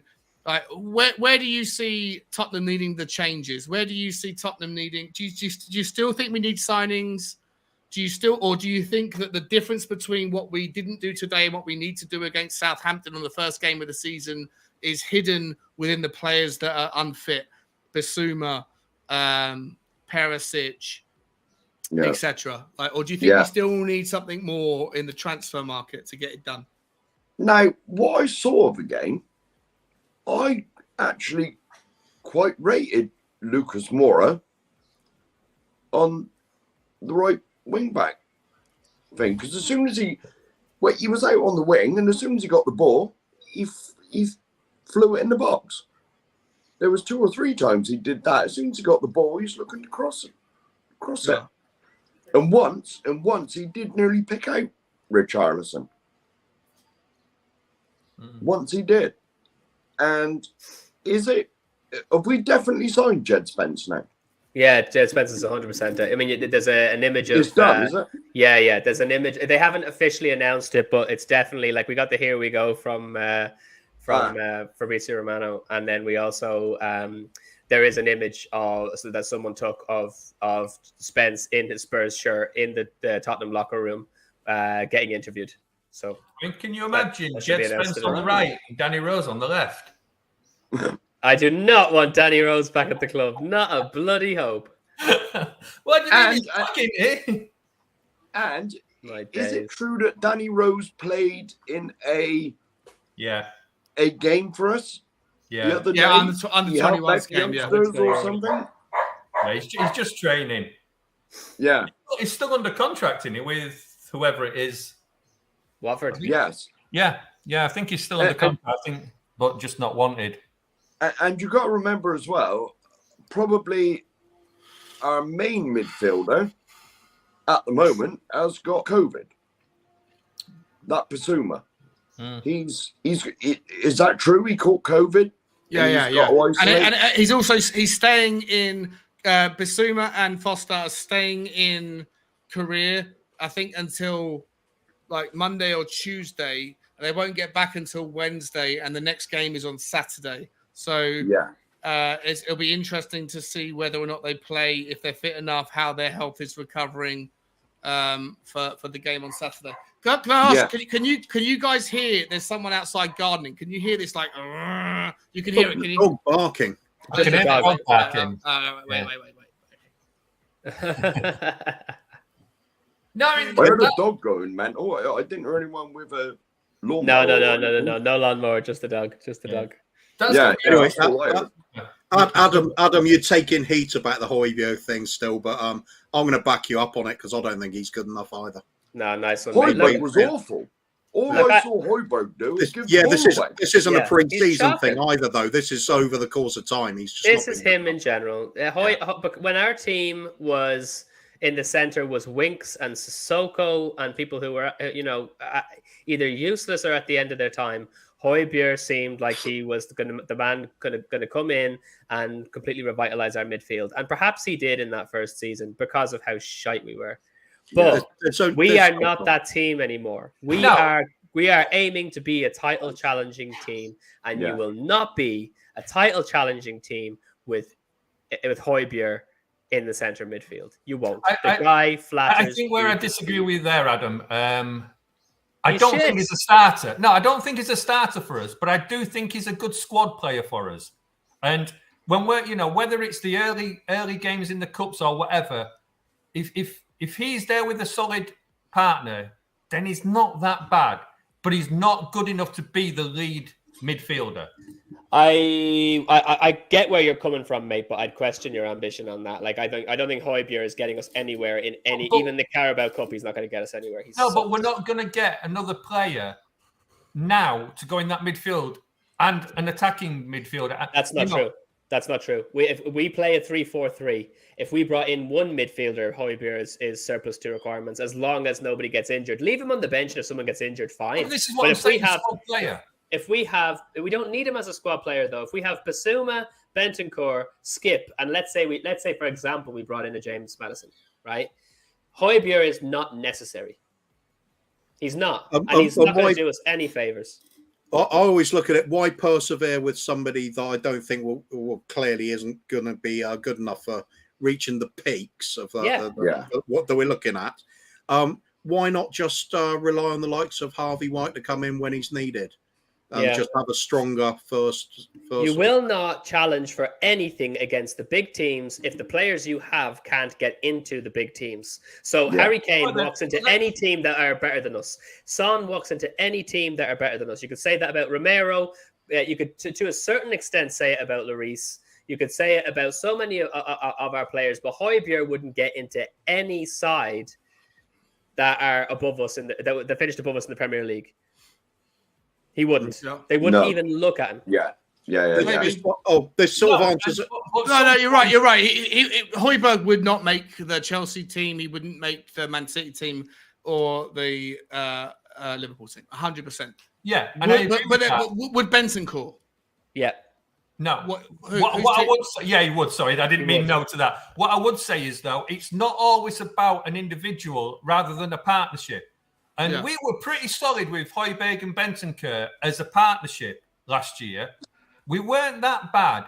Now, you put Højbjerg in there on his own. Yes, he's not good enough sometimes, or most of the time. But as a partnership, they play pretty well together, and they've got an understanding. We didn't get to see Bentancur play with Skip, which I believe would have been superior. And we also now have Bissouma. So you've got Bentancur, Bissouma, Bentancur, Skip.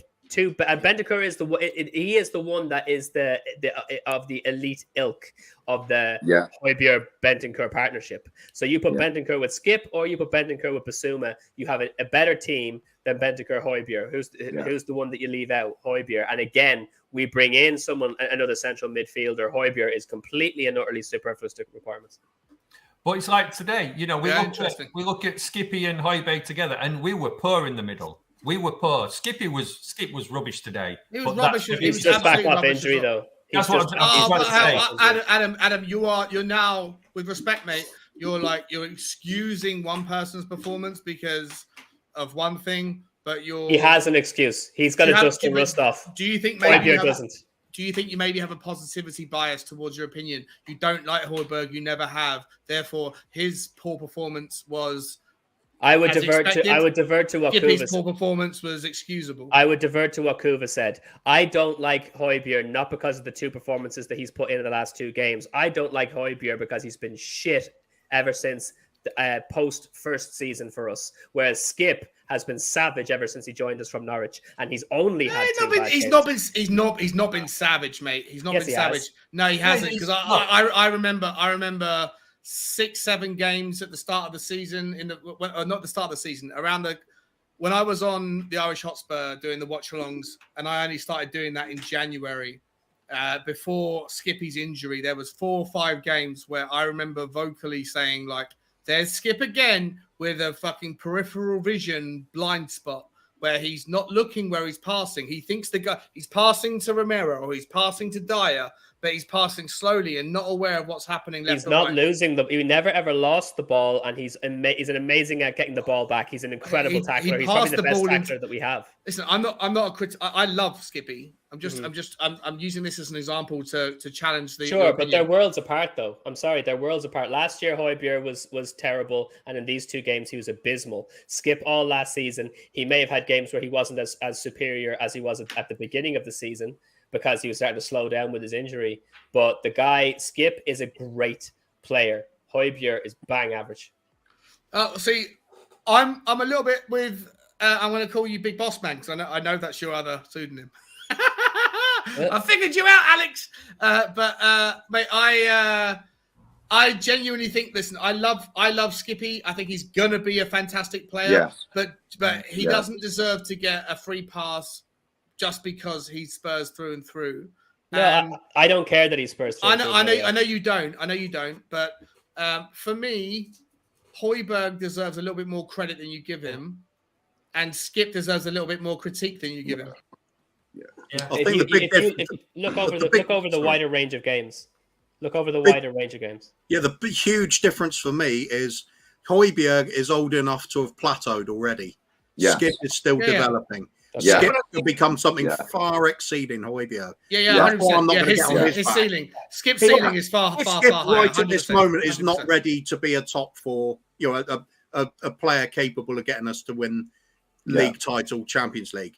But he could be in a few years. So he's developing. Højbjerg, on the other hand, I don't think will get any better as a player. No, and he's below the level that we need. Definitely. That's the only difference. I agree with that. But would you agree that Højbjerg is a worthy squad member? No. Not for me. No. He's not even good enough as a squad member. Ideally, no. At the moment, we're going to have to keep him because we're not going to sign 12 players in the window and all of them world class. So, I mean, but in the long run, no, I wouldn't want to keep him.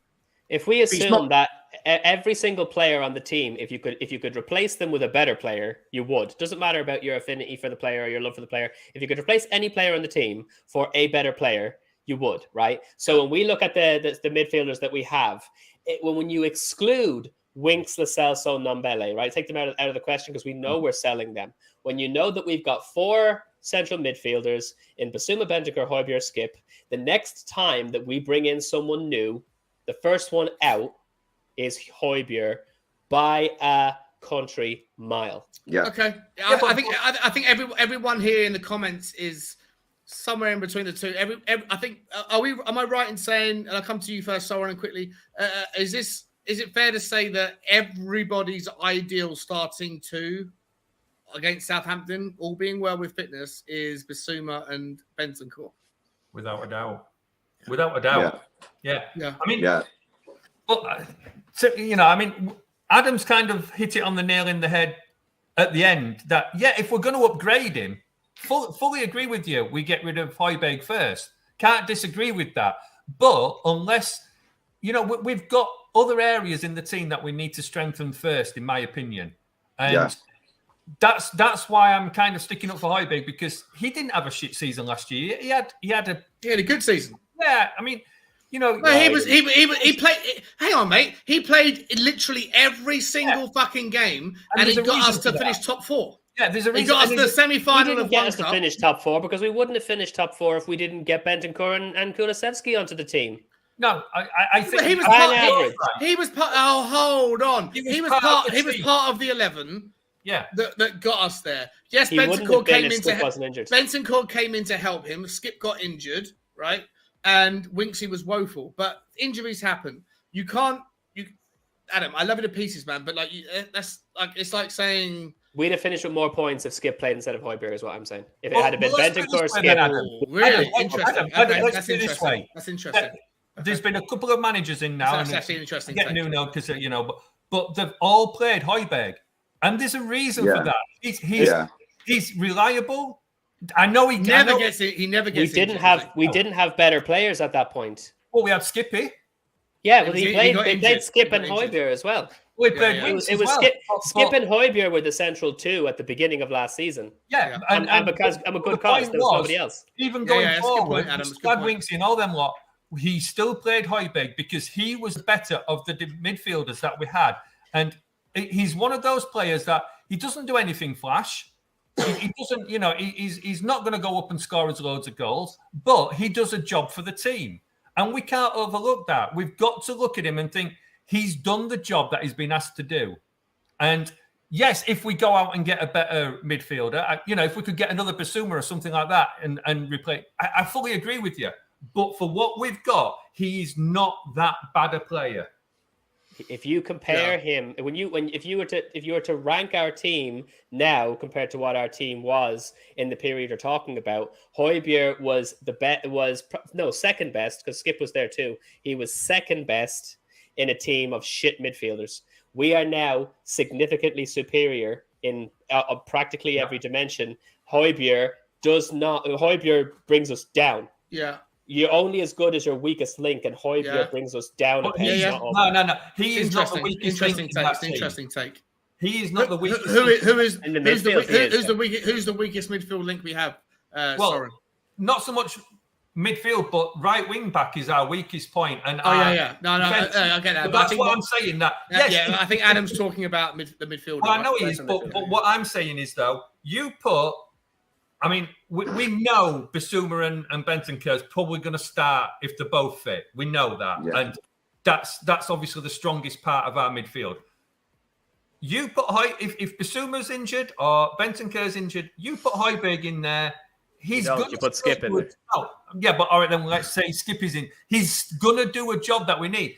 That is not the weakest. No, he's not. He's not going to do a job that we need. He's someone you can put in. He's not someone that's going to do the job that we need. No, but you look around, when we were doing all the pressing last year, it was Højbjerg running around. It was Højbjerg stopping a lot of those, doing that defensive job.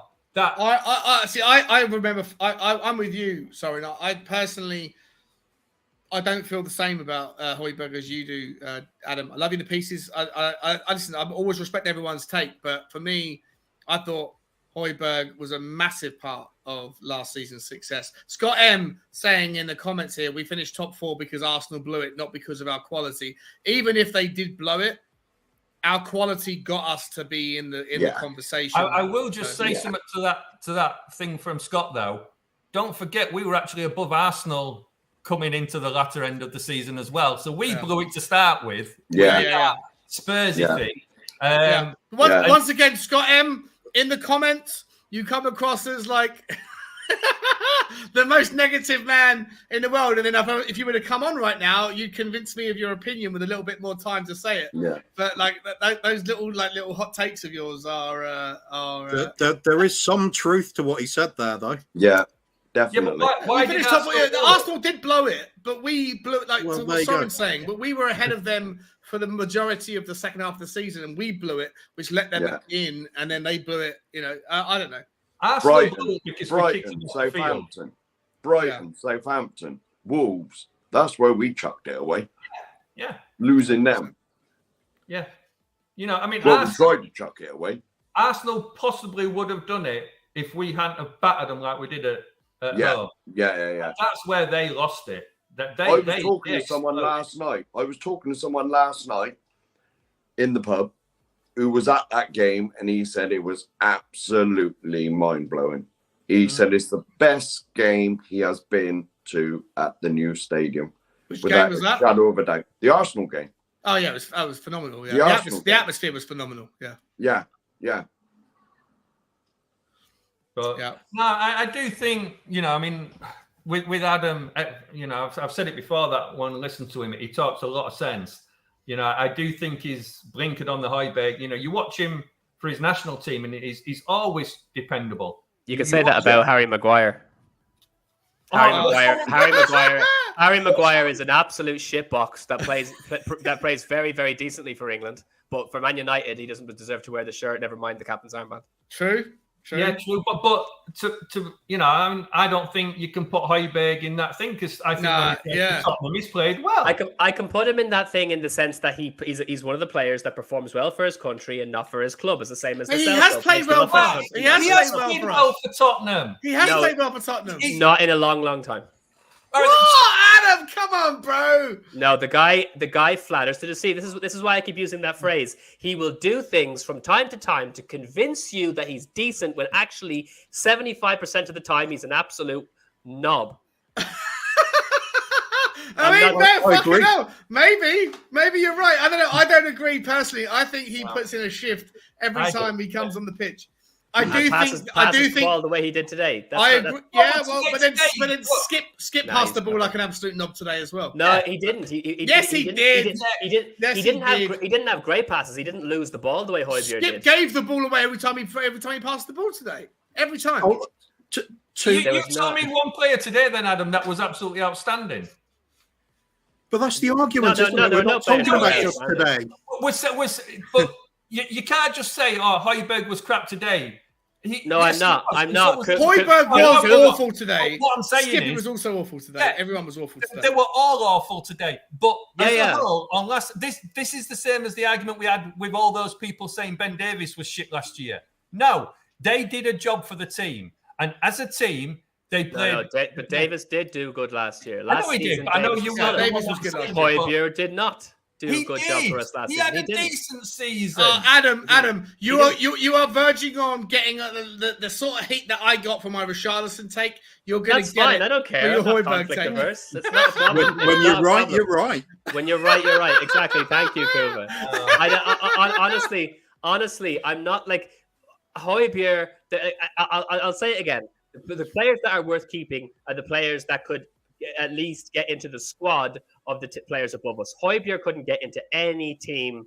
But neither could Skip, neither could Lucas Moura, neither could most of the teams. I'm not suggesting that Lucas Moura is someone that we can't trade up on, though. But it's just people are giving all this love to Højbjerg as though he's a good option for us in centre midfield, and he's not. Get rid of him quickly. Okay, would Eric Dyer get in? Would Eric Dyer make it into Man City, Liverpool, or Chelsea? Maybe Chelsea right now. He'd make it into Chelsea right now. That's why we should get rid of Dyer. Chelsea, definitely not. So I don't think he'd make it into Chelsea either. But quickly before we get into that one, Scott M, welcome to the channel, my friend. How you doing, bro? Good. I was just going to quickly clarify my point on the top four, if that's okay. The only reason I said Arsenal blew it, and my point is that people will say at times like, okay, we brought in Kulu and Bentancur, and they got us top four, or we had Pierre-Emile Højbjerg, and he was in our midfield that got us top four. But we have to remember, in my view, when I say Arsenal blew it, is Arsenal wins that game against Newcastle, we don't get top four. Now, ifs and buts. But that's the point, is that we didn't get there because we were some great team that went in and ran roughshod over the league, right? We got Kulu and Bentancur in, struggled against Wolves, struggled against Southampton, struggled against Brighton, dropped points against Brentford, right? So that's the point I make when people say, oh, we got Kulu and Bentancur in, and they got us top four. Pierre-Emile Højbjerg was in our starting midfield that got us top four. I mean, we got top four, yes, but we struggled pretty hard to get there. And there's a lot of players that are in that squad, in my view, that aren't good enough just because we got top four. Because we didn't really get it by being some great, amazing team. We got it in large part because the teams around us weren't very good, and we were kind of the best out of a weaker group. So doesn't mean that we're crap. It just means that we got top four to kind of justify players, in my view, doesn't really work that well, because I don't think we were that quality getting to the top four. That's kind of the point I was making with that. One thing with that, though, is fair enough, mate. Fair enough. We're arguing the fact of against Brentford, Brighton, we didn't. I don't think we scored a goal, did we? No. We've. I mean, don't get me wrong. I love Kane. He's. I won't swap him for anybody, but he won't firing. Nobody was slating Kane off for not scoring and Sonny for not scoring. That's where we blew it. If we'd have won them 2 games, we wouldn't have needed Arsenal to implode. No, yeah, it was the Brighton and the Wolves game. The Brighton, Wolves, Southampton. Yeah, we nearly threw it away. Yeah, and, exactly. And yes, going in like Scott just said, if Newcastle had lost against Arsenal, Arsenal would be top 4. But the battering they took at our place. That's where they lost it. But we lost. But to Mark's point, like everyone's like, oh, if it hadn't have been for Newcastle, if it hadn't have been for blah blah blah blah, then Arsenal would have got there. Like if Tottenham hadn't have, fucked up in the other 8 games that they did, and you could make the same point for Liverpool, right? Like, if Liverpool hadn't dropped points against Tottenham, but if Manchester City hadn't dropped points against Tottenham, they would have won the league by there's a million variables. It's irrelevant. Yeah. But I'm not saying take it away from us, Sean. I'm just saying if we're using it for individual players, saying they have quality because they got us there. I'm just saying we have to look at how we got to top 4. Like I'm not saying take top 4 away from us. We don't. We got it. We deserved it. We are the we're the 4th best team in the league. That I'm not denying that we were better than Arsenal. I'm just saying if we're using it to justify individual players and their role on our team. I hear what you're saying. You have to look how we get there. That's all. Yes, I agree. 100%. We deserved it. We got it.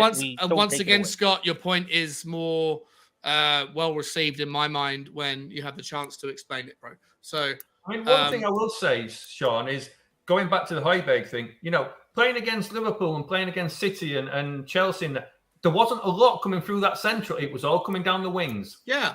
So this is why Emerson always got more I think we're going to find more games like today where we're under pressure under the press, where we're backs against the wall a little bit. Even though today was a friendly, I think today was a little bit of a wake up call for certain fans and hopefully for Conte to think, you know what? Last season we only had to play the 5-4-1 role. When we were backs against the wall, against the press or against a team that had possession, we only had to do that against Man City twice, against Liverpool twice, and to a degree against Chelsea twice, maybe Man United once away. And, that kind of reality. There's probably only like 8-9 times a season where Tottenham are going to really have to feel like they're under the pressure of the other team.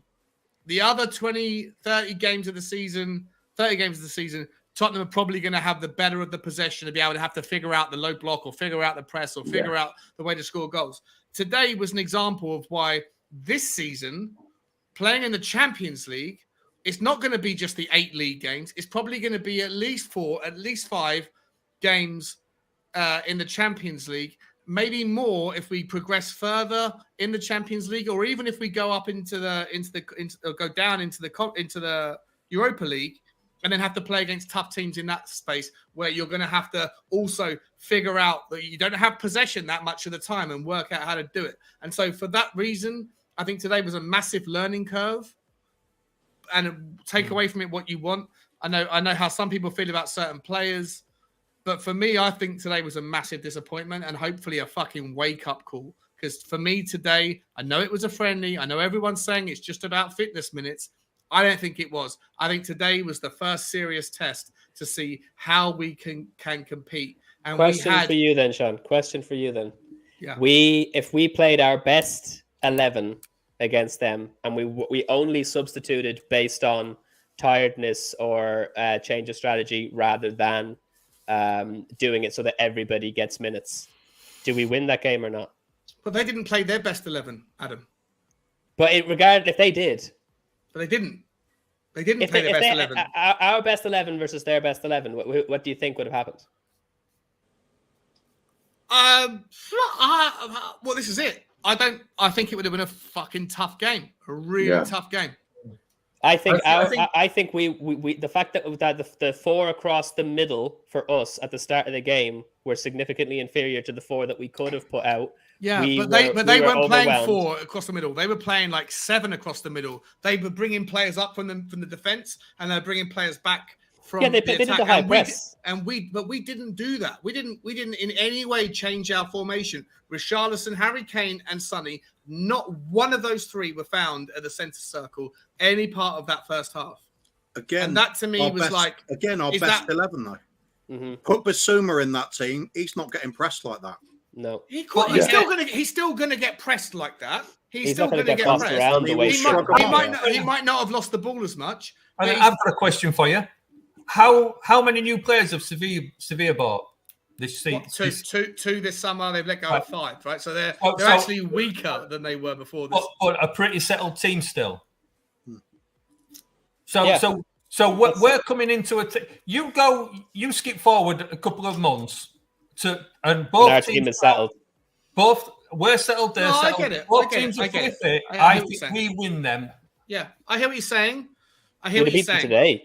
I hear what you're saying. Like best case scenario, all the things that we haven't got in our locker to justify the performance right now. Let's presume that all of those excuses go out the window.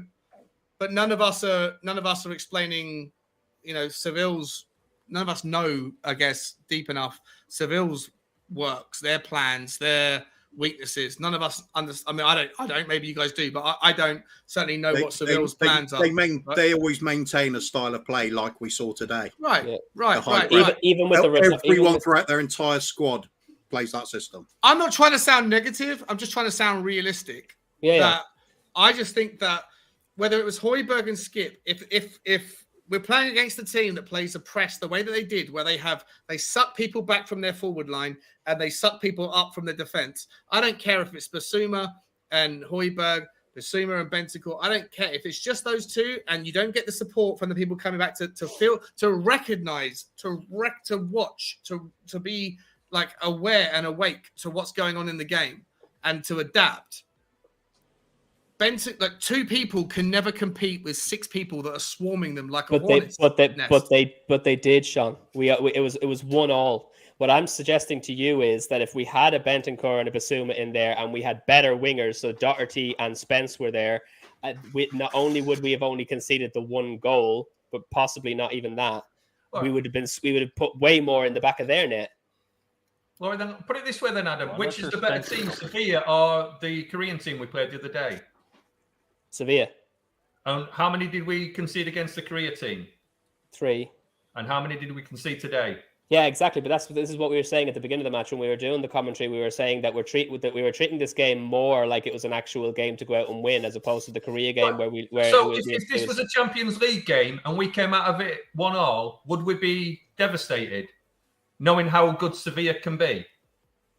I wouldn't. No. So we've gone out there. We haven't played great, but we've still come out with a 1-1 draw. Yeah, but I'm on your side with respect to I'm not pessimistic about the performance of the game. What I'm saying go after me, Soren. Go after me. No, you might kick me off. No, we are going to wrap it up in a minute or 2. I just think we've all got to take a step back and just say, look, when we've played the big teams, Liverpool, City, we've always been on the back. Wow. We've had to defend most of the game. We've done exactly the same today. Yep. Now, I watched that game today, and I was never worried that we would be getting battered. No, we didn't look. Yeah, we were pressing very very much, and to me the players looked tired, and we've said all this, but to me it wasn't a disaster today. I get where people are coming from with certain players, but to me. Our main thing we've got to do is we get that right wing back sorted and we get that another defender in. And then I think we have got a team to contend. Yeah. And I do think we're going to win silverware this year. Mm-hmm. Yep. My criticism of the team remains. And Højbjerg's going to be lifting that cup. if he's still here. My criticism of the team. I'm with Adam on this because it's and Scott M as well. We limped over the line last season. The players like Højbjerg, Emerson, Sessegnon, Davis, Dyer.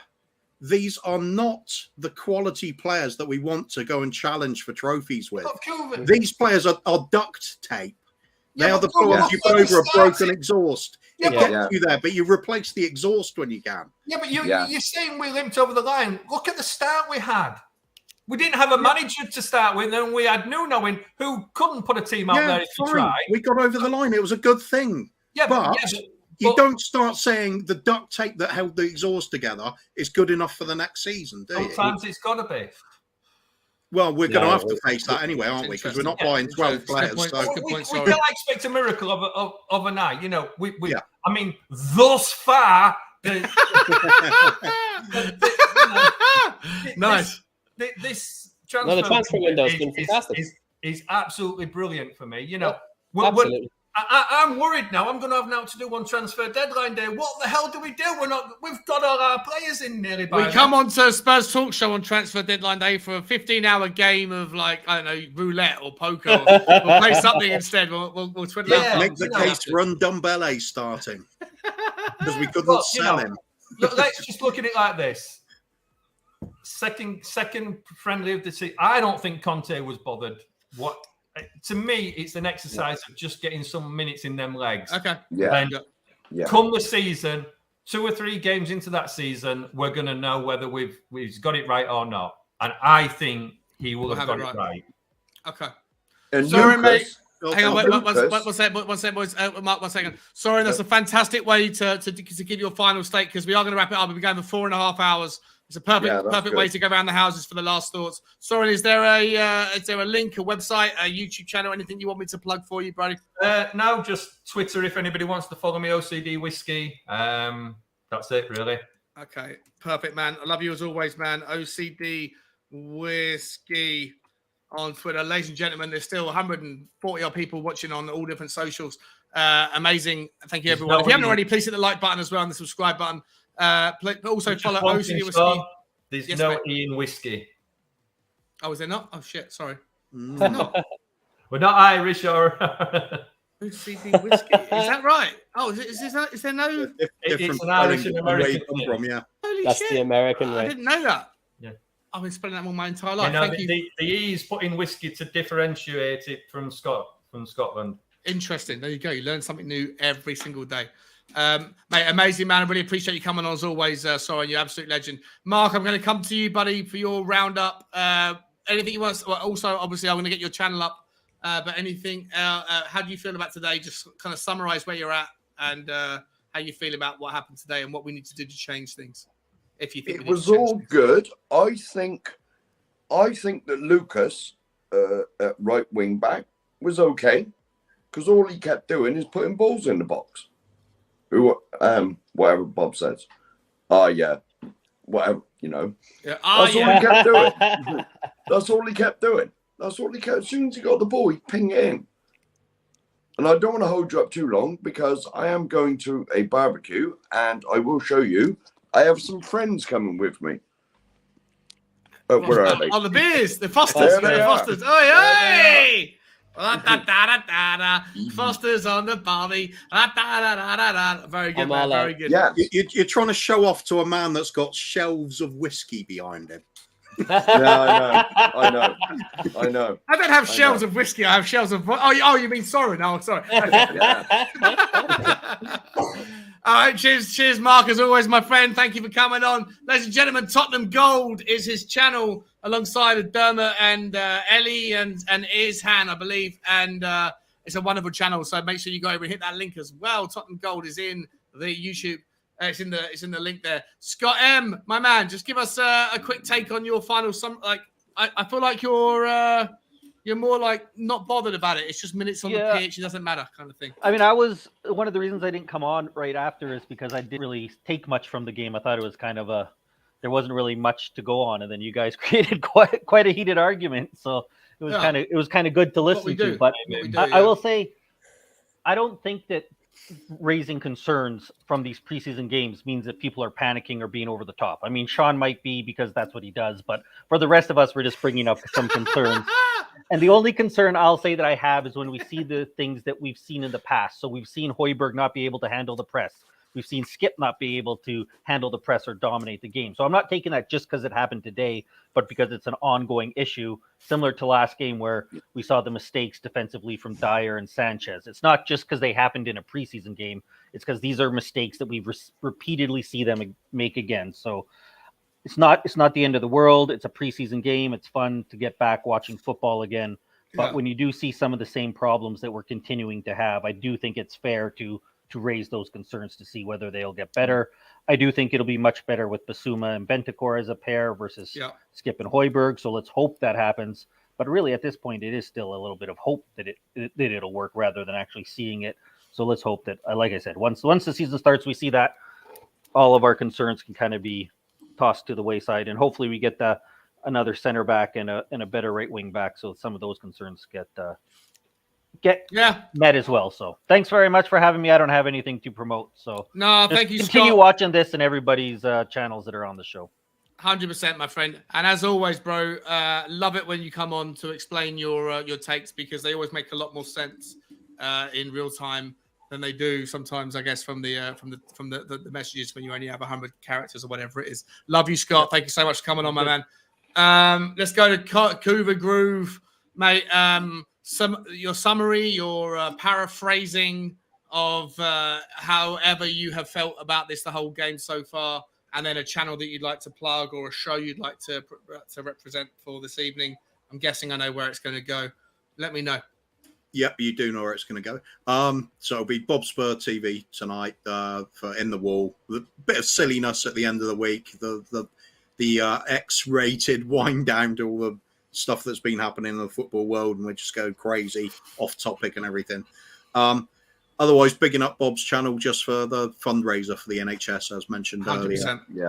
earlier. So get over there if anybody's got a spare couple of quid. It all helps. If you can get Bob's 3,000, it gets doubled up to 6,000, and that's a nice. Couva, do you remember the name of? Is it Bob Spur NHS something? I can't remember it offhand, but he's certainly got links on Twitter and everything. I think it's Bob Spur NHS TV. That's what I think it is. I think it might be. Yeah. Bob Spur NHS TV at PayPal. No, it's on PayPal and it's at Bob Spur it is. It's NHS TV. It's the name. Guys, if any of you guys have any spare coins, spare cash, you know what? Don't just go onto PayPal and put it in just in case I fucked it up. Just go to any of the Bob Spurs links, any of his channel, his videos, and you'll see in his description the link. Yeah. It's last couple of days before he sends the money over to the hardworking guys and gals from the NHS. It's a brilliant cause, and big up Bob Spur, man. I'm going to do everything I can to keep pushing your promotion of coma recovery, because it seems like it was. I listened to your show the other day, man, and it was it was mind blowing what sort of impact. You know what it makes me feel like? Just quickly, spend 5 seconds talking about it. Couv, you heard it as much as I did, right? Like the dreams that they have when they're in a coma are so fucked up, right? Like their subconscious is aware that they're fighting for their life and represent that in the weirdest and wildest ways in dream scenarios, but they can't wake up from it. The rest of us, when you have a nightmare, you can like shake yourself out of it and you have the immediate like reassurance of, oh, it was a dream, right? But Luke, 164 Spur, Luke and Bob Spur, that like they had to suffer that. They had to suffer the ongoing nightmares, and most of them sounded like nightmares, you know. And then, however long those things lasted for, they wake up and they remember all of the different versions of it. You know, the one thing I've always found really strange. You know, Michael Schumacher, the guy. Obviously, everyone knows Michael Schumacher. The accident that he had, and it was like 15 years ago. I was in Dubai. Long story, short story, and a true story. I was in Dubai and I went skydiving with a few friends of mine that lived in Dubai. Literally, I don't know what it was, 2012, something like that, something like a long time ago. Did you have 2 parachutes? No, I had one parachute, but I had a guy on my back. No. I'm just saying because you said you're quite a big lad, so you'd have had two, surely. Wow! No, that was savage. I was skinny. I was skinny at the time. I weighed like 12 stone at the time. But in the plane that I was on, Michael Schumacher was in the plane jumping, and he would literally. Wow. He lived in Dubai. He finished the season. Right, he finished his racing season, and then he moved to Dubai, and he would just get in a plane, and all day long, every day, he would go up with everybody else, and then jump out by himself and do whatever he was doing. And I've still got like the DVD of my experience, and when they showed it around the plane, and you know how he used to do like this, like kind of like arrogant bottom like smile thing. Yeah, when he was doing it. So I've got that on camera or video. I jumped out of the plane. He jumped out just before us. And then literally 2 weeks later, he had the accident skiing. Wow. Right? So one of the last things he ever would have done was being in the plane with me. I am astonished that he would have been allowed to do that, with his with insurance policies. Yeah, I don't know. Yeah, you know what I mean? Listen, I'm just saying that he was because my mate embarrassed himself trying to go up and trying to get a picture and ask him about the whole whatever. It was a big thing. I was like, wow, I got Michael Schumacher on camera in the same plane as me. 2 weeks later, he had the accident. That to me feels like a lifetime ago. He's been in a coma, a forced coma, an enforced coma by his family. Induced. An enforced and induced coma. You're right. Sorry. An induced coma ever since. And if what Bob Spur and Luke says is true, which of course it is, that you have these nightmares that you can't wake up from. It makes me think, is Michael Schumacher's family holding on to the idea that maybe Michael Schumacher can one day recover? Is that a good thing or a bad thing? If he's been in that scenario where he's had these horrendous dreams for 12 years or however long it's been. Interesting thought. Is anybody even capable of answering that? And can I just say, the show he did about being in a coma as well, my sister was in an induced coma, but unfortunately she never woke up. Oh, wow. Sorry to hear it, mate. So sorry, well, I did put it in the comments, but it always sort of hits me a little bit. So sorry to hear that, bro. No, that's right. It was 5 or 6 years ago. Shit happens in life. Yeah. Oh man, listen. I think Bob Spur's the guy who's trying to bring awareness to this stuff. How do you recover from it entirely? Yeah. I'm sorry I've brought that conversation up now. Seems a little bit of a no. It's okay. It's okay. Well, listen, if you guys want to get over there and find out more about comas and you want to help people that are recovering, I think Bob Spur's on a mission now to try and to make awareness of it. There's probably a lot of people out there that don't have access to the necessary therapy and stuff. But anyway, ladies and gentlemen, Adam, sorry, mate, I haven't come to you yet. Sorry, buddy. I went off on a rant there. All good. Thank you so much for coming on as ever, buddy. What's your summary of the show or the game? And also, is there anything you'd like us to plug before we round off? Yeah, look, I just obviously, we got into lots of different things, and there are areas in which I think that the team can still improve. But the fact of the matter is, it's just because we're focusing on highlighting specific areas. Overall, the macro of the whole thing is this team is absolutely leaps and bounds better than it was last season. I'm really, really delighted with the transfer window has gone. I mentioned a couple of areas that I think that we need to improve, but what I saw today, I'm totally happy with because it's pre-season. They're just getting the shaking the rust off, as we said before, and really, really delighted to have seen another good outing from Spurs, and I can't wait for next Saturday, where you will find me, please God, once again back on the Spurs Talk Show for the Rangers game at the Ibrox. So everybody just tune in, please, next Saturday. If you enjoyed the banter and you enjoyed the commentary, really enjoying doing the watch-alongs with Sean and Kuba. So yeah, delighted. And look, if you want to see what I'm doing behind the scenes, then apart from the football, at Adam William Cahill on Instagram. if because it's where I mostly post any personal updates. Adam William Cahill now, is it? Okay. Adam William Cahill is my personal Instagram. If you want to follow, just different, I post Tottenham stuff on there, but I also post the movie stuff. If you've any interest in just following the movie stuff, at Wildstag Media on all the social media platforms, if you want to see what's going on in the Irish film industry and how I'm contributing to it. Amazing, mate. Absolutely amazing. Ladies and gentlemen, Eugene, I can see you in the background, bro, but we're literally about to close, mate. So sorry, man, I can see you waving. I apologize, bro. You always come on just at the last second. I'll bring you in the background afterwards if you need to. Ladies and gentlemen, that's it from us. Adam did touch on it. We are going to be live again for the next watch along, which is in 7 days' time for the Rangers game. But before then, tomorrow, join us in the afternoon about 4 o'clock ish. We're going to be doing a right wing back comparison special. We're going to be looking at all of the right wing backs, all of them, all of the players we've been linked with, all the players we have, all the players we couldn't have, we could have, we should have. And we're going to be comparing them all, stat for stat. So join us around then. Look out for that on the notifications. And then, of course, you're also going to see us throughout the week on all the transfer news, views and clues. I love you all. Thank you so much for joining us.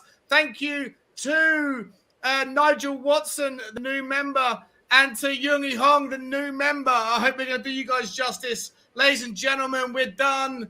Thank you to Kuba, to Adam, to Scott, to Mark, and to Soren. Love you guys all. And as always, guys, as always, bye-bye.